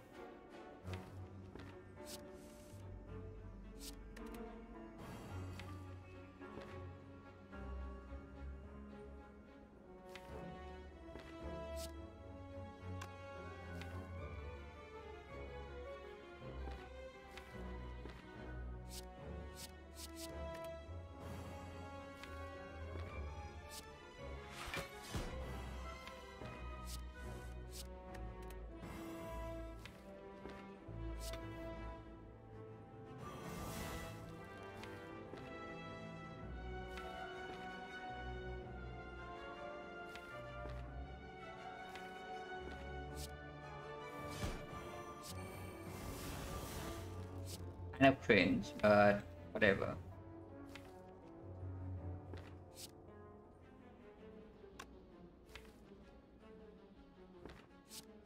Taking damage is fine.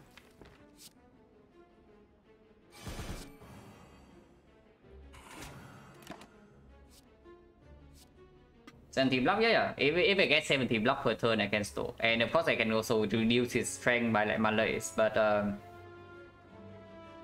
getting to the point where you can store this fight is very difficult. So it's probably not happening. To the trade, absolute bottom deck, by the way, yeah. So that is slightly concerning. But we do have Captain's Wheel plus the blur. I don't actually want any of these.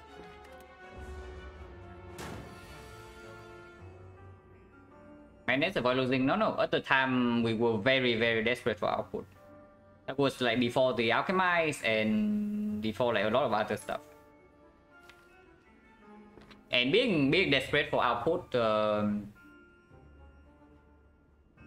madness was potentially a way we could increase the maximum output of the deck with Pyramid and the Burst. This order is slightly problematic here, like for sure. Potentially that is our game does rule next turn, but which is slightly annoying for this, but we can also just not fight this. And go to shop into the fight here instead. Because yeah, apparently with the tools, the trade bottom deck, we do not do like super well here. But if the game does still happen, it happens next turn. It doesn't happen this turn. What's the hand also? It's not. We also don't have a lot of cards in our hand.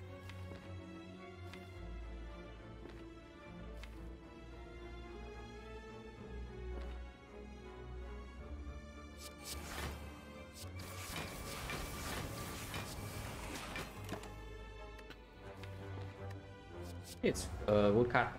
Reflect. And defend into blur right here does retain block for next turn.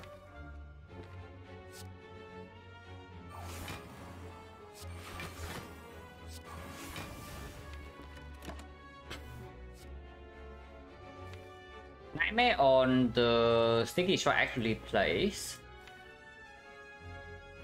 We do need to sacrifice some HP, but Pantograph healing us here is like fine.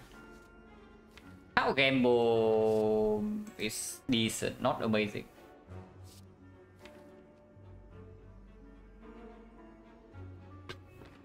It's probably still better. Like, we don't have energy to do it while still blocking 30 per turn here. Like this turn immediately, I do think I use a Gambler's Rule. This fight does get out of control from here like fairly fast. Gamble for 5 to get to 2 trade.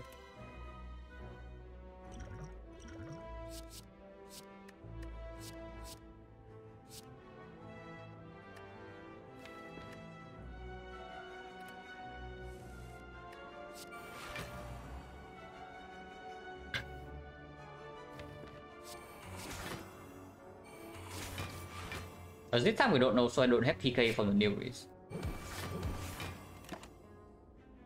PK is good. But I do need to rejoin to the Alchemize right now, which is right here, so I can just play it.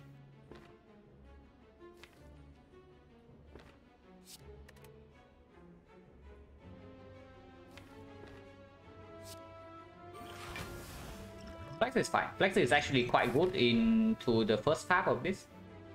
We flex to just kill the minions immediately, and then we store with 5 decks.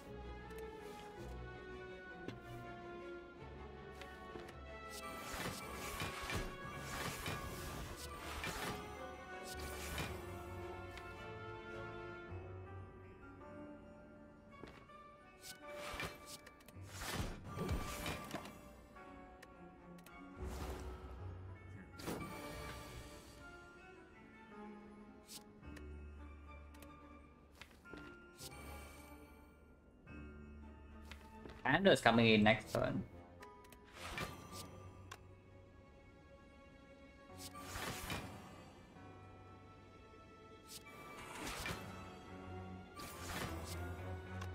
And it doesn't kill right now, so we do take 1 hit from here, but that is cosmetic damage, unless we actually take heavy damage in this fight.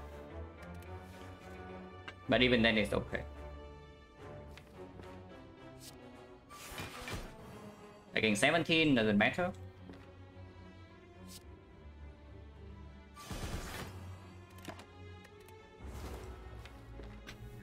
Heal by 4 and heal by 6 with the Blood Vial. Actually, even more than that.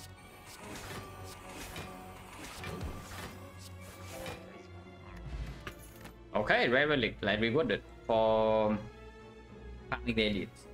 This one's very strong. Prepared. Bridges for the turns before the tool the trade is down. Unupgraded is a little bit sad, but it's like okay. Does this give me the elite? The gambling chip, does it actually give me the next elite? Because I can still jump once. Maybe I do want to jump once.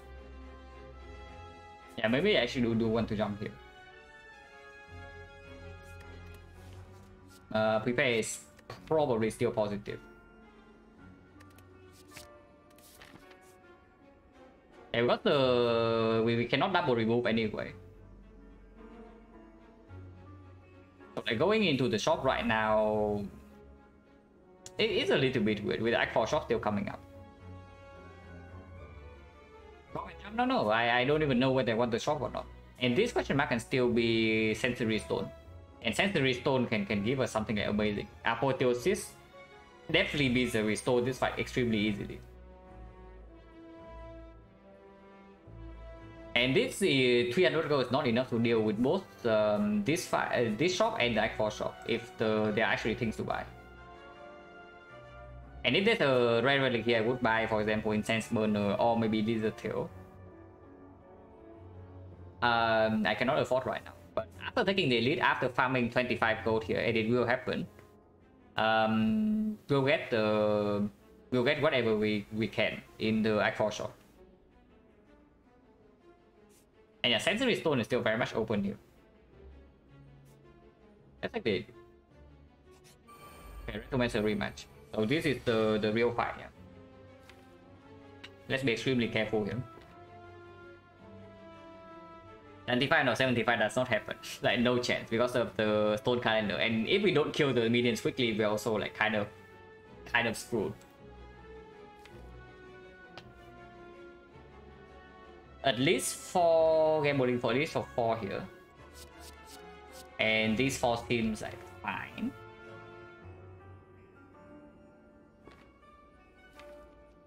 Burst is at the bottom.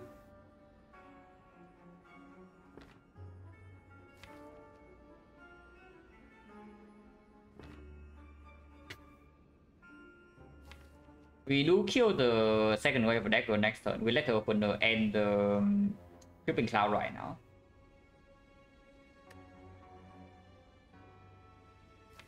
Yeah, it's gamble for 4, draw until here. Eviscerate all the Rantomancer after the Terror. And then we do have Creeping Cloud. So play 1 skill, play 2 skill, play 3 skills here. Let the opener damage. Hold the Concentrate in hand. Next turn we have the Acro until here. And then yeah, Dagger Throw can still be played. So we do draw into the Tools of Trade. And activate Let the Opener again with the Piercing Wheel Plus. Turn 2 you have Cotton Skill, and then we have the and then we have the Pantograph into the Awakened one.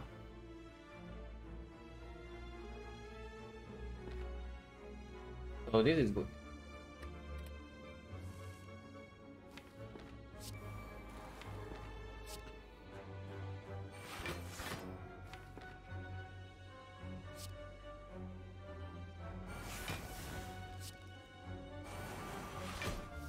Let them know this turn, and then this is costing 0.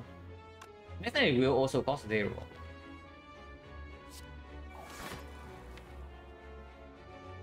But Flex Frozen doesn't happen regardless. No, next time it might not happen for 0 because Concentrate is probably not even played. Oh yeah, so I can just play it right now.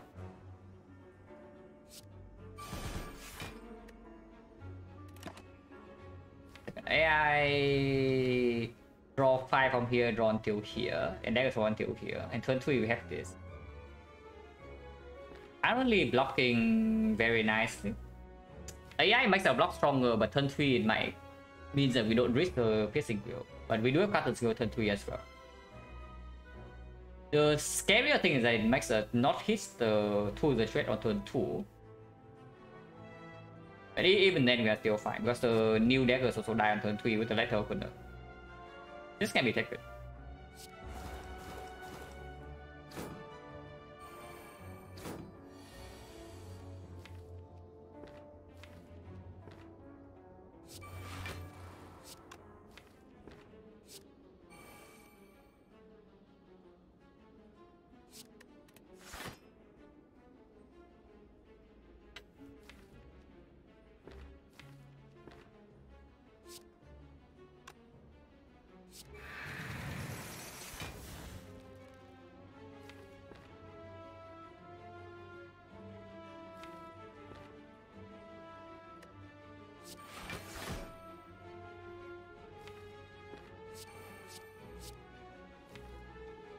Okay, that's block the Tools of Trade draw this turn by the way, but it's matter that much.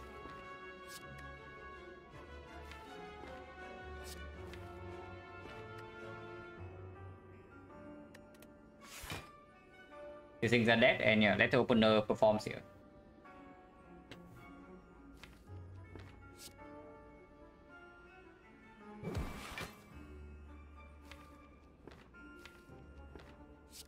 I think still need to die next turn. And next turn we do get letter opener again. 3 damage and then one ship is dealing 4, so that's good enough.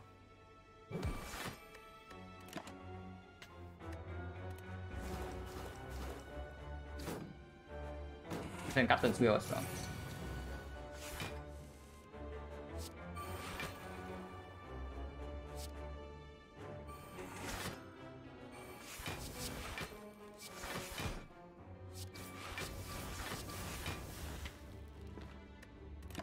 Yeah, why skip letter opener, guys?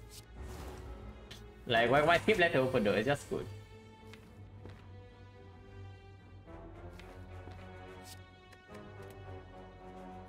There's no reason to.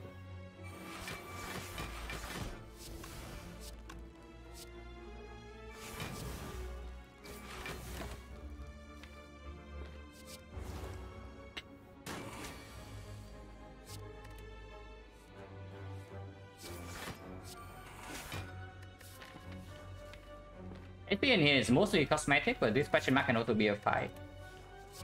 So let's still try to heal up.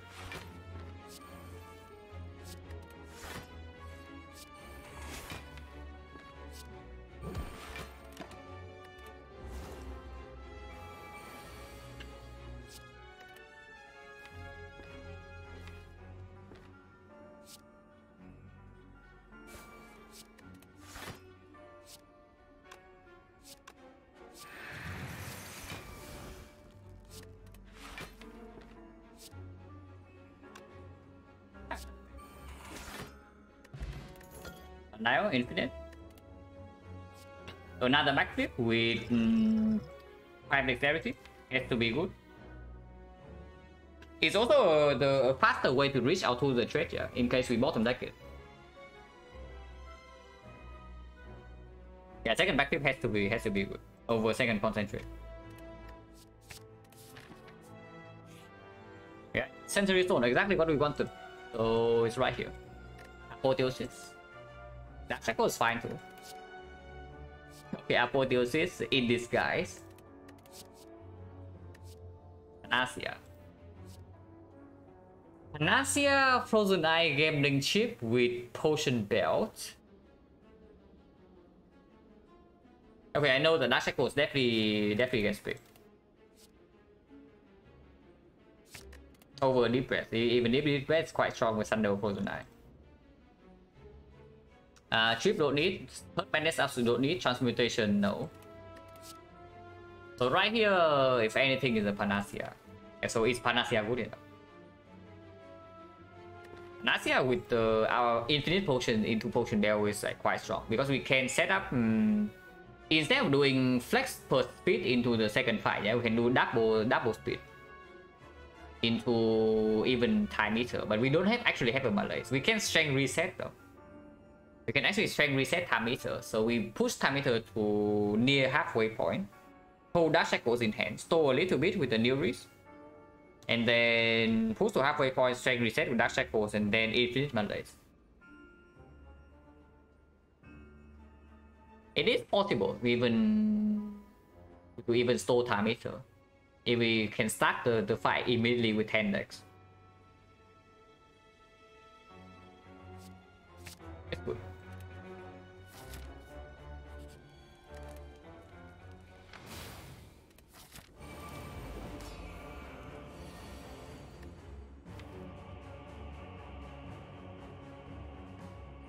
But let's not forget, we don't have a real malaise this deck. So the opening phase of this fight is not that trivial. If it's the red at the bottom, to the trade also at the bottom, so that's a slightly better order.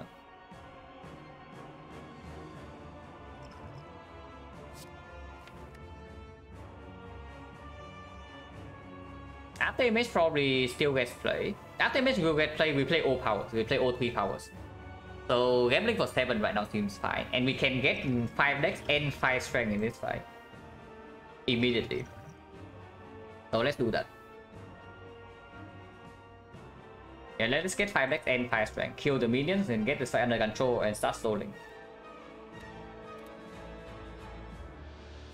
2, 3.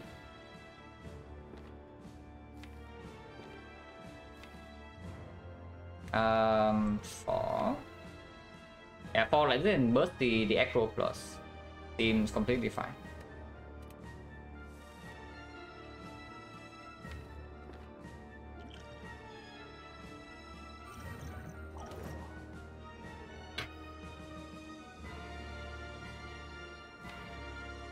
Losing one block, that's probably fine too. Or I can also not burst the thing. Burst the Creeping Cloud instead for front load weakness, maybe, and killing these things faster. But Panacea doesn't really matter. This thing never applies a debuff, and when I get to play the Alchemist in the first place, the fight is already over. So bursting the Panacea never it's never doing anything.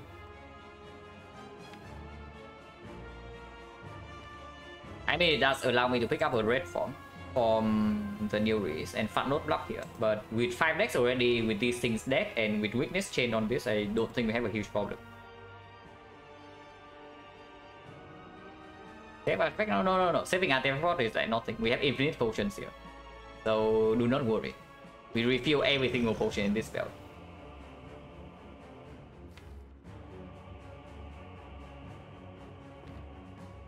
Yeah, single Panacea. Acro. Got this.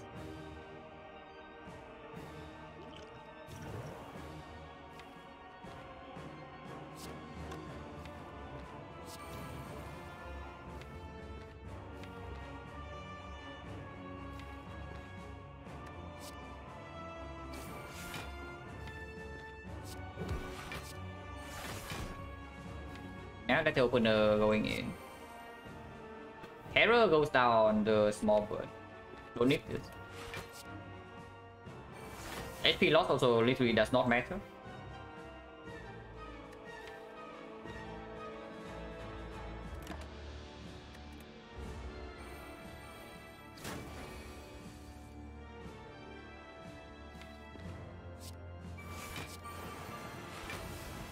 That's dead. And 14 poison does not actually damage this guy, so we don't care too much for now.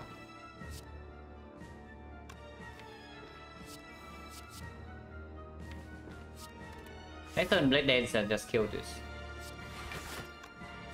Reply weakness here. Blur's good.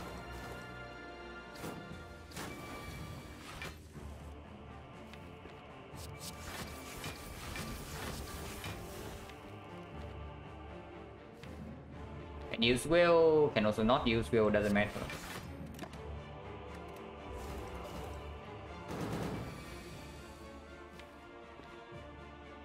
Yeah, the only thing I need to do is not to play this by mistake. Then we should be fine.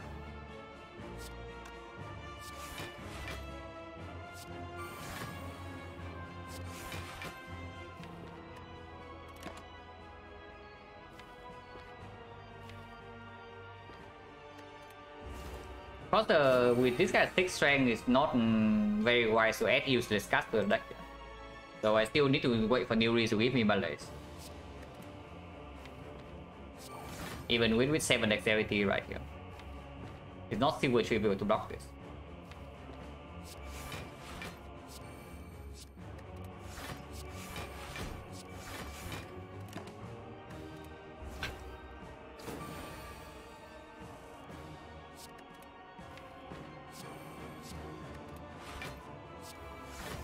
Okay, discounted the useless one, whatever. Also, strength reset literally does not matter here, so I also can just play this.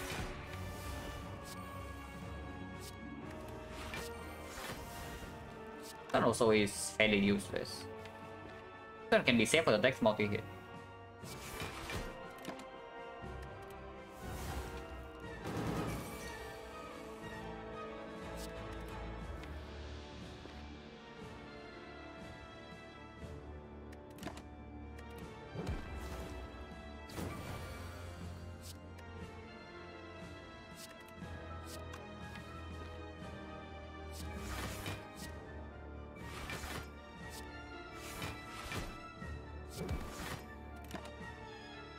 This one is not actually block positive, so we don't take this.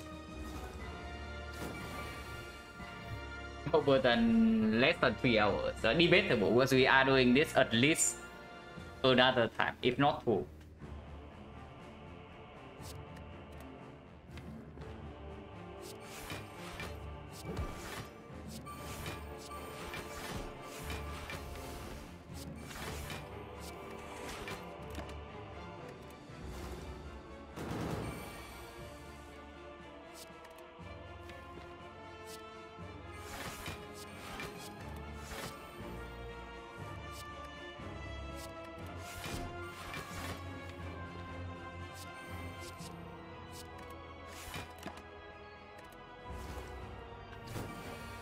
Yeah, poison is running out, so he will also lose less HP from here, which is good.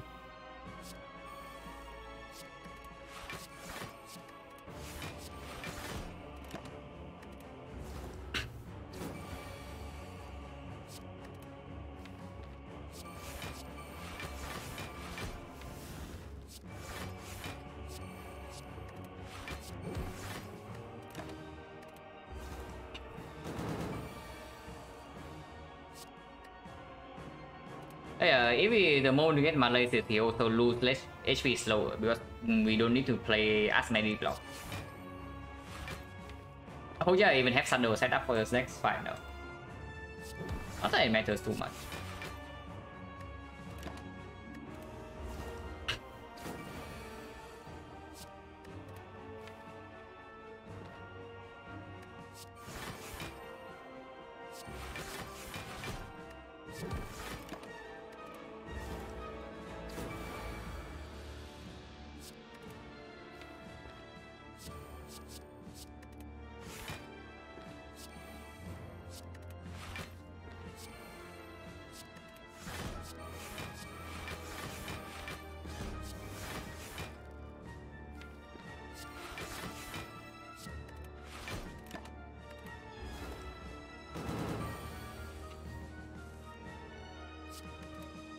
Yeah, the annoying part about this fight is that before the Malasis start coming in, we actually need to be careful, unlike the Guardian fight.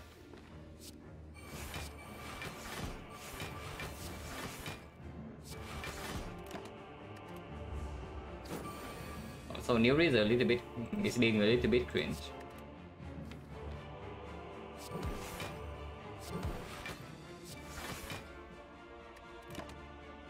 Just a little bit. Hello, PK Master.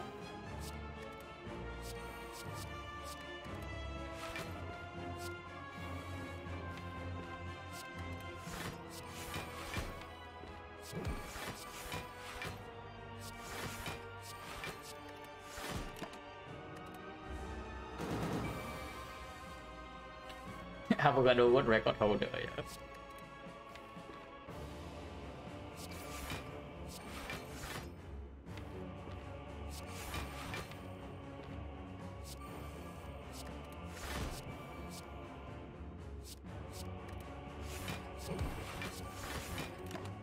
Okay, finally a freaking Mondays.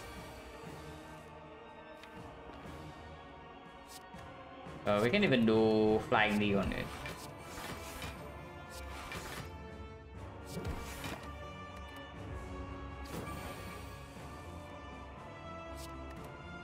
Okay, big Mondays. And from here it should be a lot easier.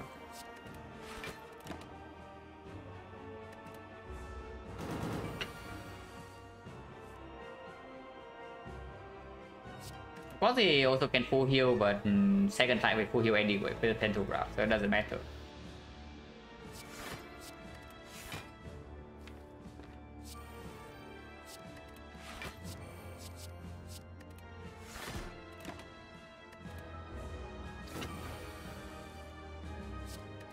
How's everyone doing? I'm doing good. I'm rolling some potions here. So just the usual stuff.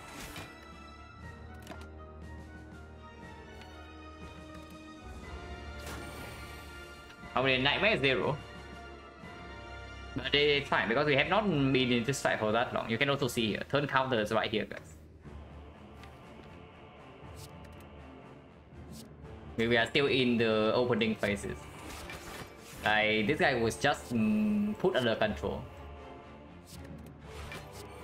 with the first malaise.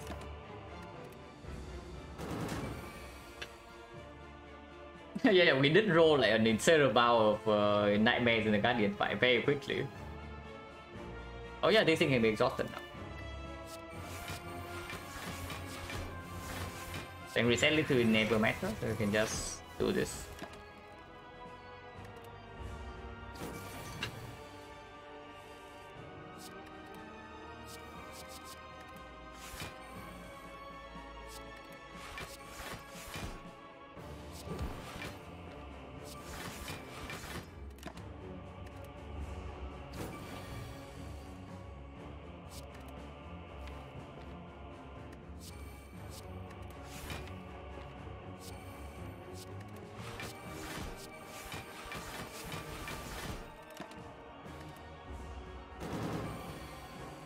How long the last previous time I had to do this? It was like a much slower loop because we had discovery instead of newbies. And we were also not ready to store the fight right from the get-go. So the control phase took slower and generating nightmare also like took way longer. It lasted like 3 hours and a half. This one probably does not go over an hour because it's already under control. So we just wait for the cards now. I hope.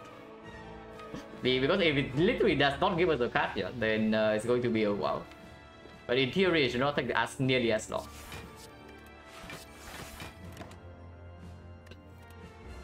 In theory.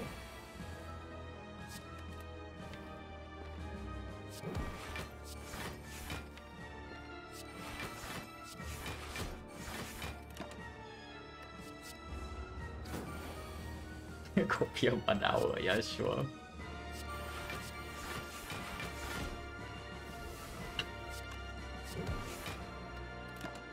Also, the 5 strength help us kill the cultists very fast, but now it's making emptying the head a little bit difficult.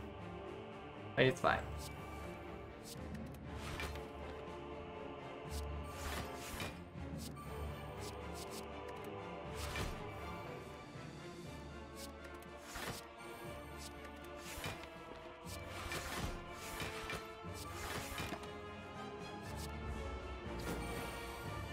Last time very fast, yeah. The newbie is going faster. Oh yeah, you are talking about the discovery. Yeah, if you can get through the control phase like faster than discovery also, like you have consistent block and you never ever take damage right from the get-go, then it's not that slow. Yeah, the time I did it off stream in the crowd run, I also have control super fast, so it ended up taking like maybe 15 minutes.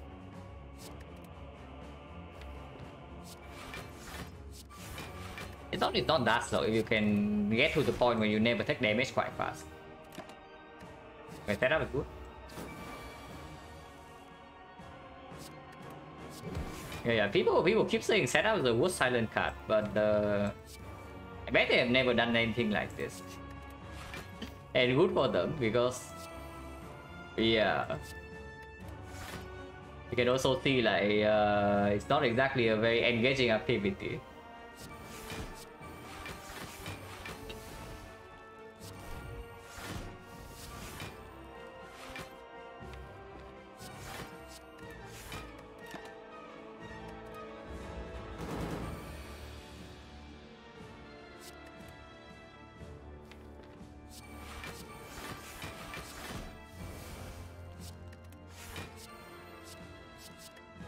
We just almost run out.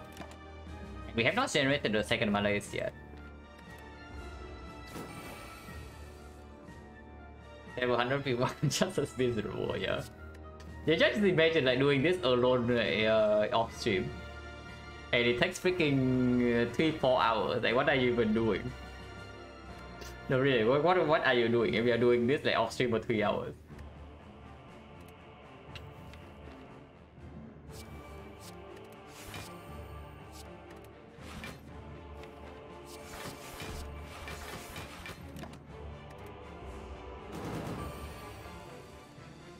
Do this in off stream? I do it, but it doesn't take nearly as long.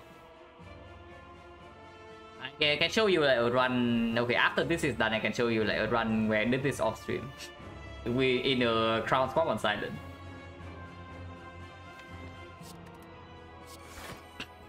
And it took very fast.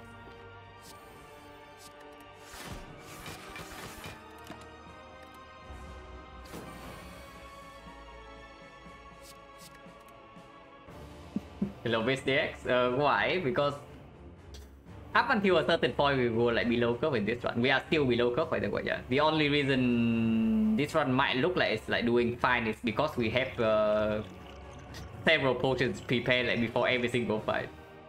But our deck doesn't actually do that well against the endgame fights here.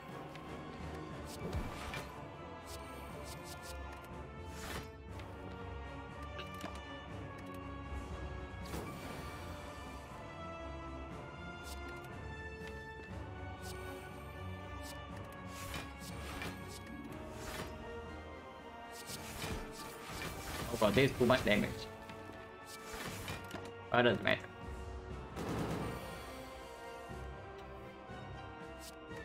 Turn calendar is very nice. It gives you the turn counter for free.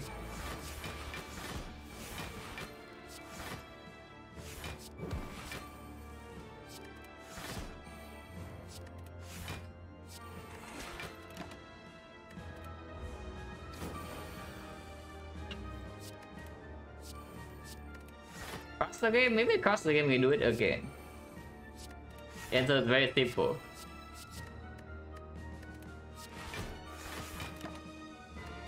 Also, not even a single nightmare is a little bit. It's just a little bit weird. A nightmare would be nice.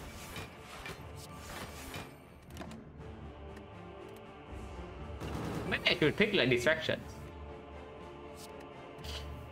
Yeah, maybe I should pick distraction.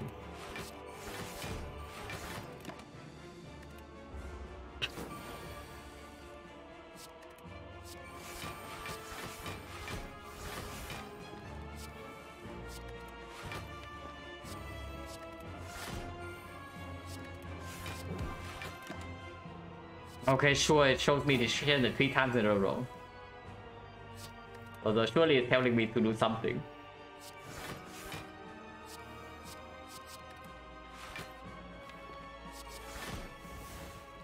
Okay, maybe I do not pick a second distraction. One is enough. Like test trial. Move affected by red chance? I don't think so, but yeah, I don't think so. I think move is completely random.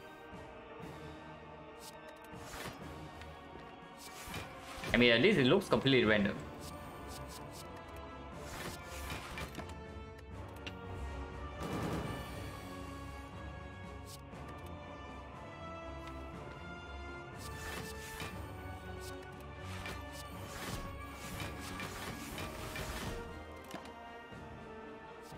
Okay, I do not pick a second one. Let's go with distractions. And Carnival is gonna be nice here because I just can just turn my brain off now and just wait for the card. Instead, I do still need to play the turn to keep these things up.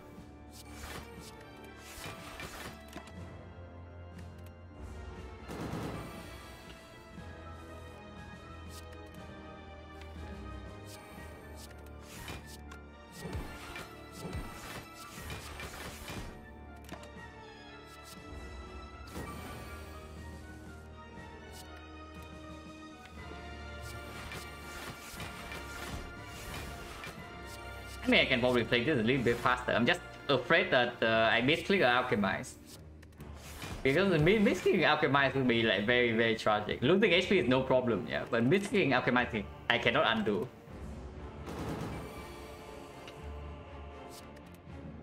Or maybe I just need to be careful about that. Like as long as I discard alchemize every next cycle, I should not really care. And then can play this a little bit faster.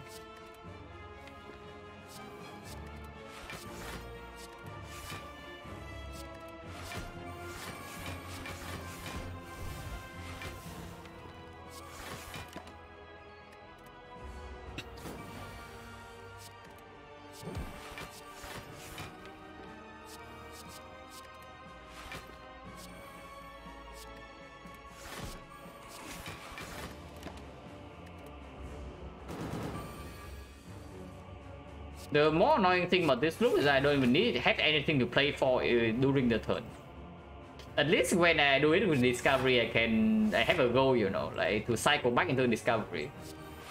So every turn is still kind of exciting, but here I just wait for the new race.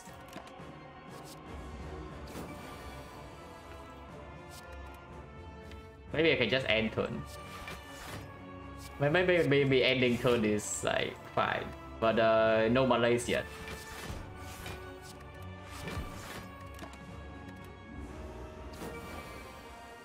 Cycle blurry kit, yeah, but it's not even necessary.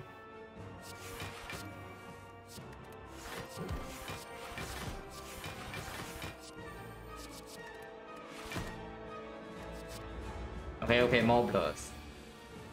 More blurs, so this is something to work towards.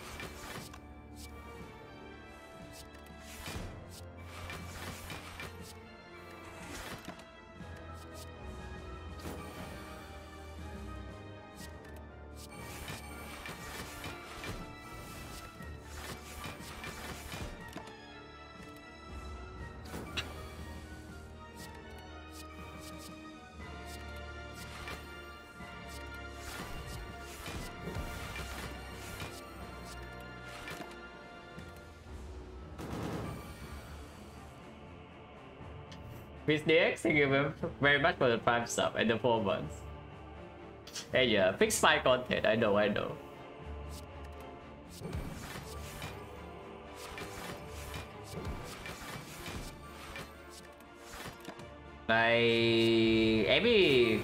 A lot of new players also ask like, what do you do in the Spire once you beat the game? Or what is the end goal? Do you guys just keep doing it again and again and again and again, or what? But yeah, this is what is waiting. Eventually you get to this and you cannot escape.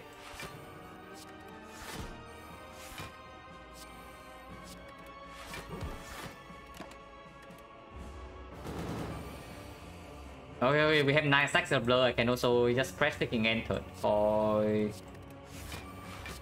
Okay, get a few more. I press enter until blur nearly runs out to make the new read faster.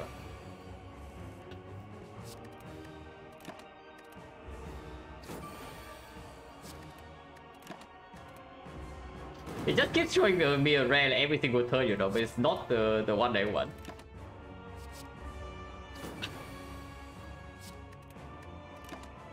Yeah, I want more red.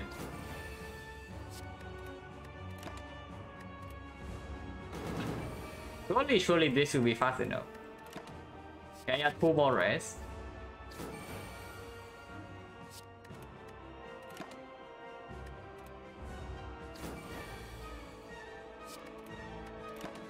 Yeah, 2 more. Okay, 2 more again. I have a feeling I'm being like slightly taunted, but maybe it's just me. Okay, blur almost runs out, so cycle back into my blur, yeah, and then cycle back into my burst and then play everything.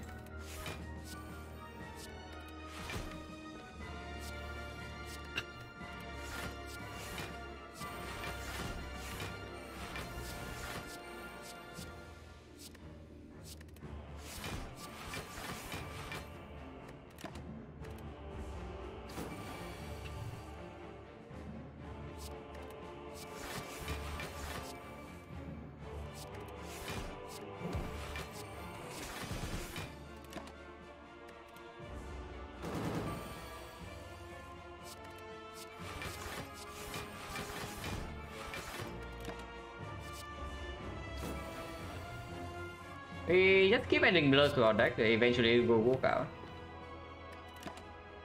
Okay, more rares.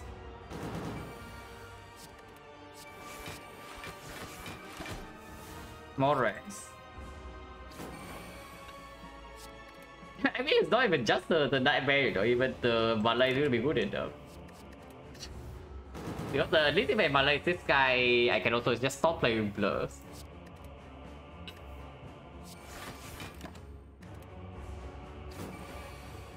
You patch, yeah, patch between the Guardian fight and now. Evidently. Blood almost runs out, so have to play a little bit.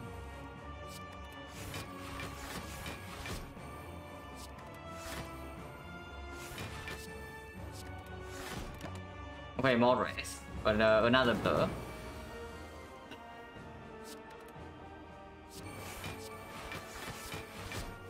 Any turn without single nightmares after the low roll, yeah, even for okay. Just complain, just complain.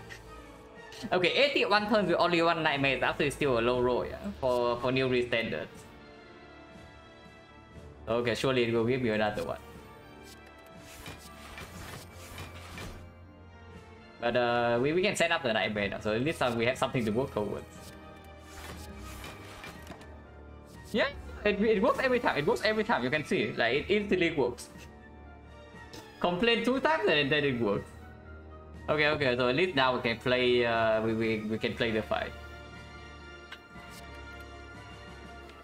Maximum. We need like one more Malaise though. We actually still need a Malaise. Oh no, after base doesn't do it. We need a Malaise.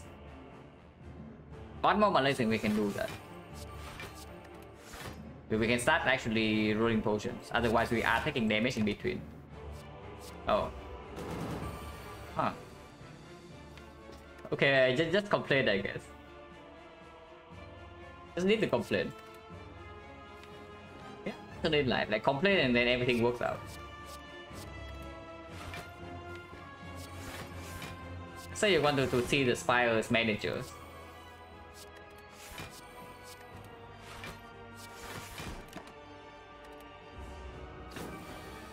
Okay. Surely 84 turns with only one Malaise a low roll. So Malaise surely will come now.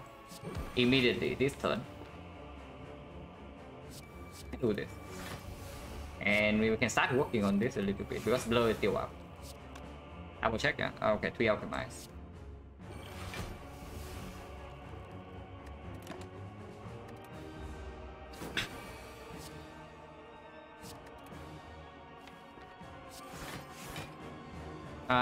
Can set up the blur and keep doing that. That works too.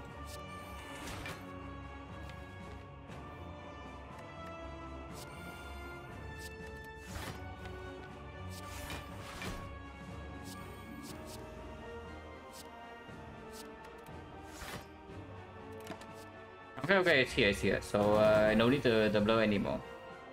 Oh what? No. The purpose of this is to set up the second fight. The purpose of this potion bell right now to set up a second fight to do this again, so that we can do this again in Spear and Shield, and then we get a potion bell that's actually to win the hard fight. So yeah, potion bell in here is to store the second fight, and the potion bell in the second fight is to store the Spear and Shield, and then the potion bell in the Spear and Shield is to win the hard fight. That is the entire run right now, which is the path we are going through. So we have yeah, 2 more fights like this at the very least. At least I hope so, because second worst case scenario, yeah, is that we cannot actually store the second fight at all, and that would be bad. What if maybe you don't need to go that far because the time meter is very difficult to store. So maybe I set up a potion bell to store Spear and Shield, but with 3 slots, and we use 1 slot to win the second fight. For example, with like Cultist Spot. Because this deck does have Terror, it does have Witch Chain, it does have decent block, and it does have a Strength Reset for time meter. But it's difficult though, because Dono Deka, something like Cultist Spot doesn't even win the Dono Deka fight. So we also need something like Speed Artifact. Oh no, we don't need. We have a freaking Panacea. Yeah, we have a Panacea, so we can do something like Ghost, 1 Ghost, 1 Flex, 1 Speed, 1 Cultist. And if we run into Donor Deca, we can use the Speed and then win the fight from Speed plus Cultist and win the fight with that, and store. If we run into Time Eater, we can do Cultist plus maybe Flex. Or no Flex, and we save Flex for the Spear and Shield. And yeah, into the Spear and Shield fight, we can start with the Flex Spot, kill the Spear instantly, and then store the Shield from there. Actually, that sounds good. So yeah, flex plus speed plus I want a gameless brew though. I want a cultist, but I also want a gameless brew. But the problem is speed ball is not enough to store spear and shield. So we need 2 damage potions, because 1 damage potion is enough for time meter. Then we need another one to win against spear and shield. Maybe cultist plus speed plus gameless brew plus ghost is what we are going for. And I can still also maybe buy a damage potion in Act 4 if we actually run into time meter second fight. Yeah, let's actually do that. Let's actually do that.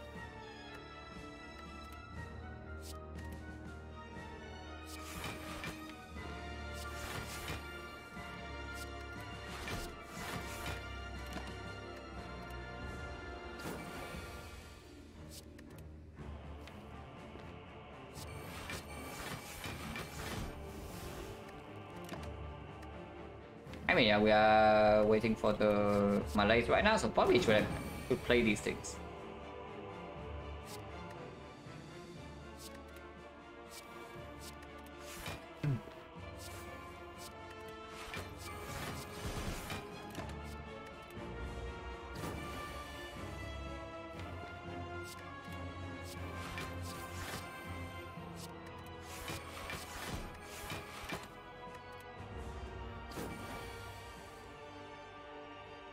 Okay, do need more water.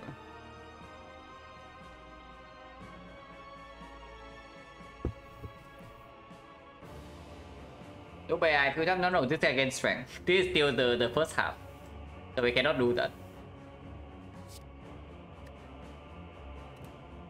But now it should be good.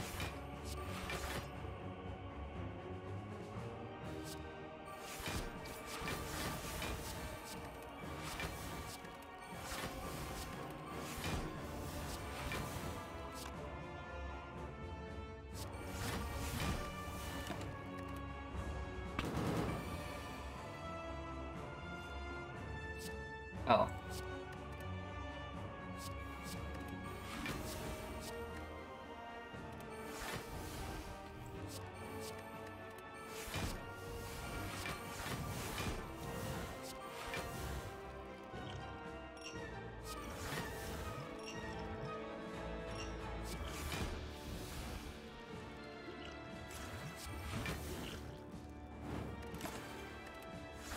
Letter opener doesn't really matter for this guy. He will out heal this.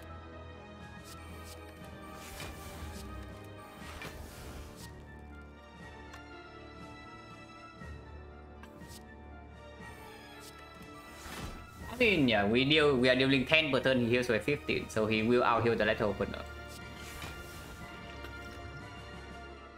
So it's like cultist, speed. Yeah, cultist, speed, gameless brew, ghost. So yeah, 1 speed and then 1 cultist. And the panacea give us basically 1 potion slot, which is if we both make panacea, I guess we can gameless brew into it. But it does make things a little bit awkward. But it essentially means that if the second fight is a time eater, we do need to win the fight with only cultist spot, which should be possible. But yeah, we'll see. I hope so.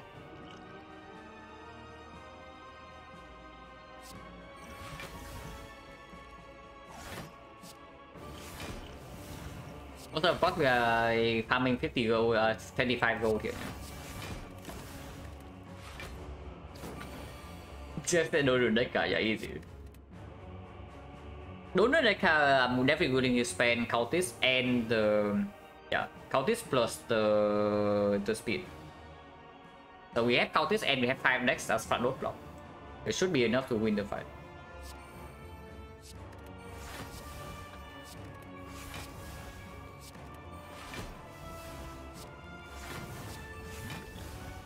And wait. Too early for this, we can put this in the deck and leave it there until we are ready to roll header grid. Could use some more block, yeah.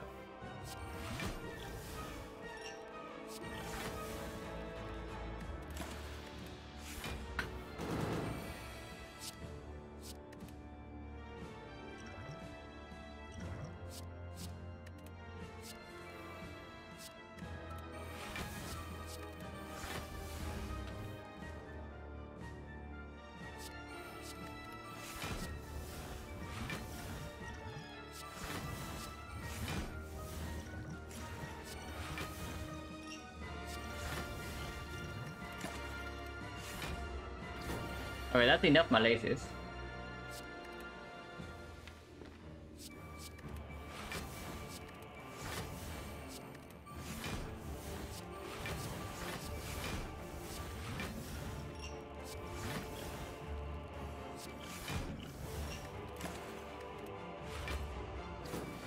And Marxism, I mean, eventually, maybe.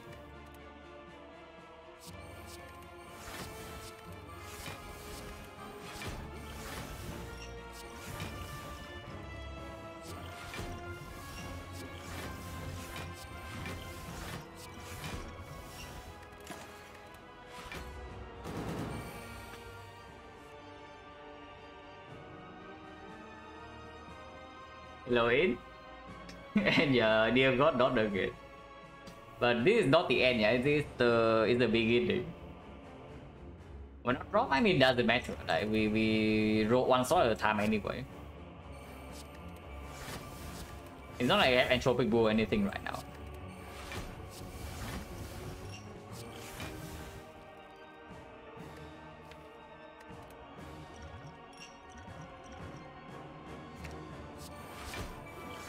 Okay, Speedy here, Cultist is here, so this is actually a perfect build. Wait, what? Okay, so I guess we redraw into our magnetism and then we can go. Does this beat the second half like comfortably? I mean, we have a billion Malays still float in the deck, so it should be fine. Yeah, we have 5 copies of Malays. Well, magnet to farm hand with plus. And we redraw. No, we have Panacea in the deck, so this is 5 dexterity to solve the second fight. Yeah, 81 turns of plus nightmare, and then 16 turns of actually roll potions.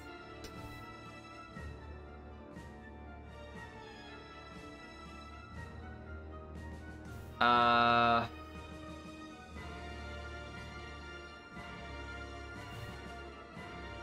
mean, yeah, we can reroll the ritual because like right now we only 8-plated armor. It's not entirely safe yet.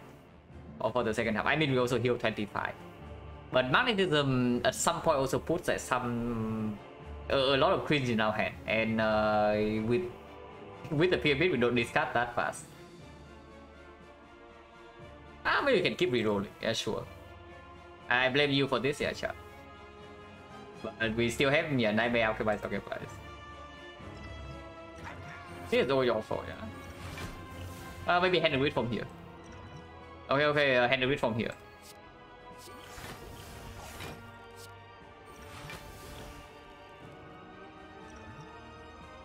It's gonna be skip. Not quite, but okay, very funny. Yeah, very funny.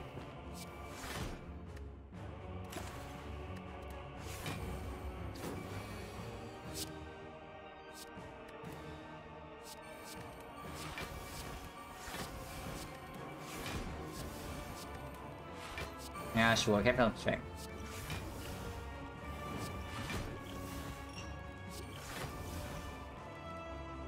Wait, that was my no.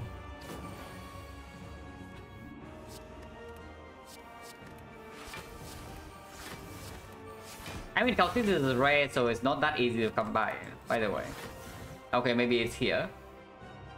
Okay, this one I don't use. This one, even if I use, it's a little bit faster, but yeah, I don't use this. I wait for the... maybe I can keep doing like Nightmare on the Malays, and then we do that for the second phase. And then I wait for a magnetism redraw. Alchemized in the... yeah, they are alchemized in this card, so even if I mess up, somehow I can still reroll. So just play all of these.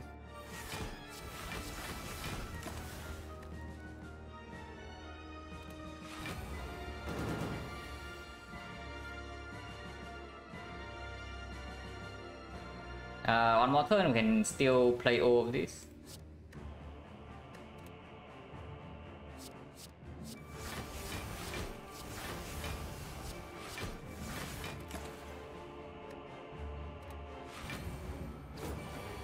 No more block, yeah, but also don't really care.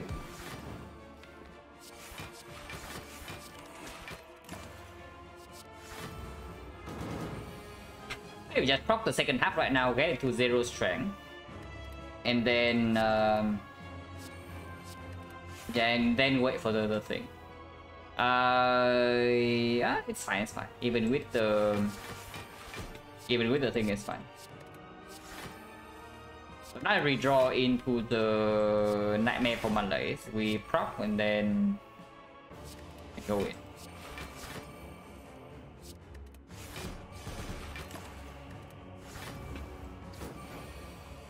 Blur red out, yeah, blur red out. I mean, it can matter for the second half, but for now, not really. Okay, Nightmare Malays is in hand, so magnetism is still way down, but we can start and we can just kill.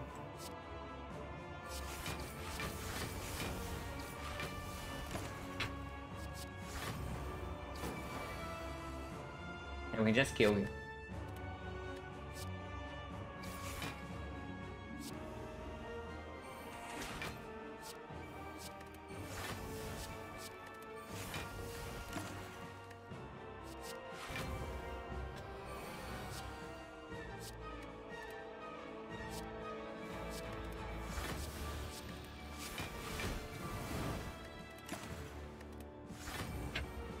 Second half is only 18 at the maximum, so we don't even need to continue to do this. I just malaise him 3 more times and he deals 0.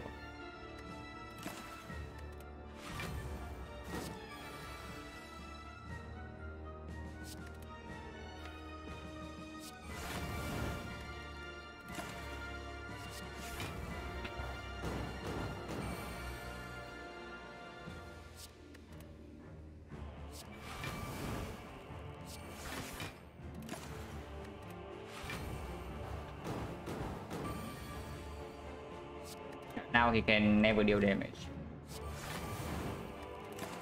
And we wait for the magnetism.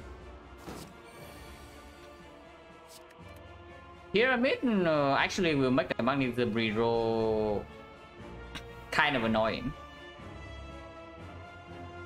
But that's fine. Still have one alchemized in the deck, so yeah, no matter what we can still do it.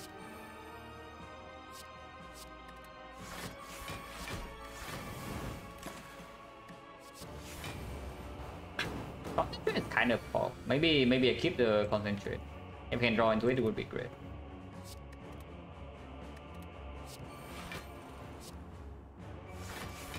Of course I would nightmare the magnetism, yeah, but I think I also want to nightmare the concentrate. So I just have Nightmare Concentrate. So 6 cards will be 3 Concentrate, 3 Nightmares, and 3 cards from the Magnetism. And I can keep discarding until I see the correct ones.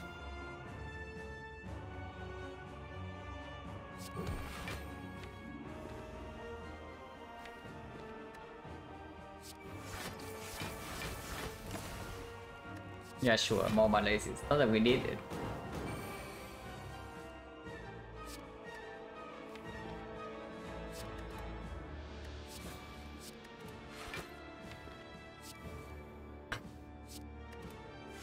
So now Nightmare the Magnetism. Nightmare the Concentrate. Play the Magnetism. Play the Malaysia. 4 actually, yeah, 4 is better. So magnetism here. Place here and just discard these things. Okay, so now we are setup is complete. Magnet, yeah, we are magneting for hand of grid. Absolutely. Wait, no, I need double nightmare. Okay, I need double nightmare or this does not work. Okay, that's bad, that's wrong. Hello, Therovit. You arrive at the fight bunch. To say the least.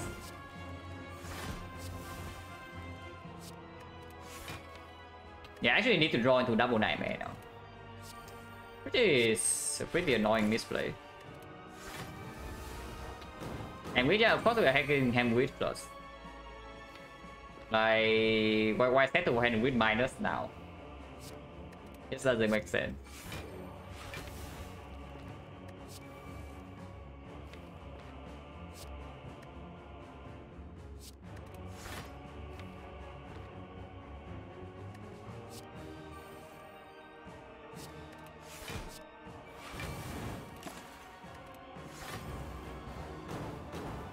No, hard fight will be fast. We cannot do anything close to this in a hard fight.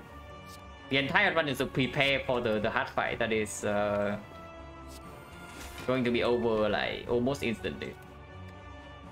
No matter in which direction.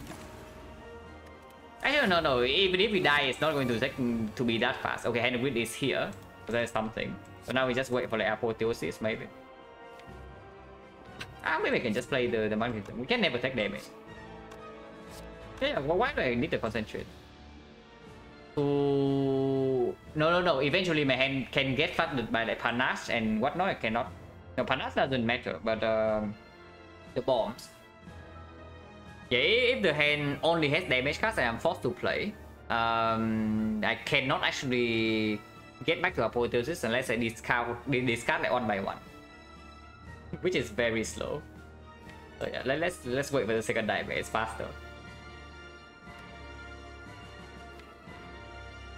Let's wait for a second nightmare. Just faster.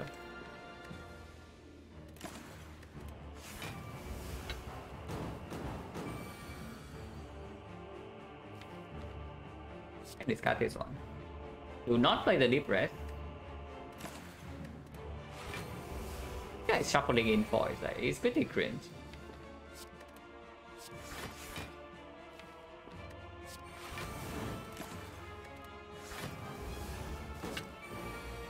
As number of turn, you can do it in you can do it infinitely. You have a tungsten rod, or you can do something like this, but with nightmare red form after image, you can never take damage from the heart. Yeah, the man. The man got 0 energy that can be played.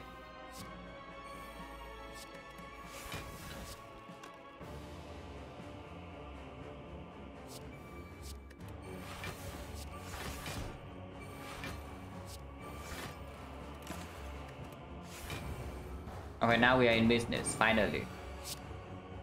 Okay, whatever. Don't need that many magnetism anyway.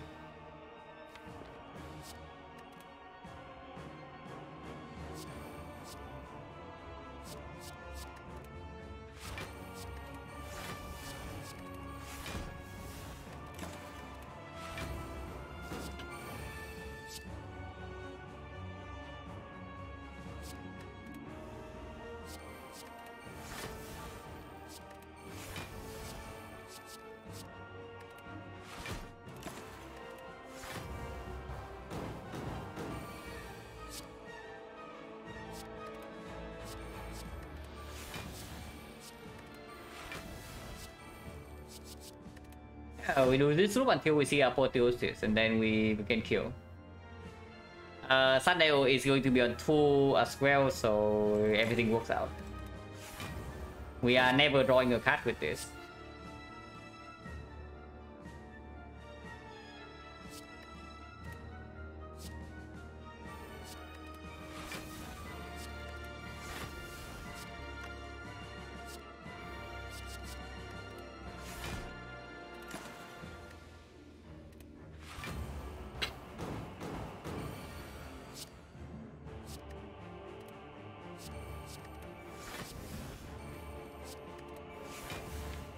There's only voice in here, but doesn't matter.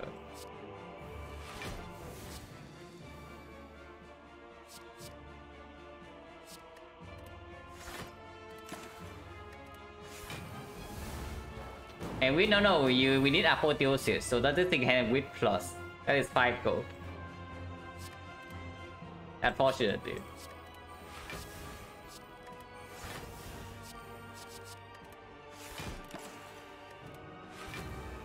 This looks pretty cool though, at least. At least this loop is nice.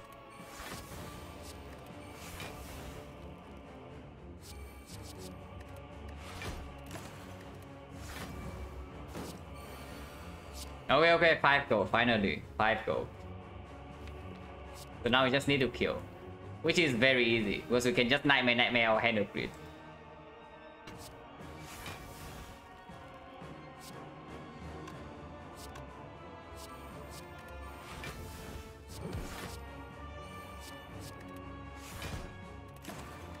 And now we just need to shuffle Silent-2, kill hand of grid, and then get out of here.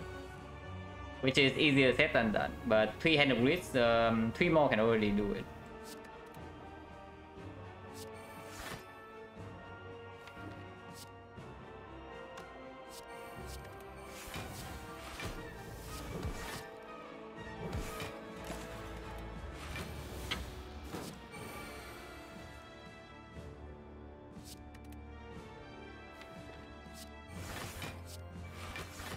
Okay, how do we actually draw into the reshuffle though?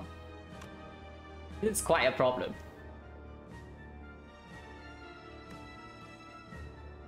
Should have definitely have kept a freaking concentrate. Okay, we can shuffle with a deep breath for magnetism. We can shuffle with a deep breath for magnetism.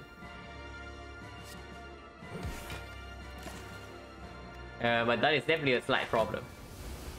Gambler's Brew, yeah, sure. Gambler's Brew. Okay, deep breath is here immediately, which is good.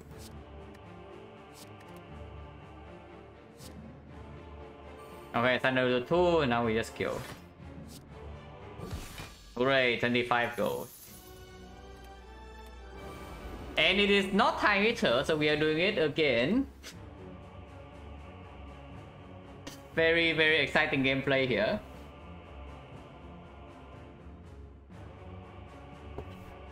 Okay, total the trade is fairly early on, so we can absolutely just hold this fight. But yeah, at the bottom of the deck, but we don't need dexterity that quickly. Let's go for hand of grid. No. Like, we still need to use 2 potions to control this fight first. Do not be tricked into thinking we are strong. Do not be tricked. We are not strong. If you look at the Wicked One fight and you think that we can stop this fight, yeah, you are very, very, very wrong. 5 dexterity and the Countess potion, and maybe we are fine.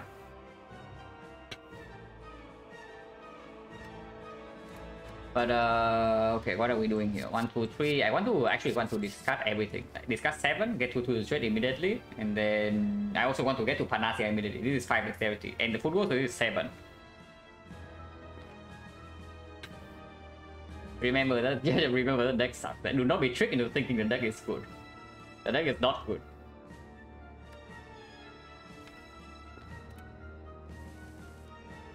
It's very easy to think that your deck is performing after Newry just completely stormed a fight, but that's not true. So yeah, absolutely. We kill this guy first with the Countess point, and then this guy never scales. And we scale infinitely, so of course we can store. Unfortunately, we can store. But for better or worse, it is storeable. But piercing will to strip instantly, or do I wait for the burst? Do we need to kill this guy first? Of course, we use this guy. Okay, I get to the storeable state first, and then we think about the potions. What to see? Meter, yeah. Backflip. I mean, wheel first is fine. I want Madness to hit the real card.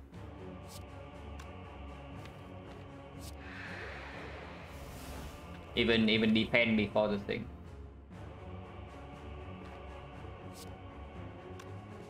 Go to 2, go to 1, and I cannot play Sneaky Strike.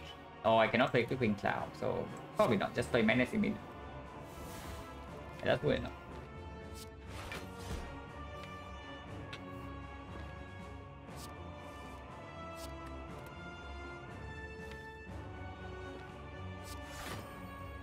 Like 3 still, yeah? You can see right here. Turn 1 we are immediately taking damage. And it's not going to get better. At least for a while.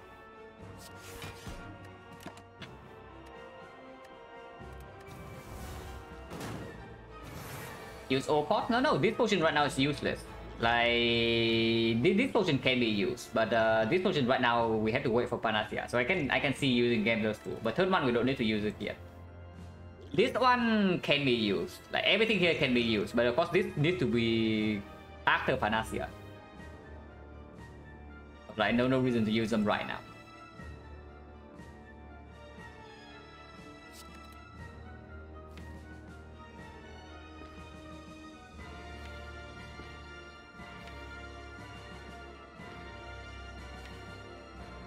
Not yet, right?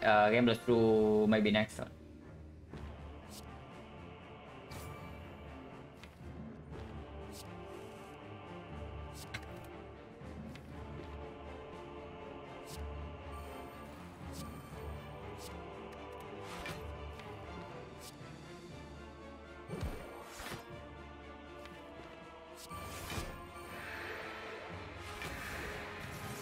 Okay, should be fine from here. Don't need second terror, this is okay though.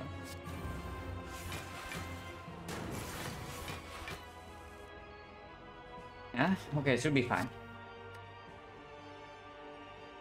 Don't need this.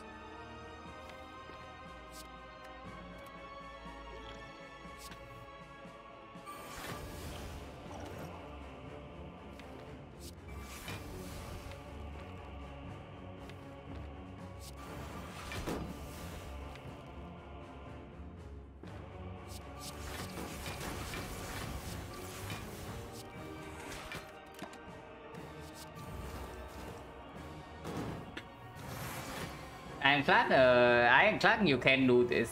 One thing though, it is slower. Because you have to manually exhume one by one, and you cannot actually multiply the things. So yeah, I can do this, it is slower.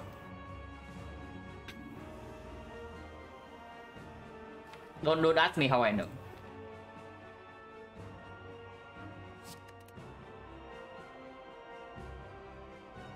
But yeah, yes, we can next turn we can sack a bunch here.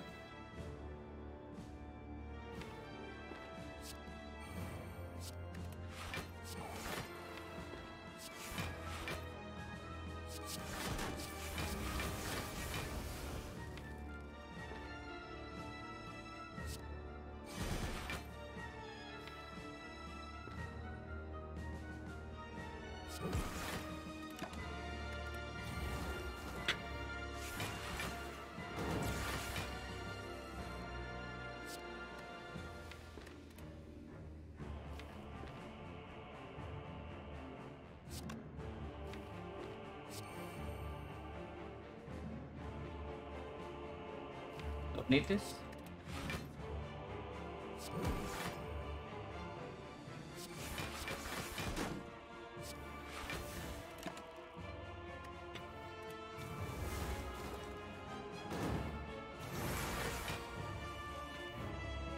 It says it's in first silent run. It is. It is indeed the same run. 6 hours in.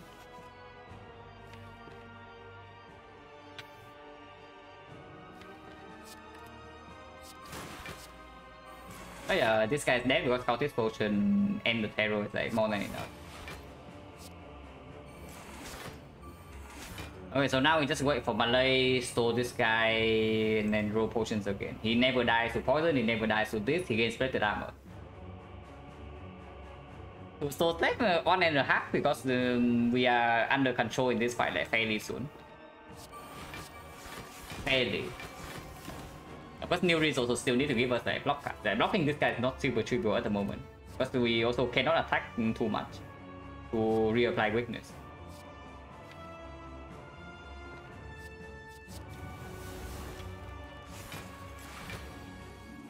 Yeah, 42 is not very easy to block.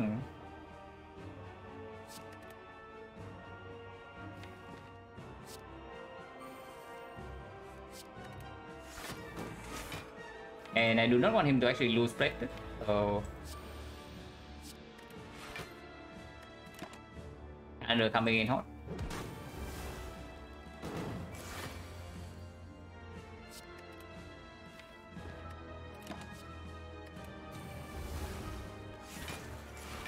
Potion Bell, yeah, Potion Bell will have what it takes to strike for elite, absolutely. Like, if we can set up 4 potions here, absolutely we will store the Spear and Shield. But Kauti is way too slow for that fight, so I have a feeling it's actually... We also cannot rely on drawing Panacea either, so... It's probably something like Gambler's Brew again. Critical, so we only start with 2 potions in our belt, yeah? Because we probably don't need to go to this fight. And afterwards it's probably something like... Speed? No, not speed, but Flex plus Panacea, maybe even double Flex. Yeah, maybe even double Flex. But double Flex is like really weird. What if it's a second ghost? Just in case we cannot do it in one cycle. Because turn 3 we have Captain's Wheel, yeah? So turn 2 ghost once. Turn 3 Captain's Wheel, and then the next time the spear multi-hits we can block again. And hopefully by so the 2 ghosts plus maybe the flex spot. It's pretty difficult still. But Gambler's Brew, Gambler's Brew can get us the Panacea.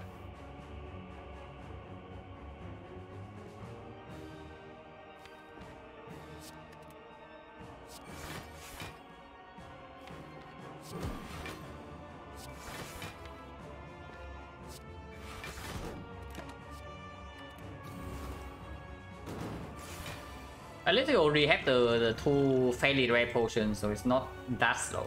But the long part in this fight actually is to get this guy under control. Unlike a weapon one. Controlling a weapon one is easy, controlling this is definitely a bit harder.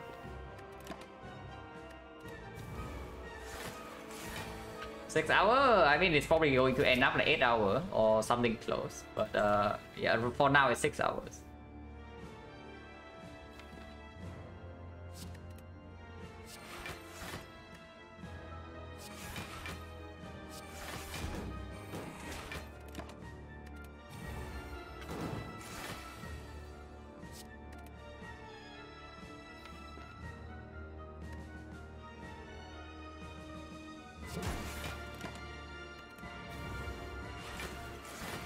Living the dream, yeah, living the dream.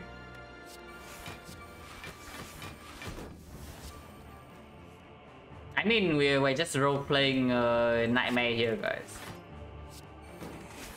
I mean, people always ask like, well, why does nobody role-play the cards like Life Coach? I mean, we are role-playing the cards just in a roundabout way.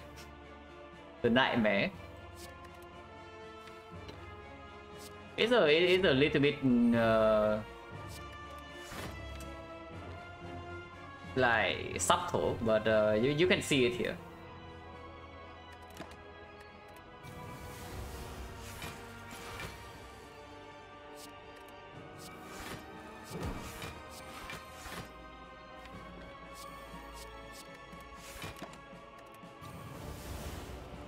Edit harmony, yeah.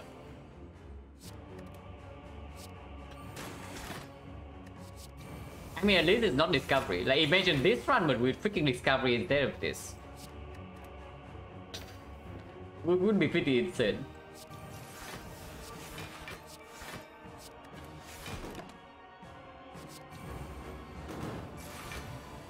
This is just an alchemized thing. Whenever you have an alchemized, this can happen. For sure. And there are multiple ways to make this happen. This we have not done the longest thing yet. Yeah. The magnetism as the starter. Yeah. Starting this chain with a magnetism is the absolute worst thing possible, and I don't even know whether I would do it or not. I probably will, if it ends up being necessary.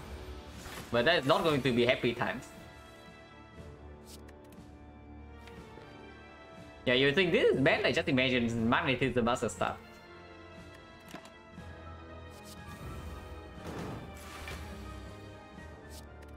At least you're only full HP. Okay, my life is here, so I can relax a little bit.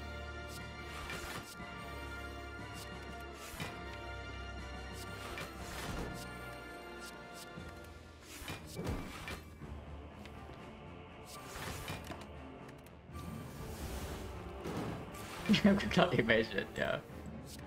I also don't want to imagine either, don't worry. You're not alone there.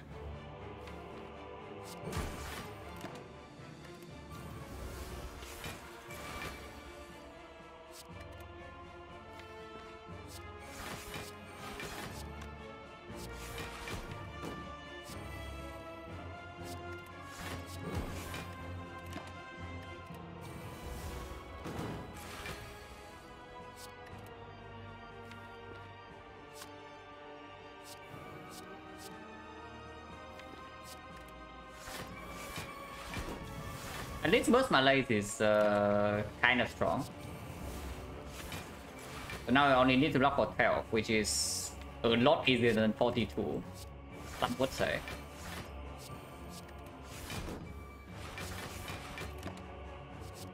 And yeah, with 4 anti-miss stacks, we can stop worry about blocking the moment we get double nightmare. And the setup, of course.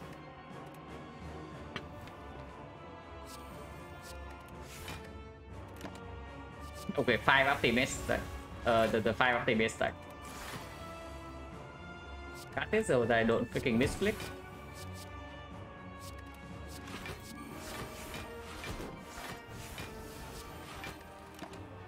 Okay, 6 optimus stack. Even only if and full streak can go on more games, yeah, probably will. Because if I win until the end of the 100, it's going to be a 13 streak, and so yeah, sure. 13 to 16 pretty close, so maybe I die before, maybe I get a new longest streak. But yeah, if it ends at 13, I will play more. Until it dies.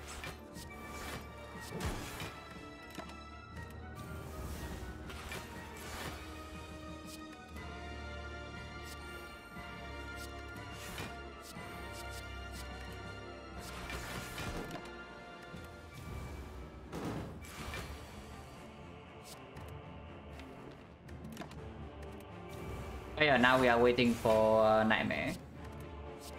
Surely it will come at some point. Only 31 turns. Last time we took 81 turns to get the first Nightmare. So let's see how long it takes this time.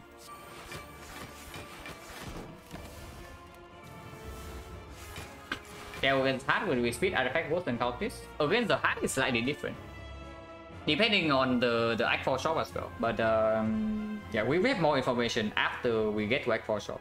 Because we do have a very big shop coming up. 382 gold. Canada, no, Canada does not reset.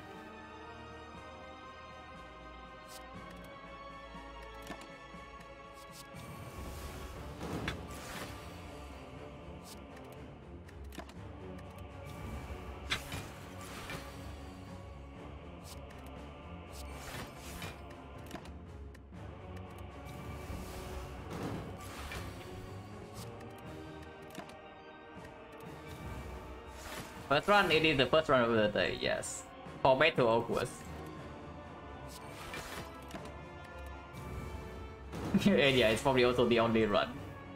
Like whenever I'm stuck in something like this, like I probably have no energy for the effect.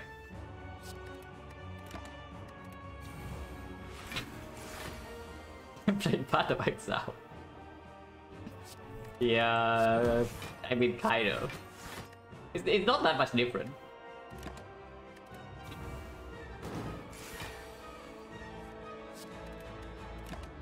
Okay, first nightmare turn 40, so that's quite decent comparing to the last time. Now, the annoying part of this, yeah, is, I would say, at least we have cultists to keep up with the plated armor, but we need to kill this with hand of greed. So when the plated armor gets too high, you also cannot just kill it with poison.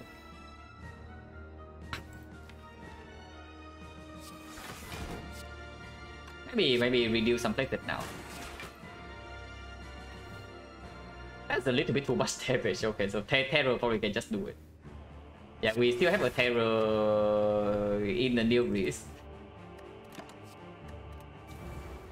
And then we just get the PK from new list as well on one shot without strength.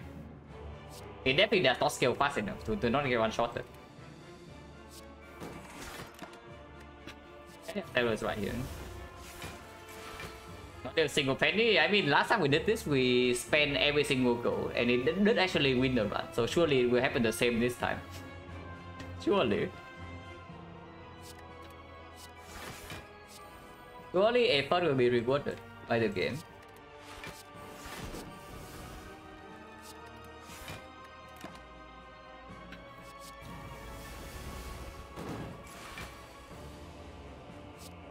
Still need a setup, by the way.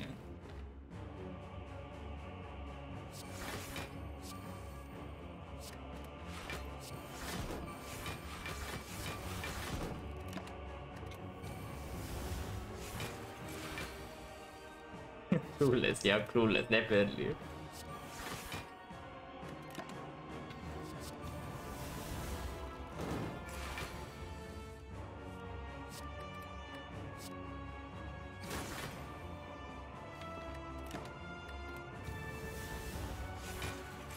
Never runs out. Actually, maybe you are correct. Maybe that was stupid. That I just played the Terror here because it can run out. It's fine, we get another Terror, like no problem.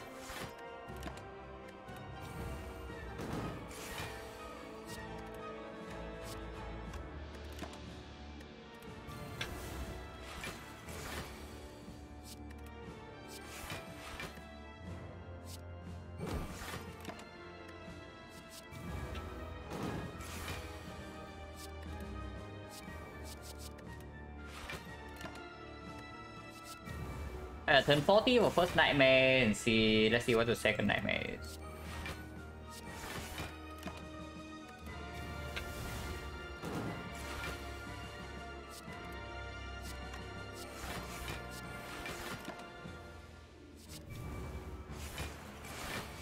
Hello, Madrid. Hey, yeah, you already missed 2 fights where we did this before this. So this is the third one.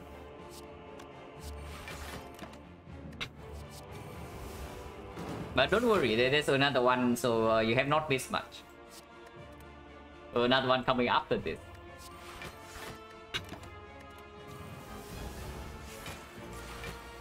It's not the champ, there's a fourth one.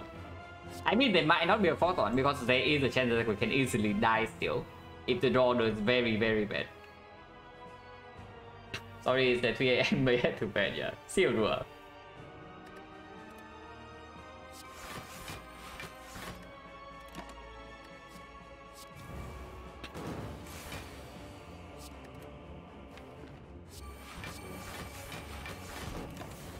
I mean, Malays would also be fine.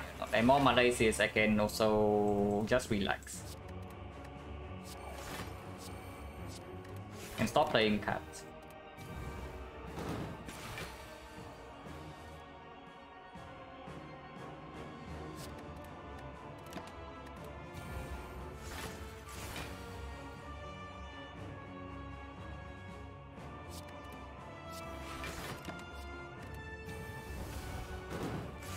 Turn 40 for the first one, but surely the second one will come before turn 80.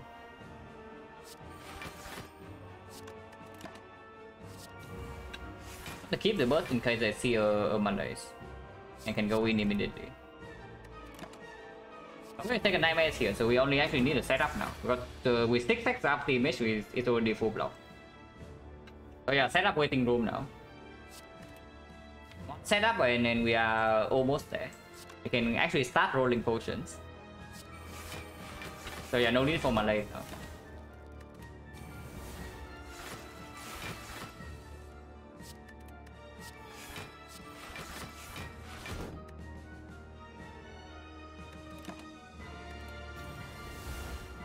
Then I've hand with apotheosis. Yeah, but hand with apotheosis is after we start rolling potions.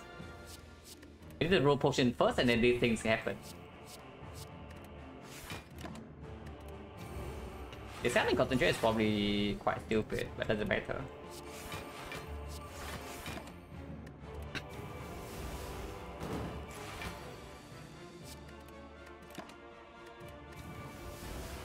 The setup will not take that long. But I mean, expected value if Nightmare takes like, let's say 30 turns, then setup should also take roughly the same. Now I can keep the cards in hand though. As long as I don't misclick.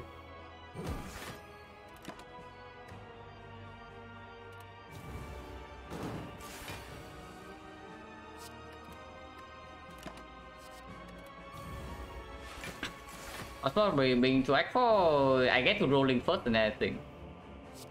I don't really want to think at the moment.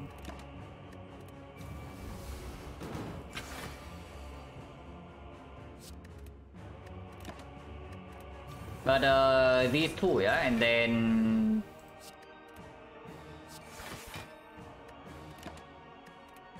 definitely these two, and then what? I do not think we actually need a deck starter to block the shield. Because even if he gains strength is 40 and then we go to 30 once every 3 turns. With Pyramid, with 2 dexterity, with Weak Chain, and with the after basically enough to just do that. 50, yeah, 50 was Awakened one. Yeah, third Nightmare. I mean, it doesn't even do anything, but sure. Actually, no. Yeah, sure, whatever. It's not. We can do whatever the hell we want. There's like don't think better here.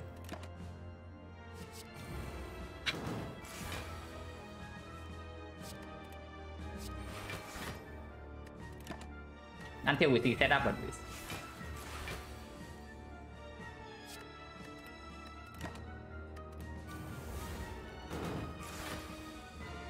Yeah, with the game the true and the poison and yeah, we don't need to speed pot.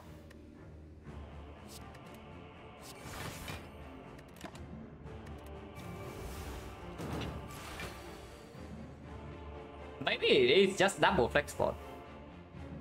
The slight danger, okay. Actually, no. If I do double flex pot, the danger with double flex pot in the spear and shield is that my Weak Chain is Sucker Punch plus. So if I actually want to keep the shield weakened, I will need to attack him with 10 strength. He does block for like 30 or 99. Probably okay. It's probably okay.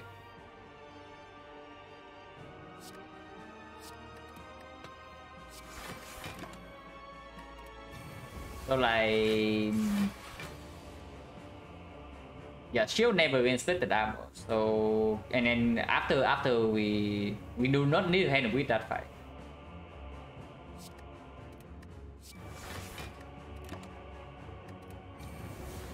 So maybe I'm wondering whether double cultist is stronger or cultist plus flex is stronger, or double flex is stronger. Like cultist plus flex, double cultist, or double flex. I think we want to bring 2 offensive potions in here.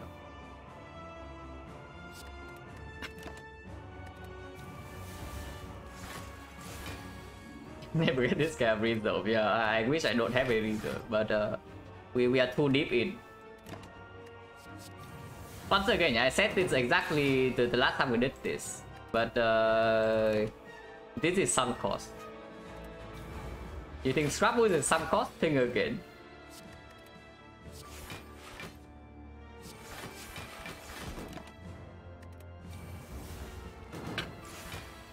Oh, no, I can just Nightmare. I'm waiting for the setup right now to make all of these 0 cost.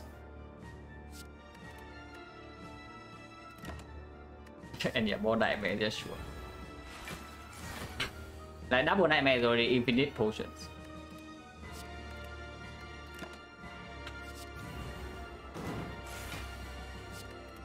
Nightmare cost 3.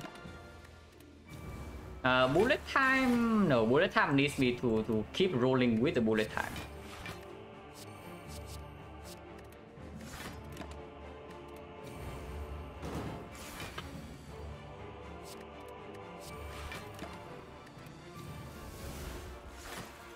80, 90 turns of setup or something, but doesn't matter. It will come eventually, it cannot avoid us. There is no way you can avoid us forever. Yeah, we can already block. Like setup plus Nightmare Alchemize already enough block forever.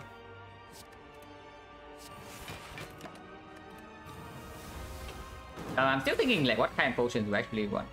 Because strength double flex pot if we both break Panacea is like really bad.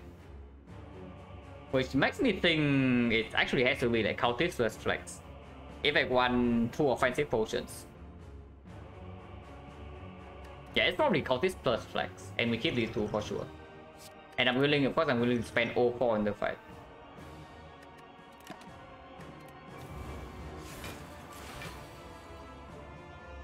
Like, our deck is not good, but it's not so bad that using 4 potions and Spear and Shield will not win the fight, yeah? Surely not.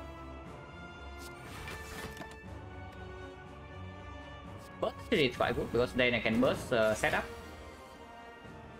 Catalyst, yeah, Catalyst spot for Hand Grid, and Hand Grid plus, and not Hand Grid minus.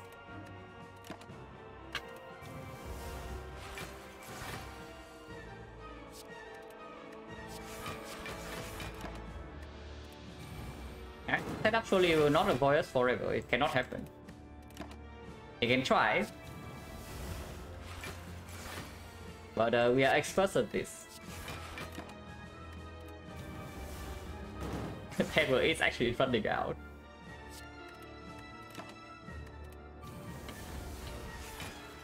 Okay, so I do need to pick a second table. Is what I'm saying here.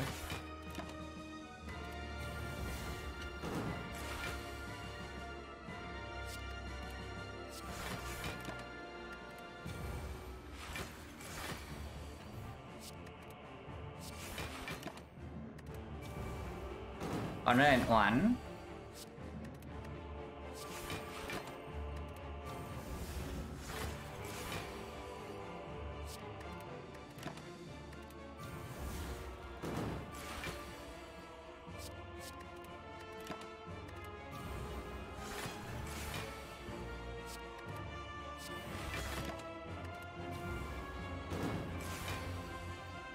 Zero cost setup, no setup. Setup costs 1 though, unfortunately.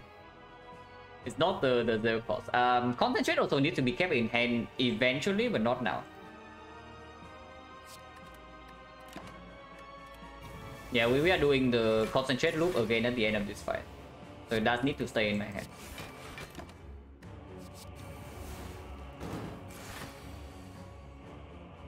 Yeah, I cannot 9 on 4 energy.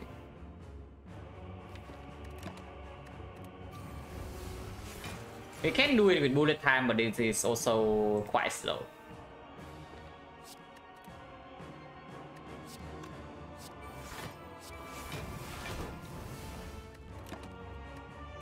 Yeah, we can do it with bullet time, but it is half as slow as usual. Maybe I should just take half. And then if I roll the setup from the deliveries, you can do it again.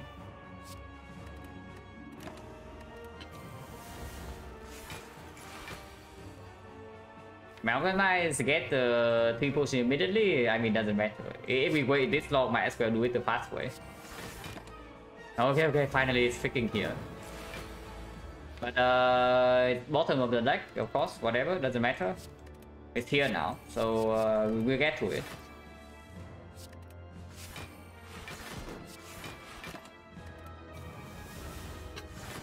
Hero is going to expire, it's true. 1 damage.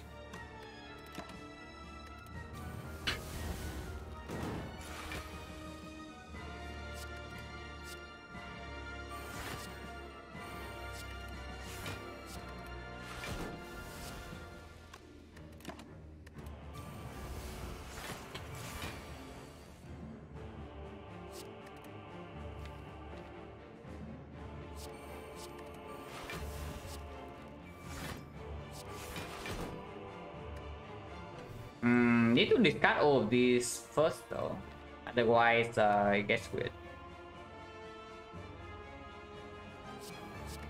Let's do it like this. Alice. Okay, this stays in the deck, yeah. We roll Hand of Wheat afterwards and then everything is fine. It stays in the deck, it does not get played.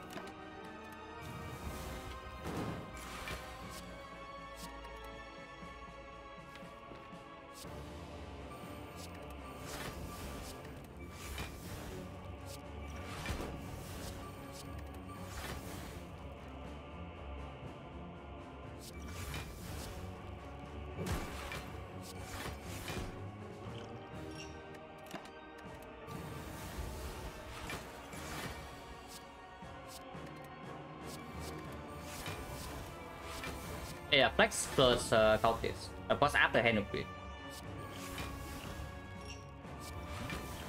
Artifact, no need.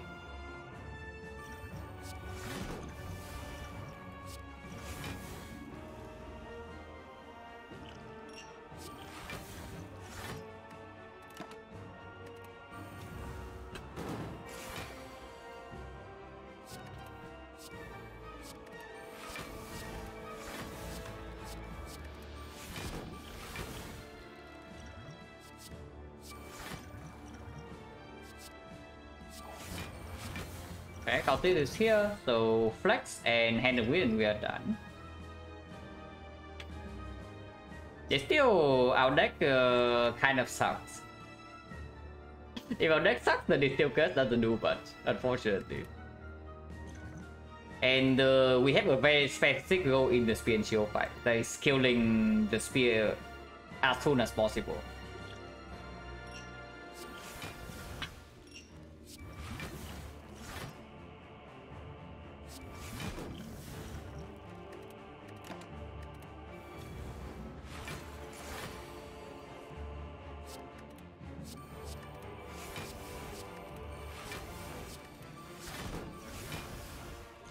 Uh, 25 gold.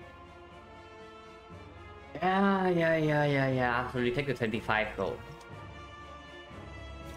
And the Flex Potion is common, so it does come back easier than this.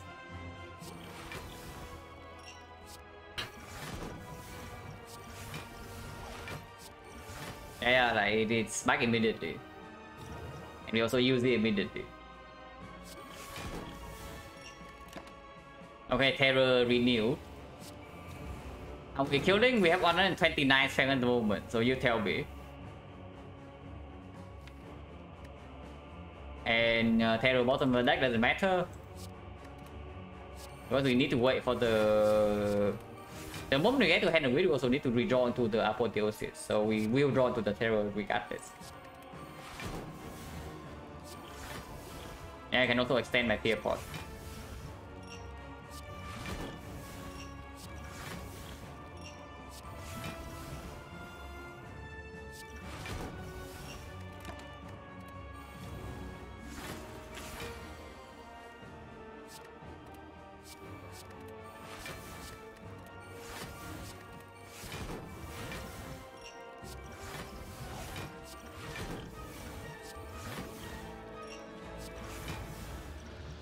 Okay, no, not on the cards.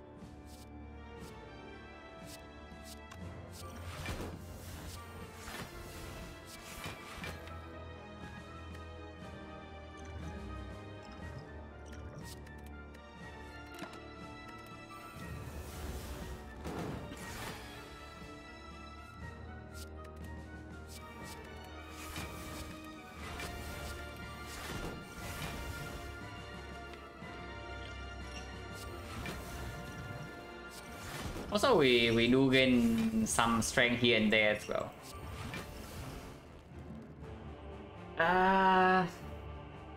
No way, right? Like even if I already have the gold, there's no way this is actually better than Flex. Or is it? Like, no way, right? Because we block turn 2, we block turn 3, and then what? If we do not have the strength, we cannot kill the spear and then we just die. Yeah, there's no way. There's no way.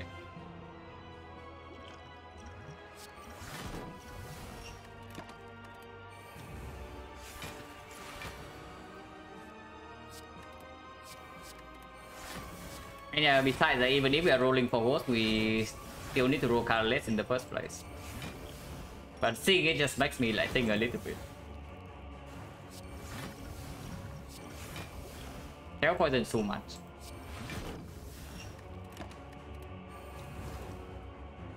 Is it worth on 25? I mean, you tell me. We are only too far in. I mean, at least it did not get 25 gold from the base 4 in the middle of Act 3.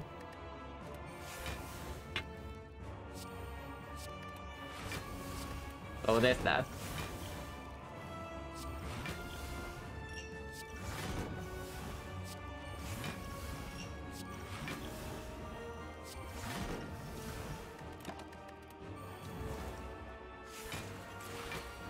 If 5 subs, give out 25 gold.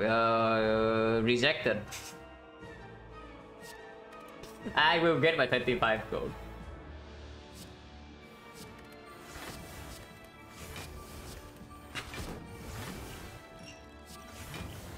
$25 gold must be achieved.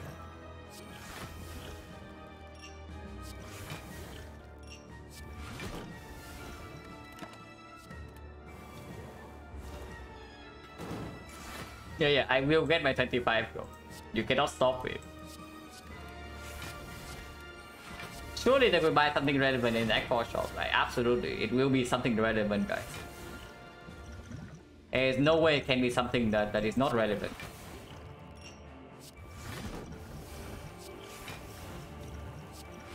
Okay, go is here. Go is not here.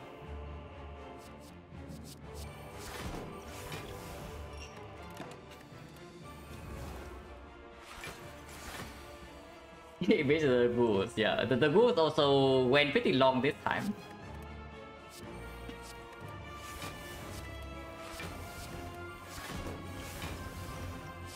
I think 25 go with buy anyway, from 357 to 382. Honestly, I don't even want to think about it, but what can it actually buy? I mean, we'll see when we see the shop.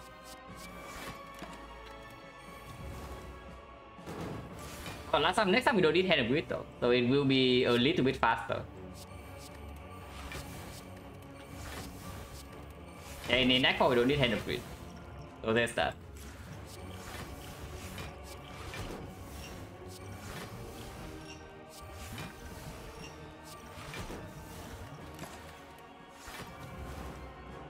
Do this in the hand, yeah.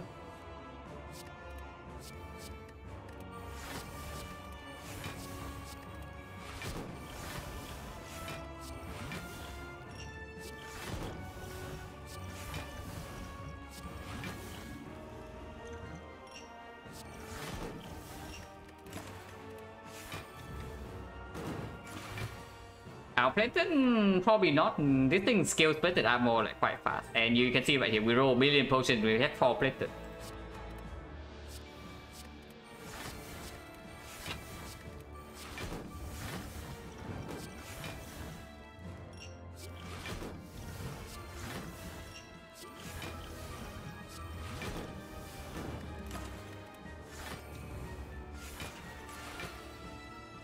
He gains plated, we gain strength, so always fair.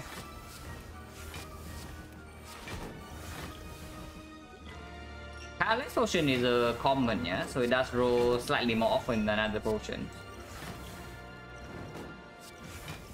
Slightly more often. Emphasis on slightly. Don't read that, but sure, why not?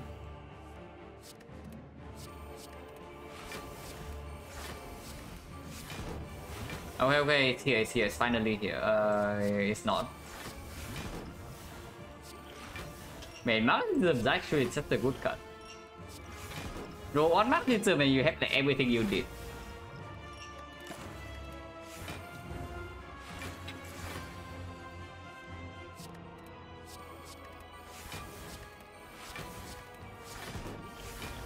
Okay, now I see why you guys told me to buy Hand of Grid in that one. Because if my deck has a real Hand of Grid, yeah, this will not happen. We do not need to wait for Hand of Grid, my deck already has a Hand of Grid.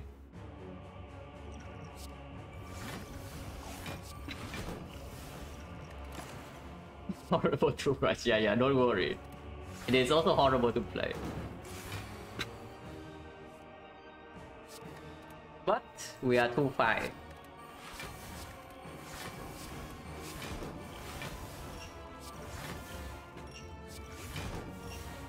It is already too late for me, guys. Save yourself so you can.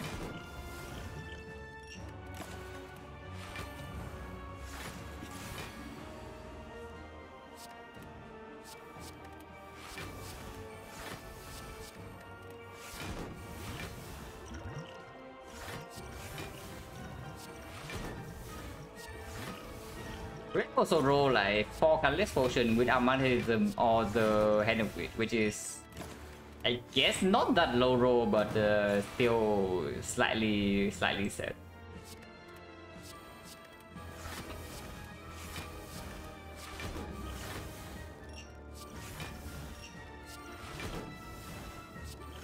Okay, finally it's here.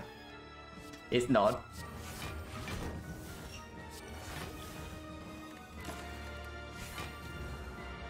Man, this must be how like gambling ethics feel, guys. I finally understand. You keep rolling, you tell yourself this is the time, and surely it will work this time. And it doesn't work, and you roll again. Well, surely it will work this time. And then you are too deep in and you need to keep rolling.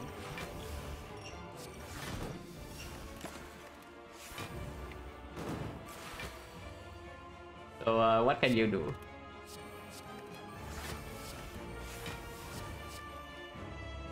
Wait, what?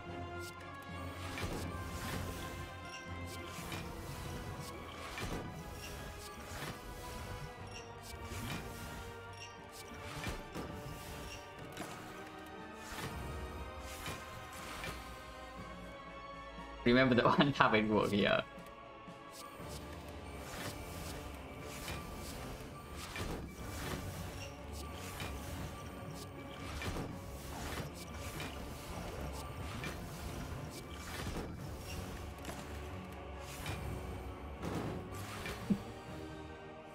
Nabu, thank you very much for the Prime sub and the 2 months. And Chris Bacon, thank you very much for the Prime sub as well and the 3 months. Appreciate a lot. Oh yeah, and weird first time with it. Don't worry. If I review the boss later and I see that I for sure I missed some gold and I die, I will realize. So do not worry.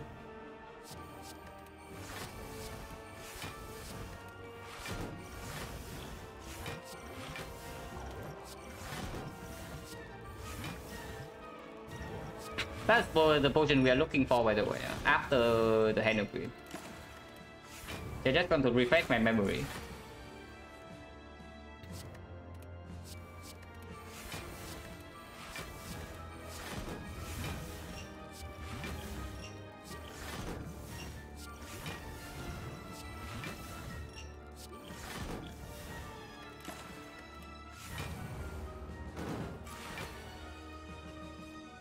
We win this? Yeah, hopefully. Like, if we can control Spear and Shield, I think we have a good chance in the heart with 4 potions of our choice. Having 4 potions on demand is extremely powerful.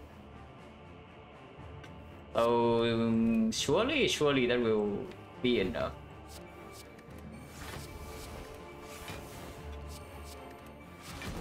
Surely. And yeah, we still have the pyramid and 2 fishing wheels, so that alone can already block like quite a bit. Unfortunately, yeah, it's not that long. It feels long because they have done this for multiple fights, but this fight alone is not that long. Ooh, 7 energy. 7 energy. 7 energy. Disappointment.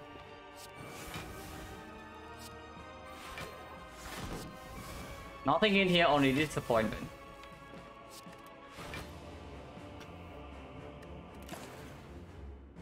Issuance Spear and Shield can store again? No. It's not that we can store again. We will store again.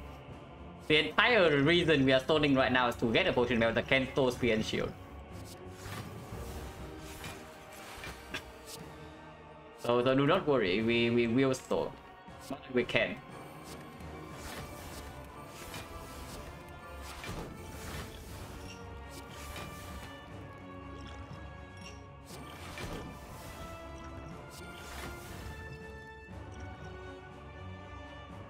Uh,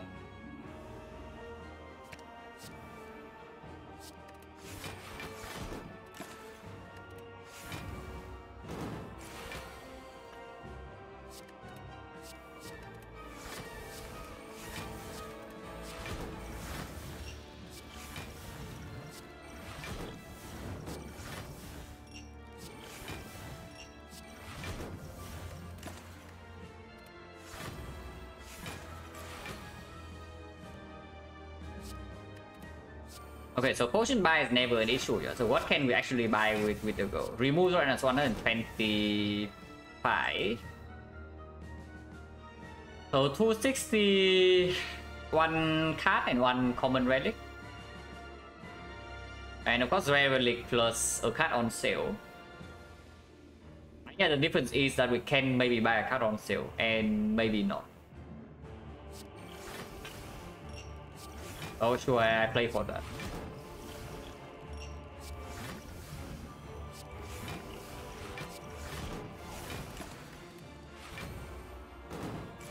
Buy a potion in the shop. Oh, minus 50 gold. We're farming for 25. Interesting.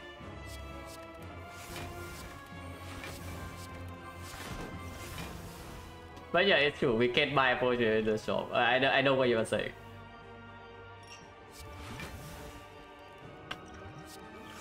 Okay. Finally, this time it's here. It's definitely here. It is not here.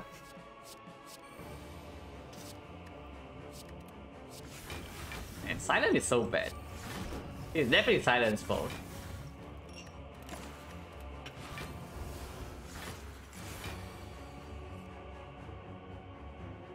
Eagle Crane, thank you very much for the prime sub and the 2 months. And yeah, I also wish that you could give me a hand like soon. I mean, if we have membership card, we can actually buy. Yeah, membership card is 50 gold then. So like 282 goes down to 220, 440, which is actually a big threshold because it's a common relic plus an uncommon, rare relic plus something else.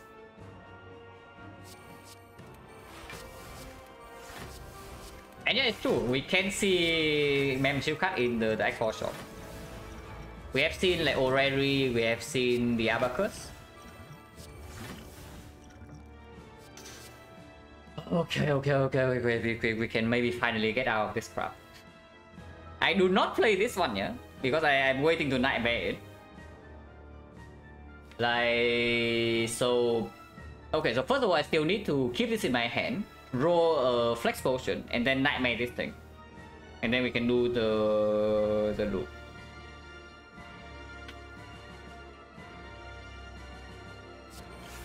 We are one flex potion away from greatness.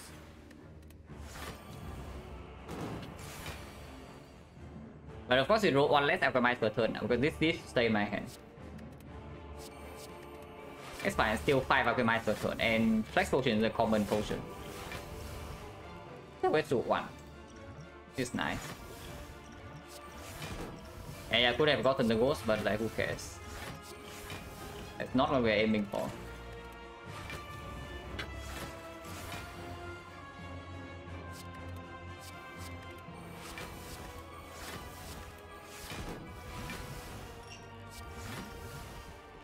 Speed is almost flex, but not quite. Ah, interesting. Now it gives me more things, yeah. But I cannot skip this. Oh, but I can pull terror.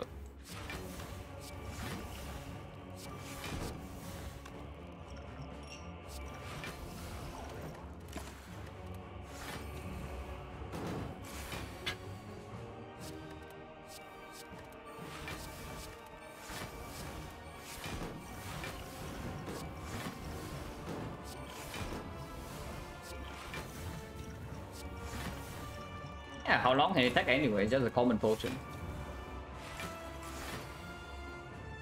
It is just a common potion.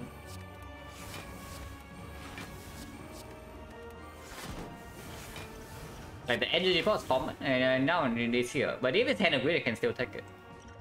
It's not.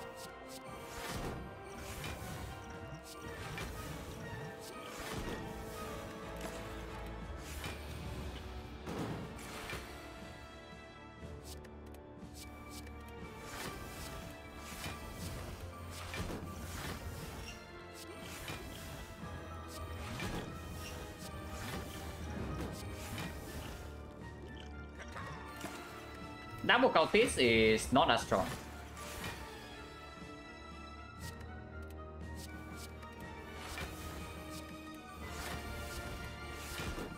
I think technically double cultist is like the double cultist doesn't go immediately though. Like on it needs turn 5. It's not turn 6 because the Panacea can also block like minus on strength. But it needs to be turn 5 to be equal to the flex spot. And turn 5 is already when the spear is multi-hitting like the second time. That is way too slow. Yeah, that is way too slow. So it needs to be still flex cultist in case we bottom deck Panacea still. Even with bottom deck Panacea, we should still get by turn 2 or 3 with the Gameless Rule. Okay, it's here. So next turn I can start doing Nightmare Magnetism. And then get Concentrate in hand, do the loop, and then we are done in this fight. So nothing else to roll, yeah? We just like play all the Alchemize now.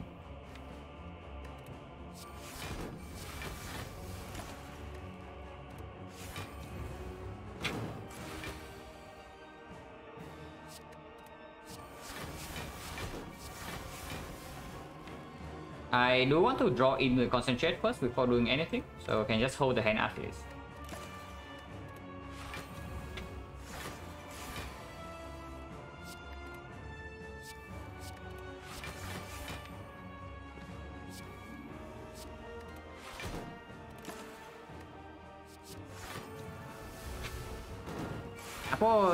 This can also give us another Apple, so that's like fine. Not a huge problem.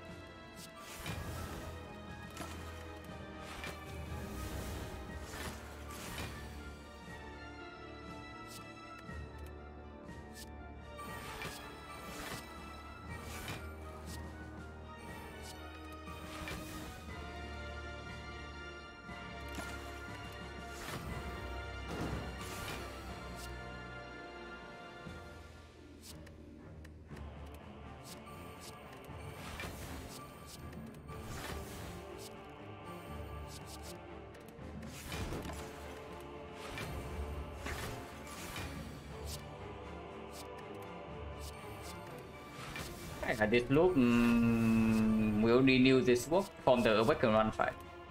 Now we just do it. Okay, hand wheel is here.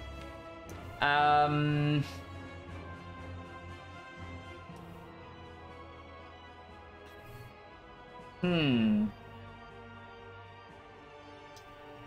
mean, we do get it to 1 fairly fast and then just need a second deep breath. 5-0 isn't good it? No. We say not 5-0 isn't good it. The only question is whether Sunday is good or not. But we are getting 5 gold here. I'm just wondering whether I want to wait for the magnetism to give another deep breath. Which I should. Like, there's no... There is no issue here.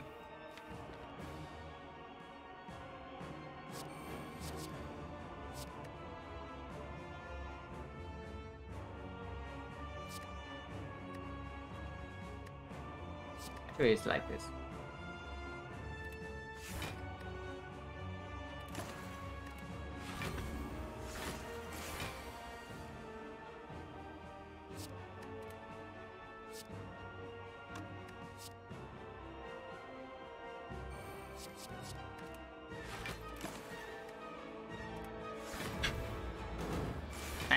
I can have a deep breath, but I want to shuffle first. So now technically I can do Apotheosis and then we can manipulate shuffle after this. Okay, wait, okay, it's here.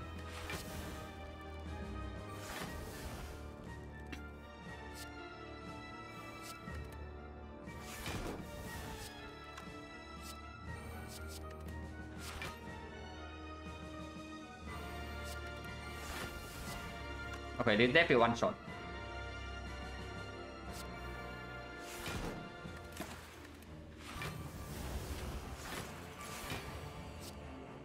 Oh, one more deep breath and then we are there. Round 2, one shot, kill, 25 gold. Okay, now we do it again. For the streak, no, I don't, literally don't care about the streak. Last time I did this, the streak was on 1. So I literally do not care about the streak. The streak can be 1, streak can be 0, streak can be 20 for all I care. We are still doing this. Oh, okay, so 1 upgrade.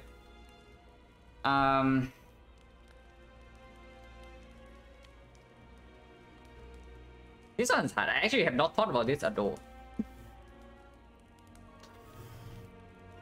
But footwork is getting us faster into safety, but it doesn't improve our damage. Burst? What can burst do? Honestly, I'm feeling maybe it's either footwork or it's prepared. Burst is improving our block, but block is not actually what we need. It does speed up our artifact strip in the spear and shield fight, I would say that. And maybe, okay, something in the shop, let's say we see a catalyst minus in the shop, we can do something very silly. That we do poison potion, upgrade potion, duplication potion, and ghost in the giant hard fight, for example. To instantly get like burst catalyst down. And actually no, if that's the case then upgrade potion only can upgrade the burst. But yeah, burst upgrade strips artifact the fastest. And the way we are controlling spear and shield, yeah. The fastest way to kill the spear is to deploy terror on it. Yeah, burst upgrade makes sense. Burst upgrade makes a lot of sense. Yeah, the burst upgrade makes a lot of sense. We don't actually need the defense from this thing to store spear and shield at all. And in the hard fight, it will be okay, but burst upgrade is also fairly close to this defensively. Yeah, burst upgrade makes sense. Also stronger with madness, the burst upgrade. Okay, big shot. Hand drill for our effort, but we are 8 gold short. Horn Crit roll too high. We are 8 gold short from doing Horn Crit remove. I knew I should have done 25 gold in the baseball fight. Like you stopped me. but I knew I should have done it. Okay, I stopped myself. Don't worry, guys. I'm not blaming you.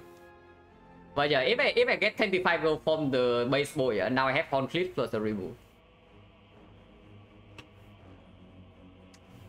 Instead, are we settling for like anchor? Anchor is not awful, but it doesn't play nearly as much in the hard fight. Master strategy is Earth Thought.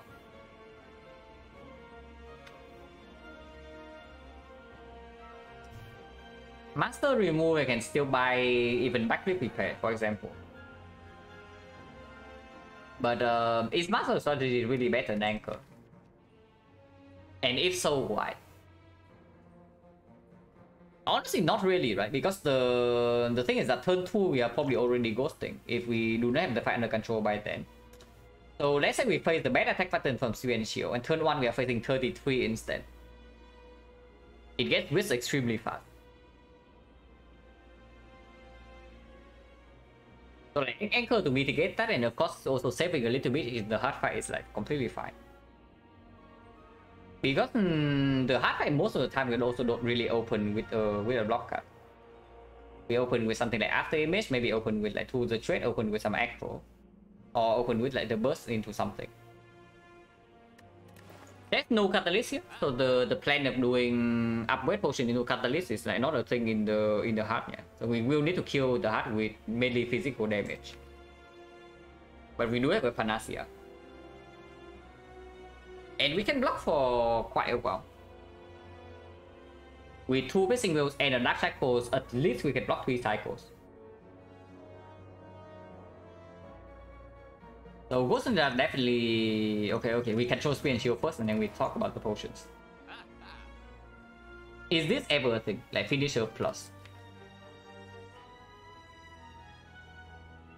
Works with Left Dance, works with Snake Kick, works with Neutralize. And Left Dance can be played in the hard fight enemy screen, and we are going to have a billion strength. We are going to have a lot of strength in the hard fight, and against Spear and Shield, of course, with 5 strength, maybe 7 strength front load, 8 strength front load, it's going to play. And you have Pyramid. I think I like this quite a lot. So 88 into this is 256. 256 plus 125, guys. Happens to be 381, which means we have 1 gold if we do this. Well, that seems perfect to me, guys. That seems perfect to me. That we do finisher, anchor, and remove. That's exactly enough gold. We have 1 gold left. Unless you tell me with the finisher, I don't really want to remove, and I want to buy Horn Cleat over anchor, because we can do that. Horn Cleat over anchor remove can happen. But the runtime almost 7 hours right now. Yeah, 5 gold is none, guys. 5 gold is none. 5 gold literally never ever matters.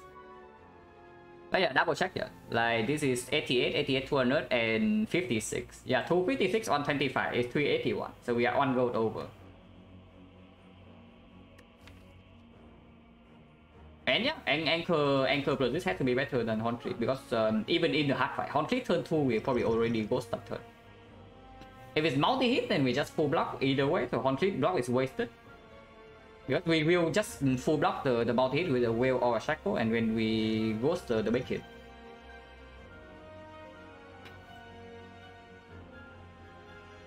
And yeah, the remove is just like super strong. The power difference before and after to the trade is now is passive. So we do that, like double check.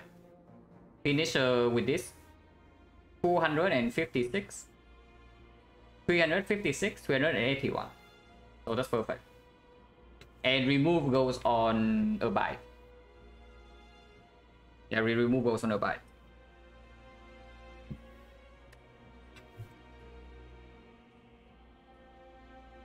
Yeah, bite is still worse than defense.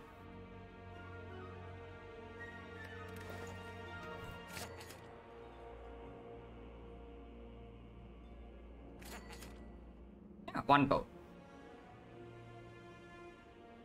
And then yeah, bite is still worse than defense. Because potentially we are bringing 5 decks and 5 strength into the hard fight.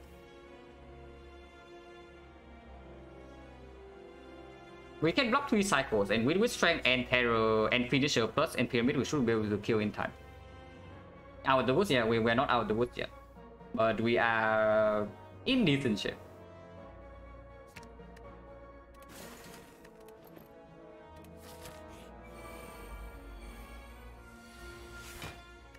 Okay, to top deck is extremely good. Panacea top deck, so and yeah, you see right here, 33 damage. So turn 1 anchor does block for us. Now, if possible, I do not want to go turn 2 then. And we strip artifact. We can strip 1 layer here, yeah? And okay, burst plus, burst plus. So we discard 6 cards, and we can do burst plus on the piercing wheel, strip 2 layers into terror or something. Or yeah, burst piercing wheel, strip 2 layers here, and then the next time we have Dark Shackles full block this. So this time we take maybe 20 damage, but next time we take 0. Total, yeah, of course. Like we are using, I don't know how many potions here, but of course we are stalling. Cost 5 cards. Wait, I click out the screen. 5 cards. Turn 3, blur, footwork, and weakness.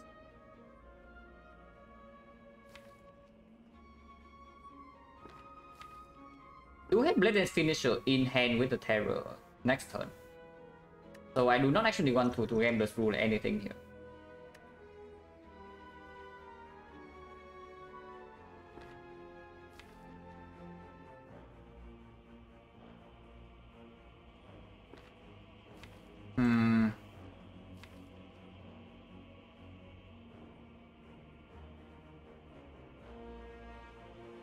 This is probably fine. But when do I use the burst though? Because if I save the burst for the potential blade dance, can also just kill. Okay, next time I draw 4, so I do draw into the footwork, even if I only discard 5. On go left, 25 go did better. Yeah, I bought a anchor, I bought a remove, and I bought a finisher plus.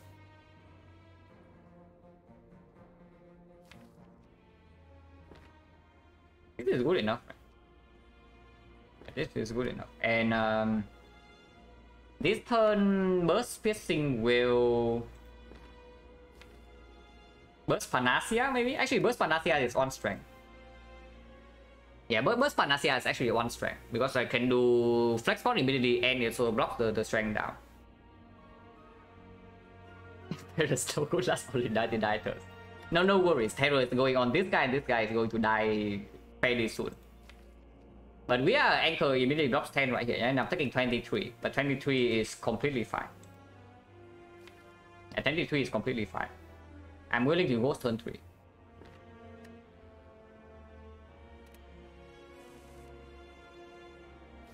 Okay, burst Panacea into burst piercing will.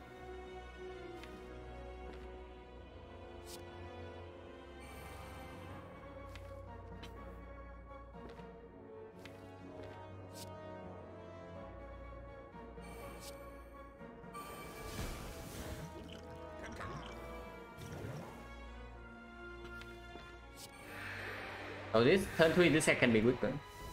And next turn dash will basically full block this. And we do discard on board.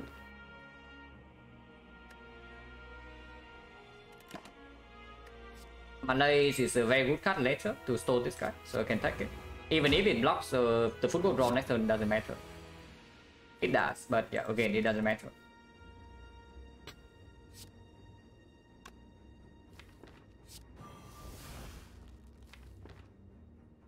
So go in right now. How much damage is this? 6 strength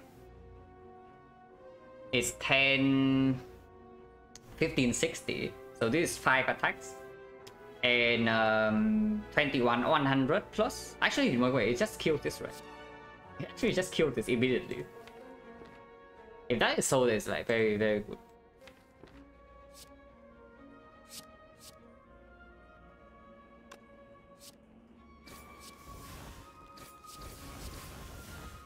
Yeah, it just killed this immediately on turn 2, which is absolutely excellent. Now we just need to make sure that letter opener and the calendar does not kill this, yeah, which is we definitely need to be mindful of this. This thing is potentially ruining our run, so let's be careful.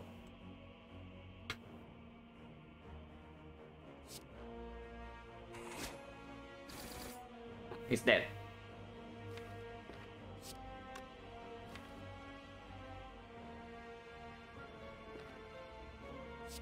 Defend for 2 here. Next turn, we are playing 1 energy, 2 energy, 3 energy.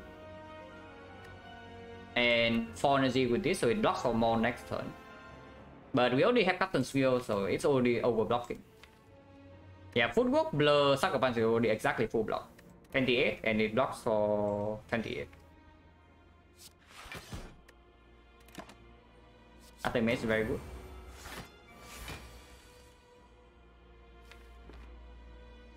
Do not need to play this ever, so let's not.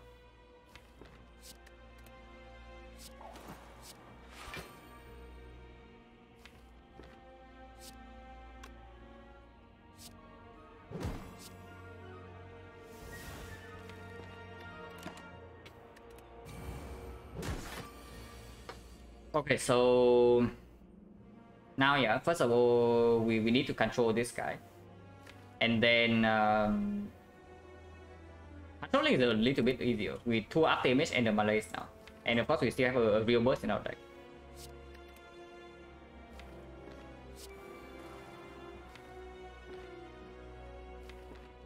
I do want to draw back into the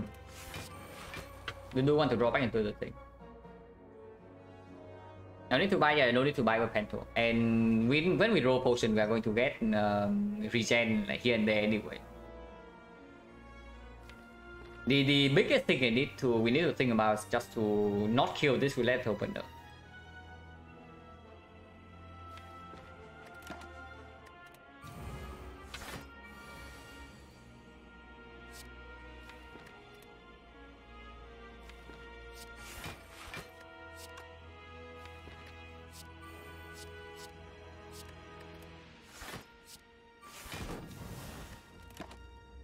Second Malay immediately is very good. Tipping not for the Malays, it's okay.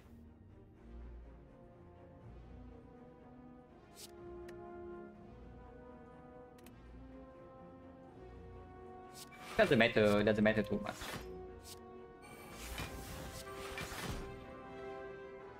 But yeah, like getting Malays first is good because it does allow us to not have to do this too often. Because yeah, before it's under control, we do need to block. We do need to maybe play 3 blocks per turn. But currently the damage is completely blocked, so that's good. Of course, no, we will not. But the Red Opener is pretty huge in the Retromancer fight that we fought immediately after, and it got us. You see these relics.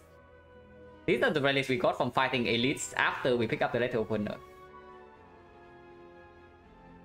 So I picked this up knowing full well that it makes the stone in this fight a little bit harder.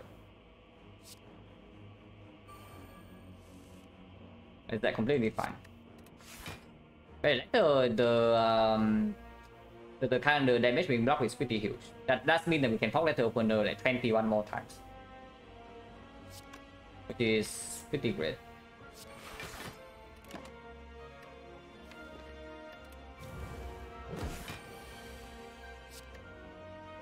I think it gets out of my hand, so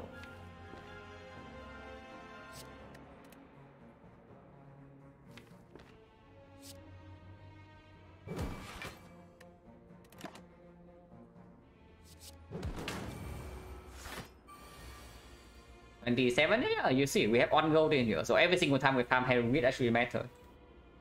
And the reward for us is that this thing dies on turn 2.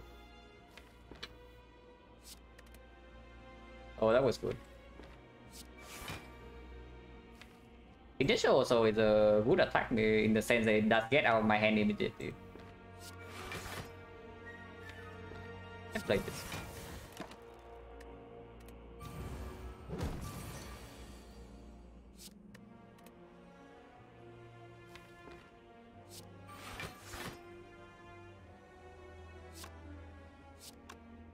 Can use Letter Opener here, it doesn't matter too much.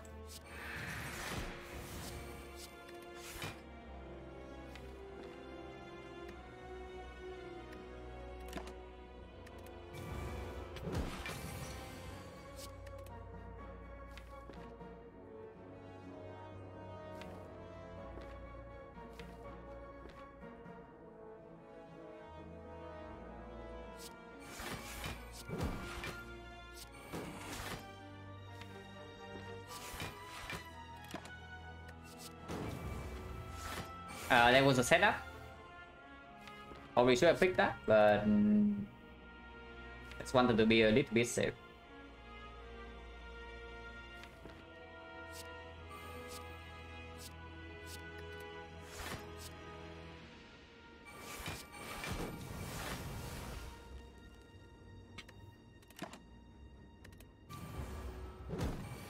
There's only 17 now. And it's also important that we have enough defensive scaling that I can block this hit with 2 blocks. Set up with 300 turns, yeah, sure.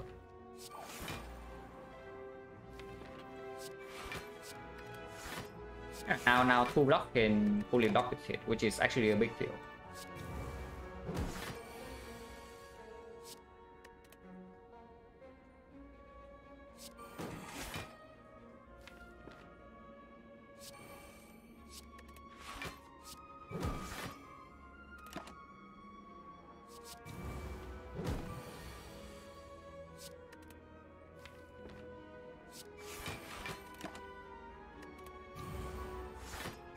Fishing? No. This thing cannot give Alchemize. I'm waiting for double nightmare.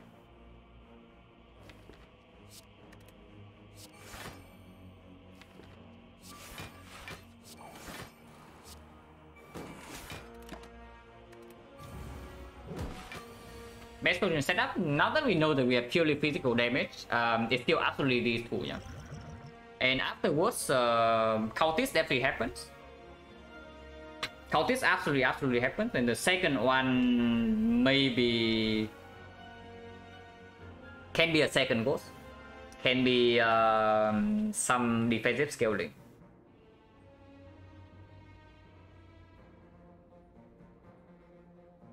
The slight problem with second, I mean, we do have after image, so we can mitigate it with death like quite a lot. How important is Gambler's Brew? Because if I can, I would like to have something like the Dexterity Potion or Speed. Probably Speed is slightly better. Speed plus Ghost plus Cultist plus another Ghost. Is the if I can get away without Gambler's Brew, I would like that. But we'll see. I'll evaluate the deck when we actually get this fight under control. Like this fight order was very good. We top like the tools, but there's no guarantee we do the same in the hard fight. And the difference before and after the tools is fairly big. Yeah, draw order being bad is very bad.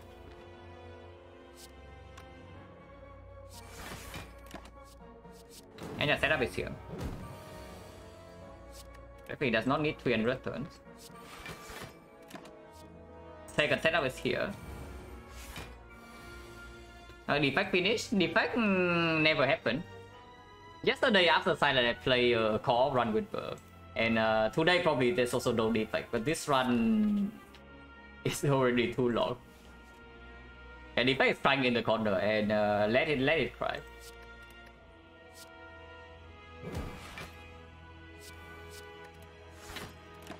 So now we just wait for like double nightmare. Back no back. And we get alchemized in late act 3, so back was probably not even a consideration even with this. Because we are below curve and we cannot actually save potions that too often.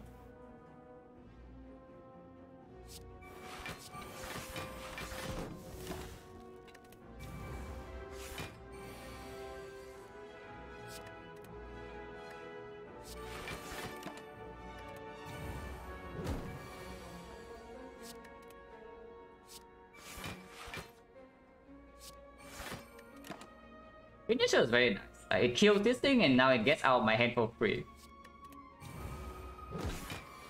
We are dealing damage.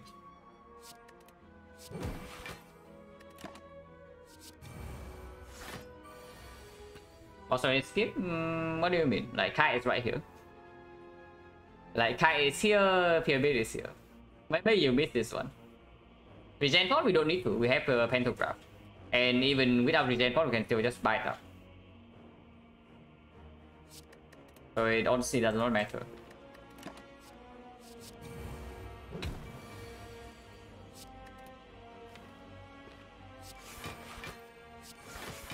And talk Letter Opener again. This guy has a lot of HP, so he will not die by Letter Opener. There's no worry.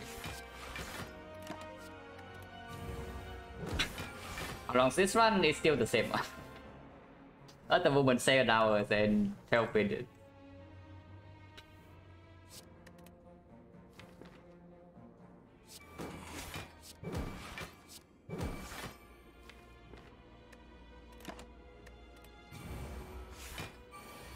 And way to get higher score. Handweight doesn't actually give you score here. Like the gold threshold, if you get more than 1000 is already enough. And I think we already have that.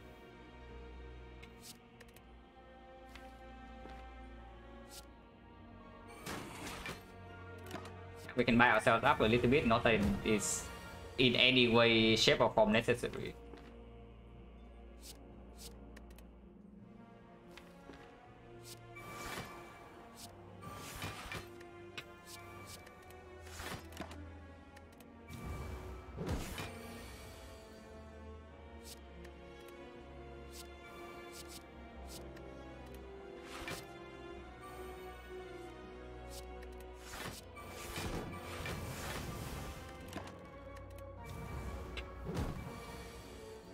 This one for 2000. 2000 we are 42 far away, so yeah. That does not happen.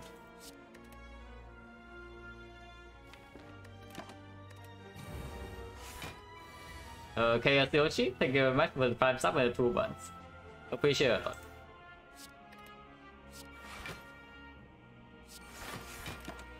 Okay, now we just wait for Nightmare. The minus 31 strength, this guy is basically nullified.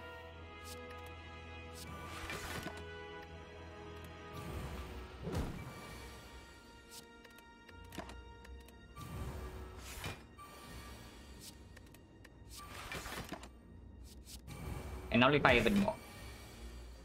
But is it the reshuffle or doesn't matter?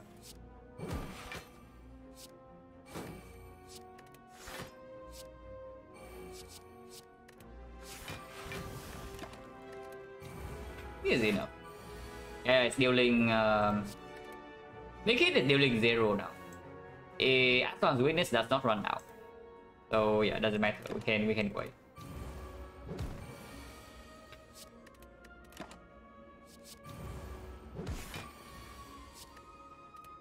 Play this.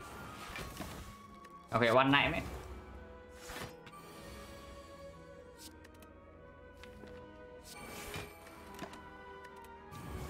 Still need to shuffle back into the setup, so can play some cards. That was not too far down.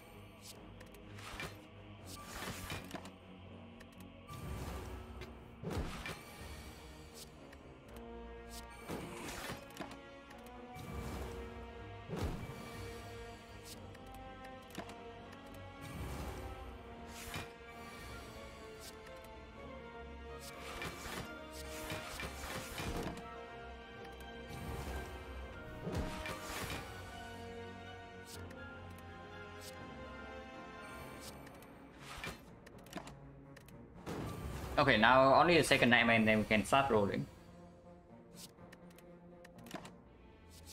Okay, that's pretty fast.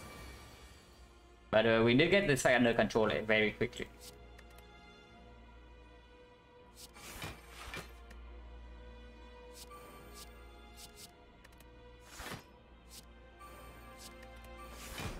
But yeah, now we actually need to pay attention to the left opener.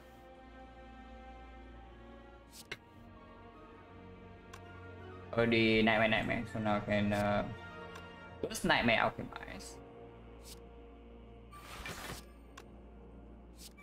But let's do this. So it doesn't pop left opener here.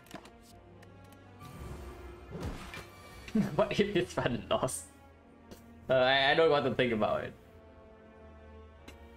I do not want to think about it. So let's just hope that we don't lose.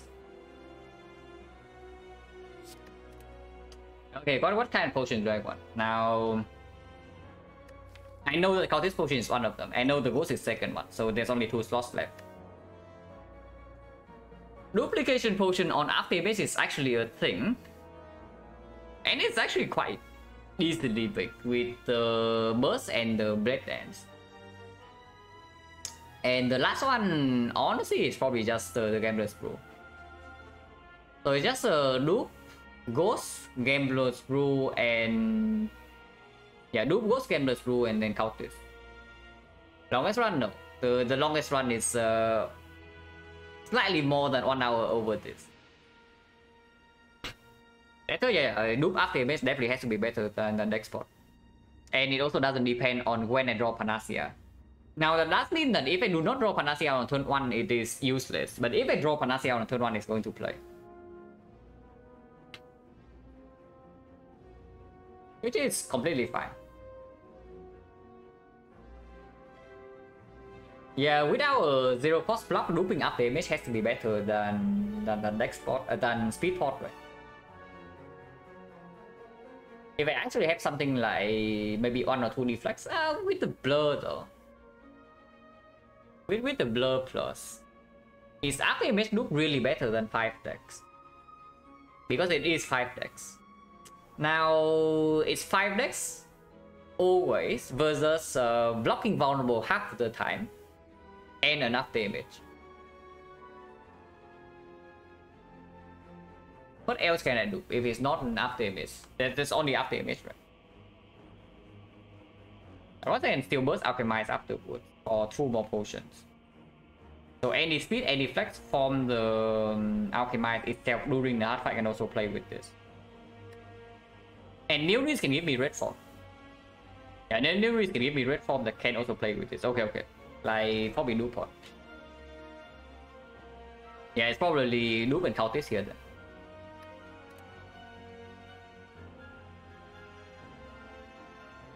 So yeah, Nightmare. Yes, 99 blocks, so I can do whatever the hell I want here.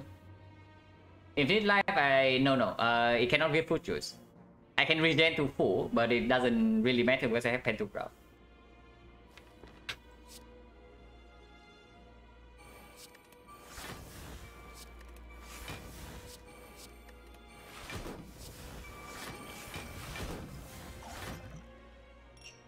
Tunnel is on 1, but cycling here is like very easy.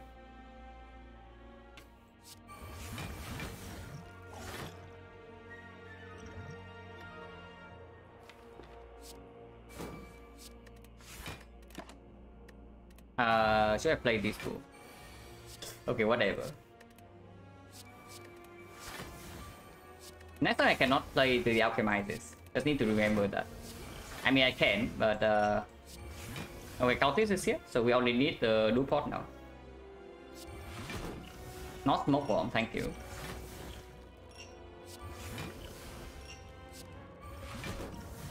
Power... we don't actually have a real Nightmare, so Power does not really do it. Yeah, Power does not do it. Because the only red form... to the thread though. What about to the thread? It's like red form, to the thread, and after image.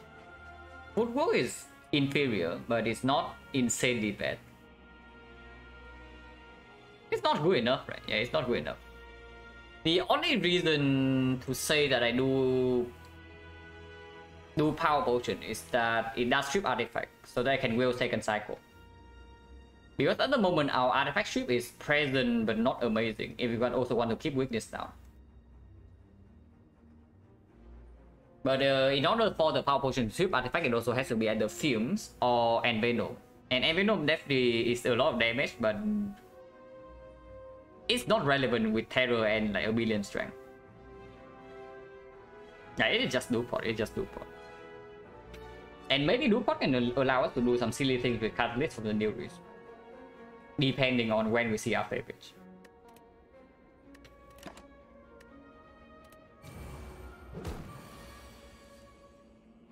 Yeah, this turn he will take damage from Letter Burner, but he's still not close to death yet, so honestly can even use it.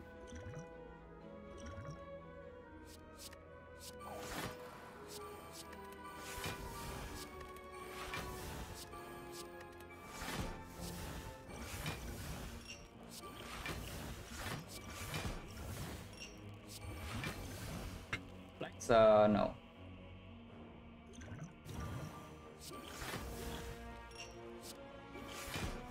Liquid Memories, our deck doesn't have a real Nightmare and we have Pyramid.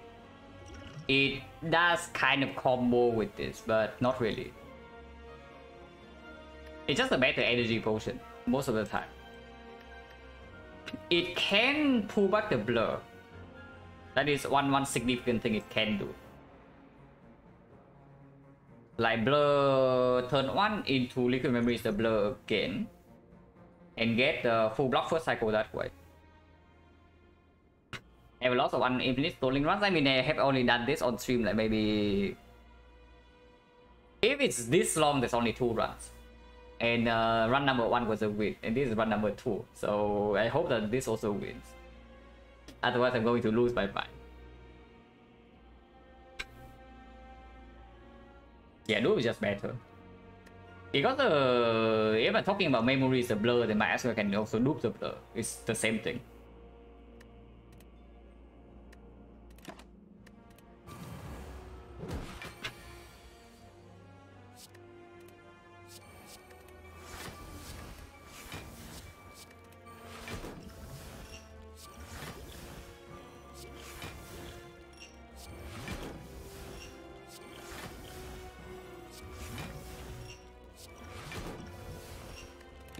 Also, we do get a potion from this, do get a relic from this fight as well. So maybe it can give us something good.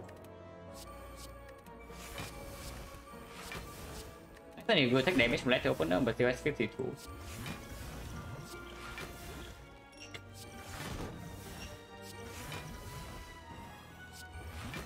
Okay, loop is here, so now we can set Thunder to 2 and we can just get out. Potion looking for right now, this one. So these are the bell that we want. And Thunder to 2, we just get out here.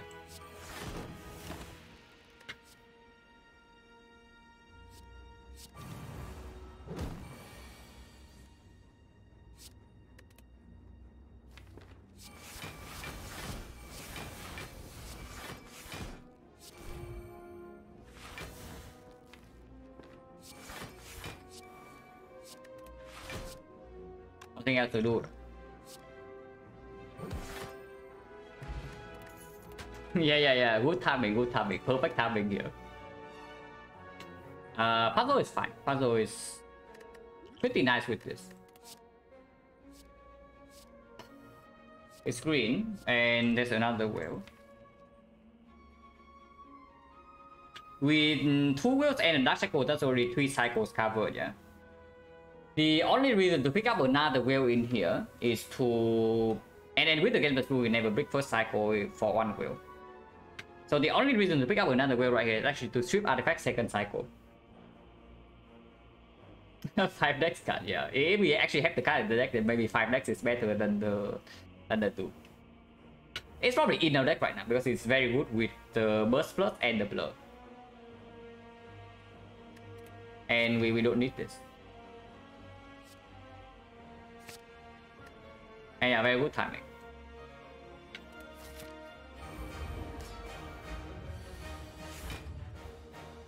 Okay, interesting draw. That is very good. Panacea is not here though. But top decking these things are extremely good. And we also have a Blur in play, yeah? So the anchor fully plays. New release give Nightmare Red AI in this store. I did set up though. I did set up for that to happen. Wait, do we not exchange a single card here? Defense has to go, right? And the defense still has to go. Concentrate is actually not good. 5 energy, 1 energy, 2 energy, 3 energy. Draw 4 until here. I want the Creeping Cloud in my hand. But maybe not, because we can draw to Sucker Punch next turn, so something like this. Panacea this turn, probably not. It is very far down. And I have to play all of these. Is the problem. I do have to play all of these. I cannot reach the burst before I play the Acro. But yeah, toss 3 away. Get these 3. Draw with Acro plus until here. And then just go in. Next turn we have weakness for the entire first cycle. Blur is down. So we don't even need to go first cycle, and that should hopefully do it.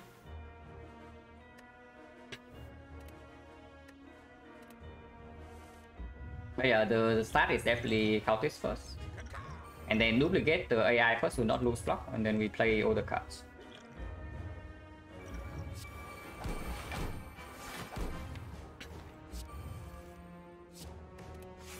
Error is very far down the world, so don't need to rush too much.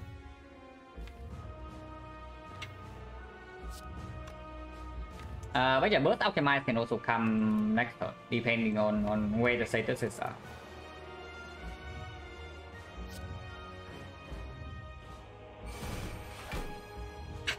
I do not want Madness on Bites, but Madness on any of these would be okay.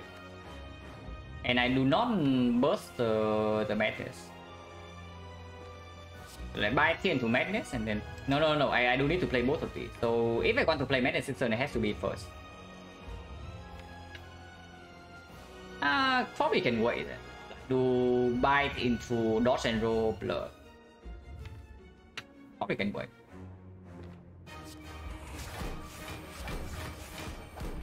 And you unblock. Next time we have 27.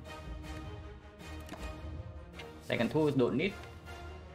Echo don't need. Slice don't need.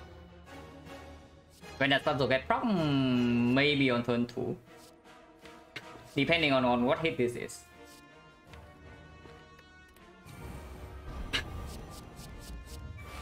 Okay, big hit first. But we do have weakness, so there's no way I ghost this fight. We ghost this turn, yeah.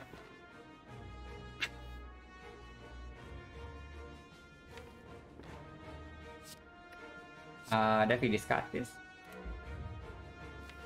I can burst madness into burst panacea. Burst madness into burst alchemize, which seems quite good. And we also do prop puzzle this turn while emptying our hand, potentially playing better than finisher.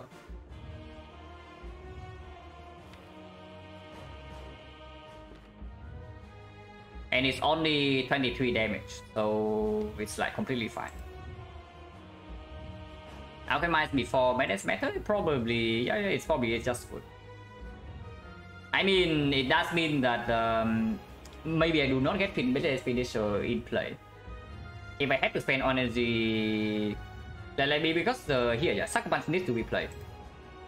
So 1 energy here, 2 energy already. I have 2 energy.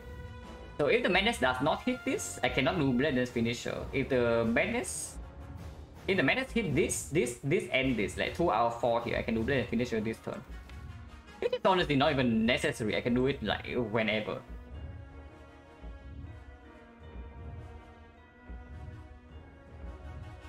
Yeah, probably alchemize before is like fine.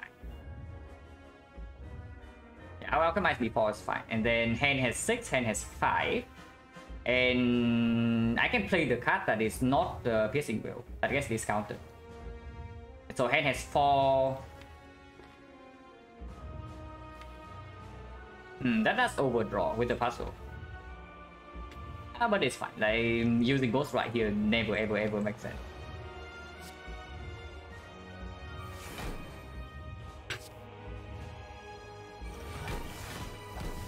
Okay, this potion can be used right away. Oh, I guess I can Blade and finisher this turn. Yeah, I can Blade and finisher this turn. So we just do that. This potion right here gets full value, so we also play that. It's 1, 2, 3, 4, 5, 6, 7. This is worth more later on. But later on, after Terror is down, I think we damage cap fairly easily. So we're using this right now is like completely fine too. This is used, yeah. We do not buy ourselves back up to full from 23. So using this right now like has no downside. Yeah, right now it's like 7, 1, 2, 3, 4. It's 5, it's 8, so it's 72 damage plus whatever comes from this. We can wait to do that next turn. There's also no need to... No, using that next turn means I overdraw. Doing it right now, hand has 2. So when I take the damage, hand has 5. And the next turn we draw another 5 here. So I can play the turn next turn. Even saving the piercing wheel right here to artifact ship. And then prepare into the void. At the final one. Or I just gameless through the entire hand next turn. And that is fine too. Because weakness will run out for the second cycle, and that is a little bit of a problem. But this is completely fine. Let's go right now. Overdraw.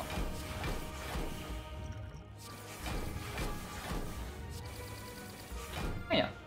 Not really maxing out, but that's like perfectly reasonable. If it's already is cute, but honestly not even good. Dagger exactly the same.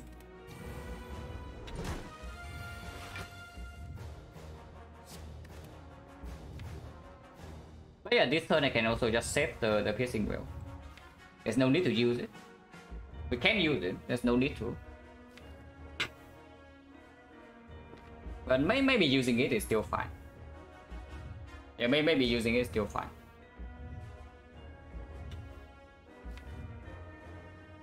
So 3 energy, 2 energy, draw into void has 1 energy. I can draw into the sneaky strike first. Backflip definitely happens. So I backflip right now, hand has 1, 2, hand has 10. And then I gamble for... I need this in hand. Yeah? So gamble for 8 cards because I want to exhaust this. So until here, gamble for 8, draw exactly until here. And then we get terror down on the off turn. He will not be weakened second cycle, but game the artifact ship is immediately here. And of course we still have the creeping cloud or whatever the new risk can give with this turn, which is fine. And game mode for 8 also means I draw into the acro. So next time we can reshuffle with the Sundial as well. Okay. Sundial is here. Sundial is here. So I do not need to play Flying Knee.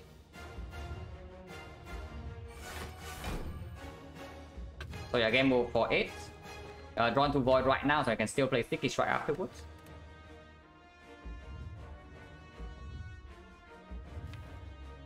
This wheel is only blocking for like 9 HP.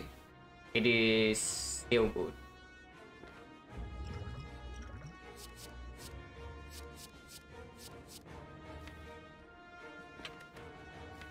Yeah, game for 9 random draws to the wheel, it doesn't really change anything. I want to exhaust it.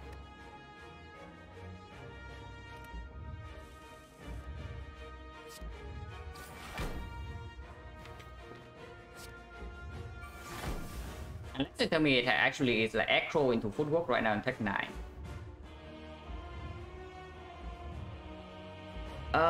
How important is this spacing wheel? Like first cycle, second cycle, third cycle, and then fourth cycle and still full block if we keep this wheel right here. Maybe 9 is fine. Maybe 9 is fine.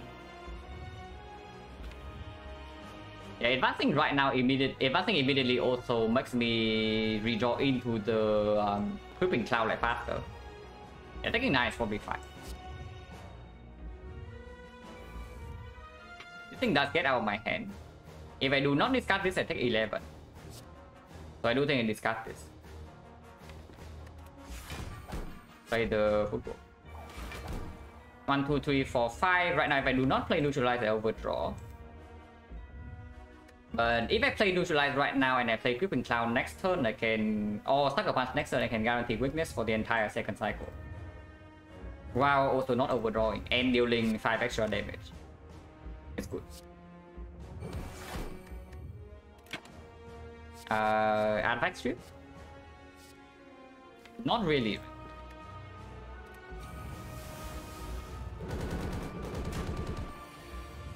Sundial energy. Creeping Cloud is the absolute bottom card, so that is not exactly super good. But we can use the wheel to strip artifact second cycle if we absolutely need to.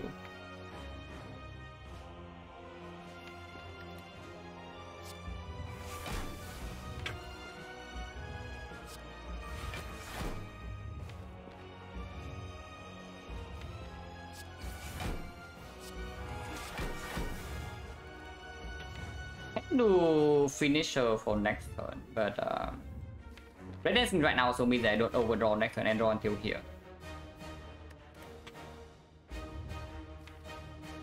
And drawing until here actually is important because I can reach the burst next turn, and with concentrate energy I can also continue.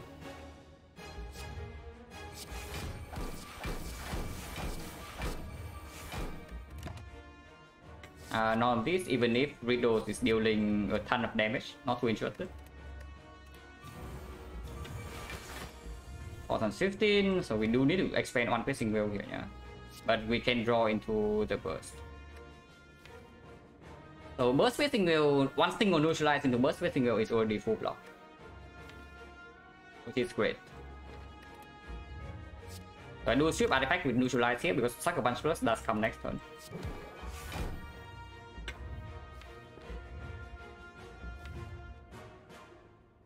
and concentrate.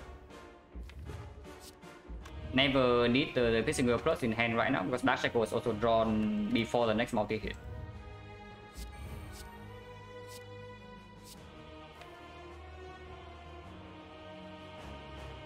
Draw 4. Draw 3. Burst backflip. Burst Piercing Wheel full block, play the blur. And that retains inner block to full block next turn. So I do not actually need to retain any of it.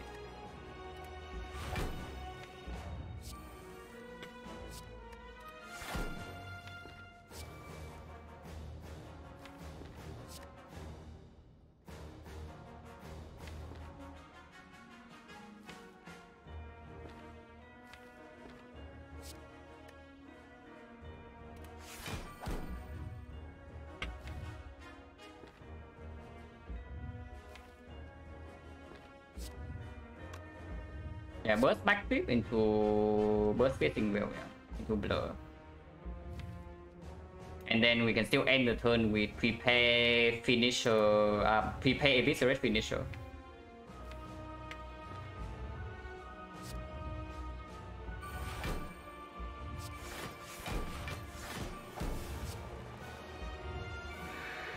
And yeah, burst the burst upgrade place.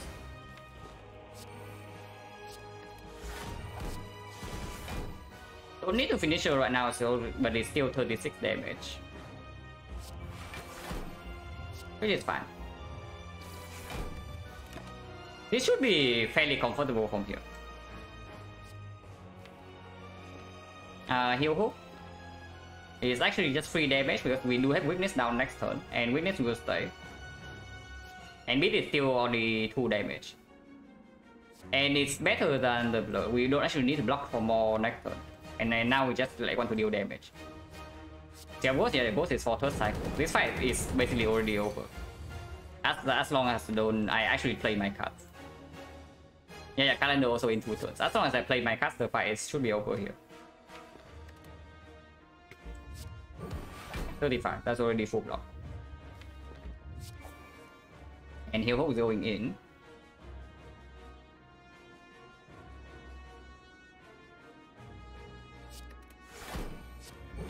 For all of this.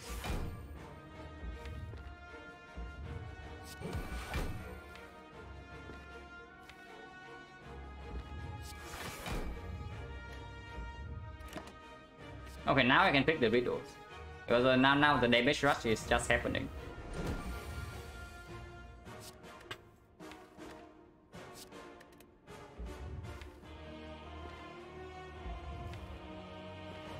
Calendar also coming in. Cannot get to burst, cannot get to blur or dodge and roll this turn, but that is completely fine. This still basically means that next turn is weakened. Maybe we can do this.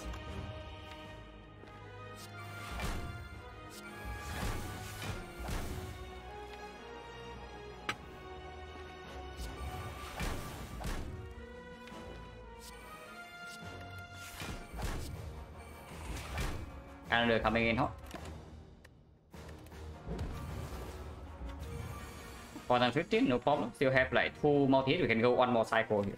But he dies this cycle.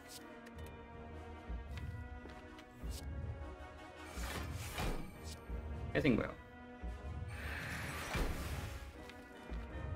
Riddle to throw 75 damage. And yeah, he's dead. Maybe next turn, maybe the turn after.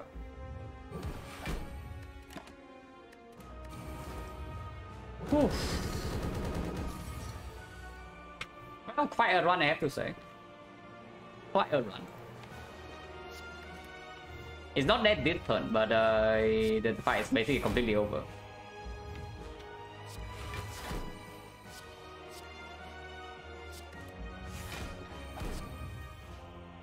I mean, he's dead this turn. He's actually just dead this turn. And we even get to free the ghost. Whew. Well, yeah, like Pyramid Frozen Eye literally cannot lose, yeah, we already knew that. And then Captain's Wheel retains 100% win rate. Okay, that was good. So 79 and Trick is 9.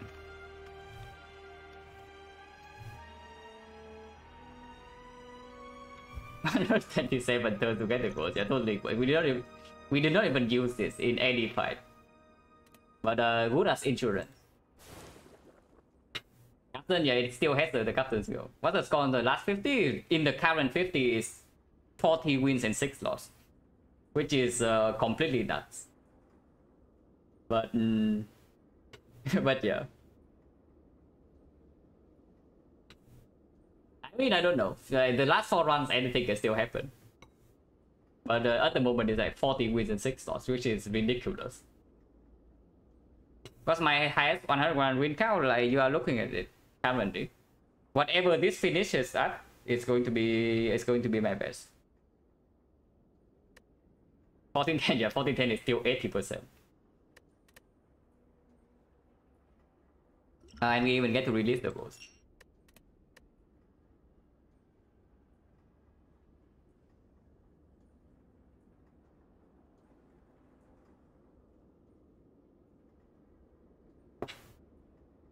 I have an important question: why the ghosts come in a jar but fairies come in the bottle? I can open the jar but not the bottle. What happens when you actually open the thing? Like, does the fairy take the hit for you, or does the ghost make you like?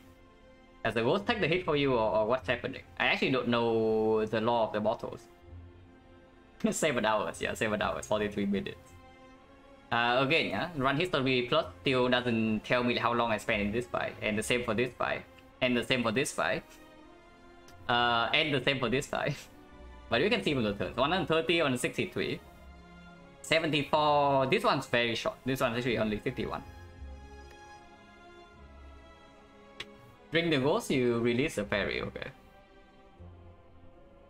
Is that really true? Like how does releasing a fairy save you from a brink of death? Because I have a feeling maybe the fairy is used as a decoy or something. And the fairy tanks the hit for you. But maybe just a little bit too pessimistic. Oh, okay. So it's not enough reference.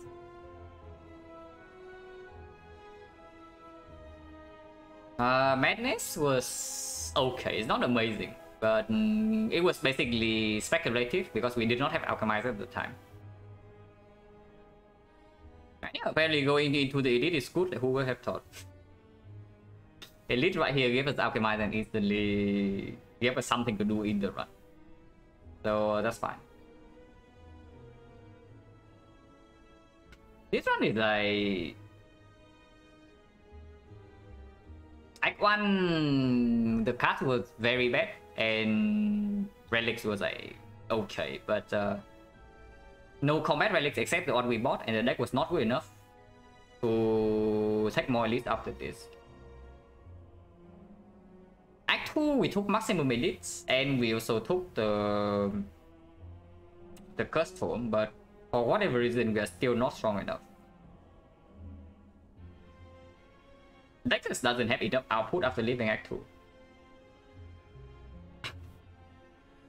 Alchemize, no, Alchemize was not from Neo. Alchemize was from here. Another silent run, yeah. 1 more win and 80% is guarantee. And that's like really nice.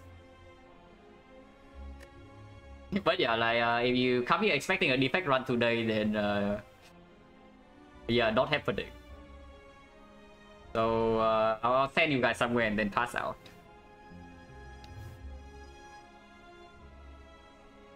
But yeah, really nice that the second time I do this, I still do not actually lose the run.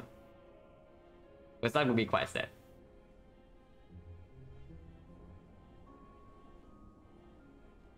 Nobody I know. There's a Japanese streamer playing A20, and there's also a guy playing for Infinite. Yeah, anyone go live.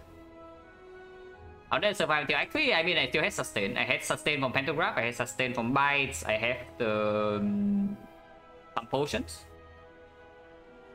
Also, yeah, like buying 2 potions here to run into the Elite, like, ended up paying insanely hugely. So that was very good, like buying 2 potions in this shop. Just to take 1 extra Elite. But yeah, somebody go live. Otherwise, I just send you guys like to a random place. I'll wait maybe 2 minutes. Yeah, anyone wants to go live, like go ahead.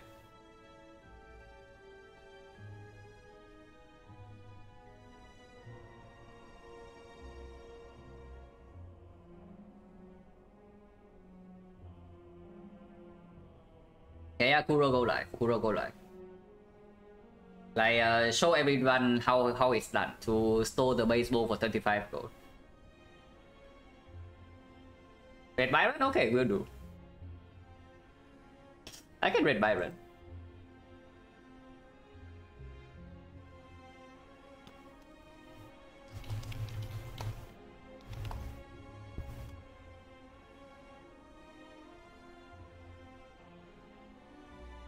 Got here 7 hours usually, yeah. I take it back.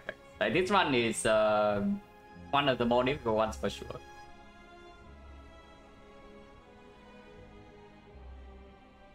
But yeah, as always, thank you for watching, guys, and very cool run. Okay, I hope I don't have to do it again in the last 4 runs, yeah. But yeah, thank you very much, and see you later.